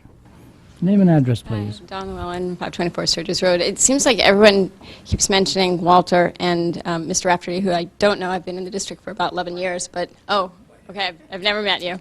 I've been in the district for 11 years. And I don't think anyone's gunning for these 2 people. I just think that they're looking at maybe different ways that we could improve instruction and maybe be cost effective by moving the curriculum leaders to a classroom. They shouldn't look at it as a loss, but rather as a gain for the students and the teachers in the district. I think we need more consistency across the district by grade level. As it stands now, each school building operates as its own unit, and I've seen that with children in this district. The education opportunities for students are not the same. Curriculum leaders do not visit the building as often as they would like. Over the past several years, curriculum leaders have not prepared annual detailed analysis on our district's academic goals, objectives, progress, and how we compare against other districts. Additionally, last year, parents were told that teachers are responsible for writing the curriculum over the summer months, not curriculum leaders. Thank you very much. On the elementary level, Mrs. there's no Llewellyn, consistent... please hand in your remarks. It is amazing that you allowed other people to go over. I just wanted to make note of that, Phil. Thank you. Thank you very much. Suzanne Miska, 123 Rygate Road. I applaud Dr. Title and Assistant Superintendent Parks. This is a lovely display. It really was. I would have liked to have seen our principals supporting teachers on music and world language. I don't understand what's going on. I really don't. It seems like in this district we have created this major divide. And from what I read on curriculum leaders, I guess I should assume that Mr. Rasmussen, Ms. Fragella, Mr. Chiappetta, Ms. Frankel are all going to get thrown under the bus. Let's be fair, Phil. In the past, the Board of Ed, when we've had public comment, has been asked if you are going to say the same thing over and over, that one person speak. That was not what followed tonight. And while I appreciate the passion of the principals, I really wish that the principals would show when the budget is cutting programs, not the people who create them. Thank you very much. Name and address, please. Jason Bluestein, principal of Burr Elementary School. I just wanted to reiterate what a lot of my colleagues said about the curriculum leader positions at the elementary level and at the middle school level and at the high school level, and all the comments they made about the work that they do every day. I will tell you that the work that we do in Fairfield is really smart. And I can tell you that having worked in some high-performing districts in Connecticut, and also I have 2 children in another district, and so I have a point of comparison. The work here is really smart. And that doesn't happen by accident. And we have great people on the ground in classrooms and curriculum folks in buildings, but someone has to lead this. And Mike and Walter lead this on a daily basis with vision and integrity and creativity and a sense of possibility for all our kids. So I just wanted to fully support their work and say thank you for your time tonight. Thank you very much. Name and address. Tricia Dunvan, 164 Teener Drive, slightly different tact. This discussion at the table tonight was very instructive, but in a sense it was a little disappointing. We don't know where we want to go. We look at world languages. Do we want to restore it? Do we not want to restore it? What are our priorities? Where do we want to go? Are we competing with DRGB or are we competing with DRGA? We need to decide where we want to belong. If we're going to compete with DRGA, then we fund it and we have a plan to enact. When I went through the strategic plan that expired in 2013 online, the 60 pages, there's a lot in that we have not accomplished or even attempted to accomplish. Where is the plan?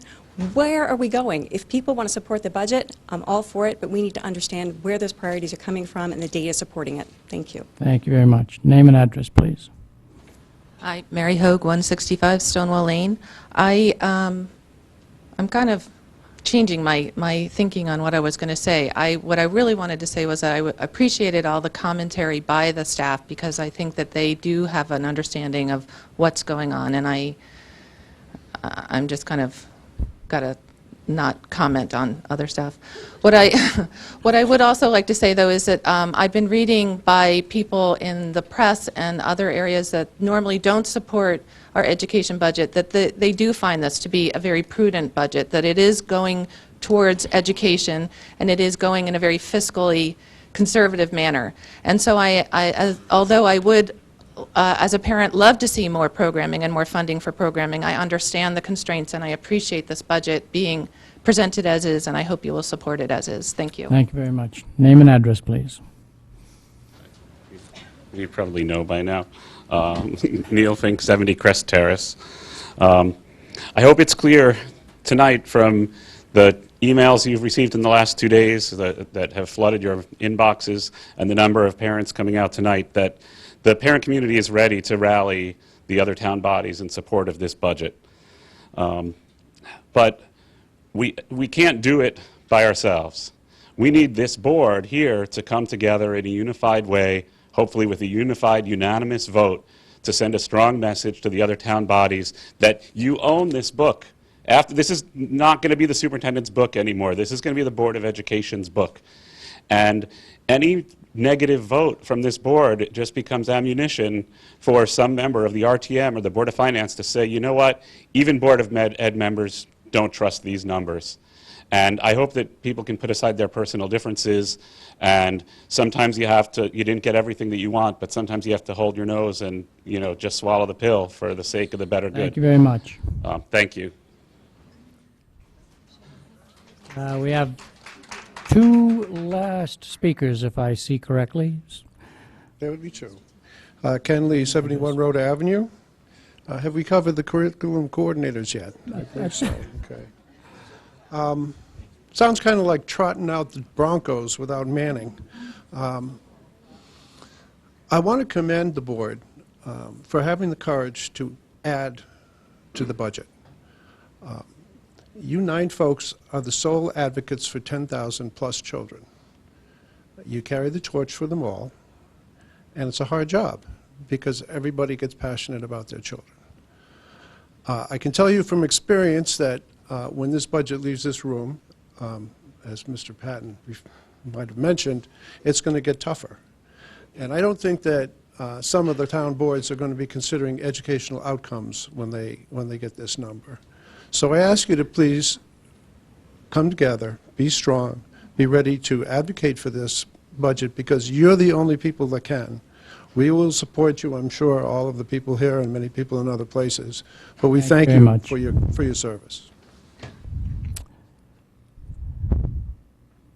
Good evening. I'm Bob Esposito, 785 Unclewood Road. I'm actually Director of Pupil Services and Counseling at Fairfield Ludlow High School, and I had been the previous director at Ward High School. I've been in education a very, very long time. I won't tell you how many years, and I've been elementary principal, middle school principal, and a high school administrator. I just want to comment on two things. First, I'd like to thank you for withdrawing the discussion about cutting counselors. In addition, one of the things I wanted to comment on is they really are not guidance people any longer. They are school counselors.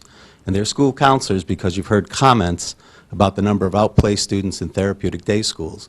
The incredible increase in pressure on our students today is overwhelming, and the school counselors have a major impact on that, and I think that's important to consider. Excuse me, they no longer just do scheduling and college placement. That's very important. The ratio of students to counselors we have is very, very important to keep that in a more healthy perspective. Secondly, the secondary school curriculum leaders. As Andrea alluded to, the wild, wild west is something that would really greatly hurt our students in their college process because colleges look for rigor, Thank you very much. consistency in programs. Thank you. Thank you. We're at the end of public comment and back to the board. I'll just make one comment, and I think Mr. Llewellyn wishes to make a comment, and I'll see if anybody else wishes to make a comment. One is to thank the public first for staying around and for following the schedule and the rules as they might have changed over time. To for those who are on our staff who stayed to this hour, I would love to tell you you have the day off tomorrow. But Ann Leffert would collapse at the thought of covering all those substitutes. For our curriculum leaders that might have felt that, boy, are they appreciated, your only reward is being able to listen to this tape. You still have to show up at work tomorrow. So I thank the public. And I do appreciate the couple of comments that were made about board members. If each of you think of 1 hour in a classroom and maybe it's 2 or 3 hours to get ready for it, I assure you that each board member here, for every 1 hour in a meeting, there's 3 or 4 hours back at home that they spend getting ready for this. So I want to also acknowledge this board for the work that they've done, the care that they've shown toward the students, and the judgments they've made. Whether they're on one side of an issue or another, they are all committed to the students that you teach or the students who are part of your home life. So, Mr. Llewellyn. Does anyone else want to speak on the board first? Oh, go ahead. Okay, that's fine. First of all, I'd like to commend you, Dr. Title. That was a very wonderful display there. So I guess the question is this. You know, we sit back and we look at what's transpired, and if anyone suggests anything that is not already lockstep, we can't do it. I look through the book at what has happened over the last several years, and you know, charges have been increased to children. A lot of student-facing staff has been eliminated. I do not sit here to diminish the educational value of this district. Far from that. I've been a very strong advocate of improving the district. What I say is we need to, at some point, stop, take a step back, and say, is it possible to do things better? As opposed to saying, we're not looking. So if we cannot work as a team to do that, I'm not sure what's wrong with that. So a couple of things strike me here, though, before we go to a vote. And a lot of it is some of the conflicting information and some of the surprises we've had. So, questions have been asked about food service for a while. Yet a November memo says, we're 400 plus at a loss as of November 30. We had a surprise of over $1.5 million on special ed. We hear from Ms. Leonardi that all of these came in from October on, I believe you said, and then we see an email from Phil Dwyer saying that 8 of them came in September. So there's a lot of contradictory information, and I just think if we can have more transparency, that would be really helpful for folks to really kind of understand that we are doing things correctly. We need to be able to measure things. We need to be able to understand that's working well, and then we can get everyone's support. So, I'll just leave it at that for the moment. Okay, thank you. Other members that wish to make a comment on the budget, because that's the motion in front of us, as Mr. Llewellyn directed his comments to the budget.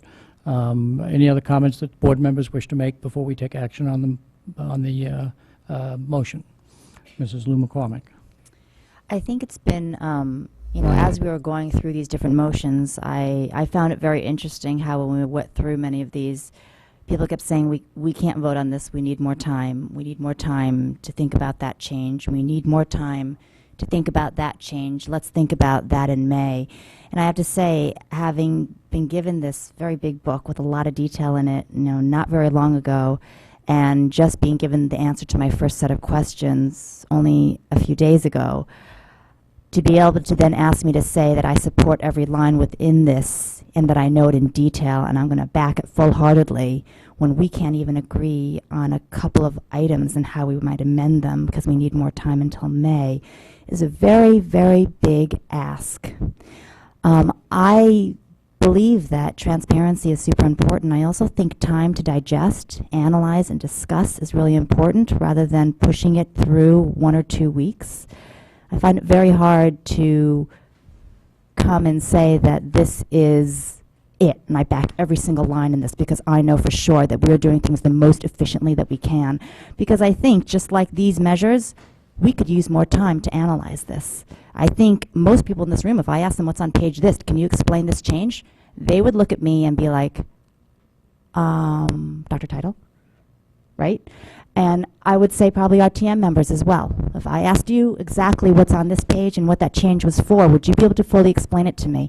And therefore, I would say that as a general matter, I think it's hasty to accept everything fully. We haven't received enrollment projections. How do I know that all the scheduling that we've done is as efficient as it could possibly be? We don't have an updated long-term strategic plan. How do we know that what we have laid forth here is bringing us to the end objective and goal that this district is driving towards? In fact, it hasn't even been explained to me yet what our top 10 priorities are from an educational perspective. And I've been here for a few months now. It hasn't been clear. A lot of these topics have been delayed. Let's talk about it later. We're going to talk about all of this later, but let's vote on the budget first. That's a concern to me. I think going forward, we need to reassess how we order this, that we get the information first, we discuss our priorities first, and then we vote the budget. Anyways, these are my sentiments. I don't want to say that it's not fiscally responsible, this whole book, because perhaps it is. But I can't say with confidence that I completely agree, particularly since I've gotten so many notes from people that tell us that we are one of the lowest spending districts in the entire state, which of course is not true when you look at it. In fact, we're one of the highest spending in our DRG. So we are DRGB, and we are one of the highest spending ones, and the ones that spend more than us, at least 3 out of the 4 of them, actually have worse performance than us, which shows that throwing money at the problem has not been the solution. In fact, I think we have to consider how we're doing things if we want to improve, which could be more importantly than how much money you throw at something. Okay, thank you. Other comments from board members? Mr. Patton, followed by Mrs. Maxon Kennelly. From my time on the PTA to the RTM to here as a Board of Ed member, I poured through 7 Board of Education budgets. And certainly in the last 3 years, the amount of detail that you should have seen the budgets before, the first at least 5 and 6 years ago.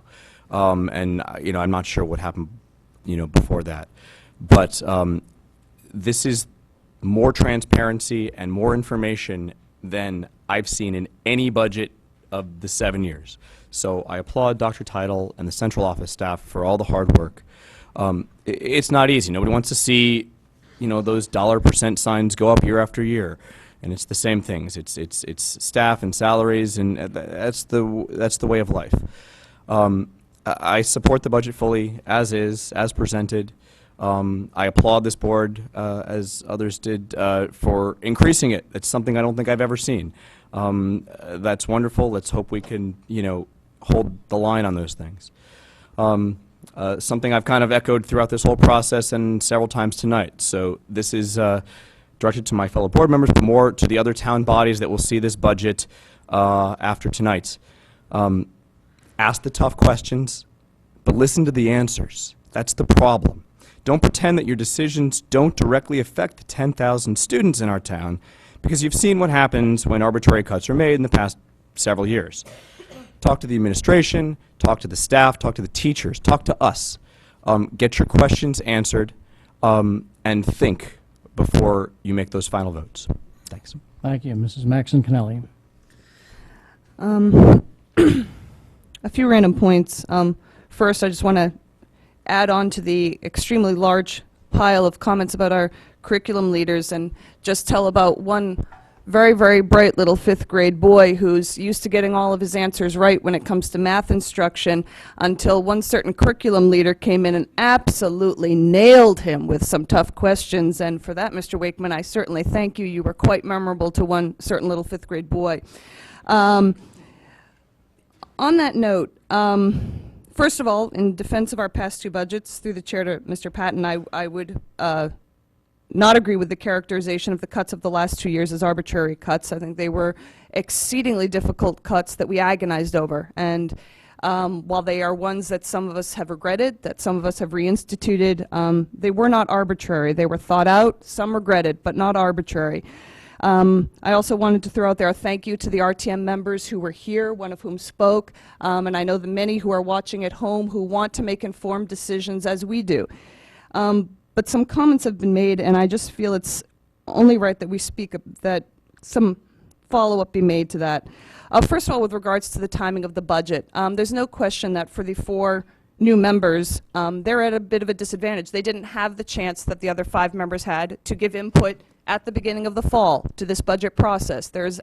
And I will say, even on that comment, that Dr. Title has always been open to changing the budget process. Is there some way we could do things? We've moved capital budgets and how we handle that in response to queries from the board. But the other 5 members did have opportunity months ago to give input on this budget.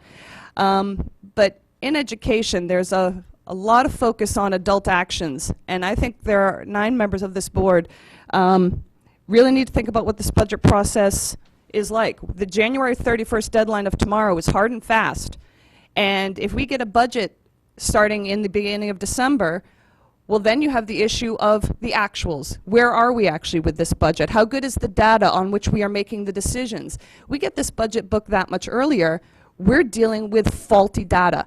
And that while January it absolutely is a time crunch, I also challenge the board members who did not submit questions and did not submit them early until the 3rd meeting in on this.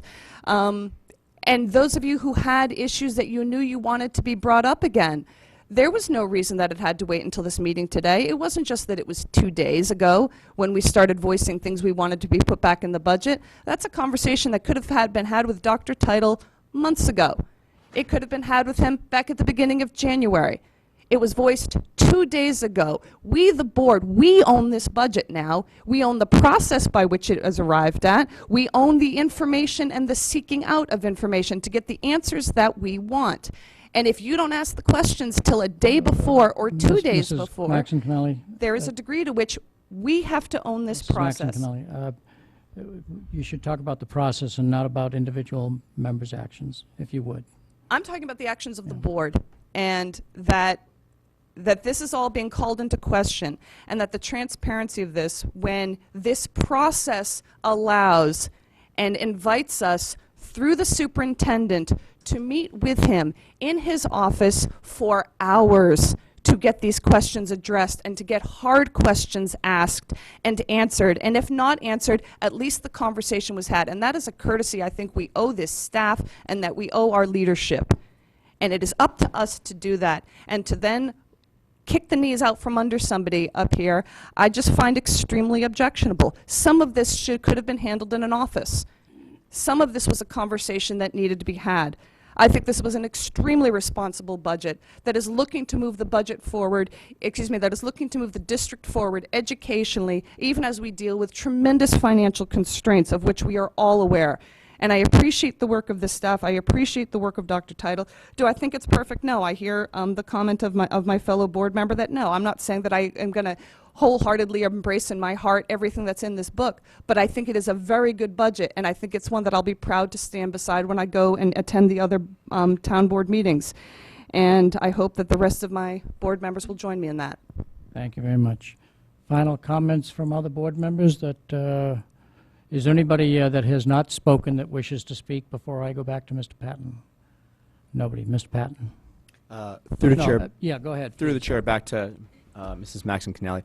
The arbitrary cuts I was referring to were not the cuts that were made by this board. They were the cuts made by the other town bodies.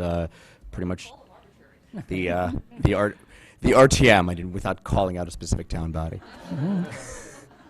Love you guys. Okay.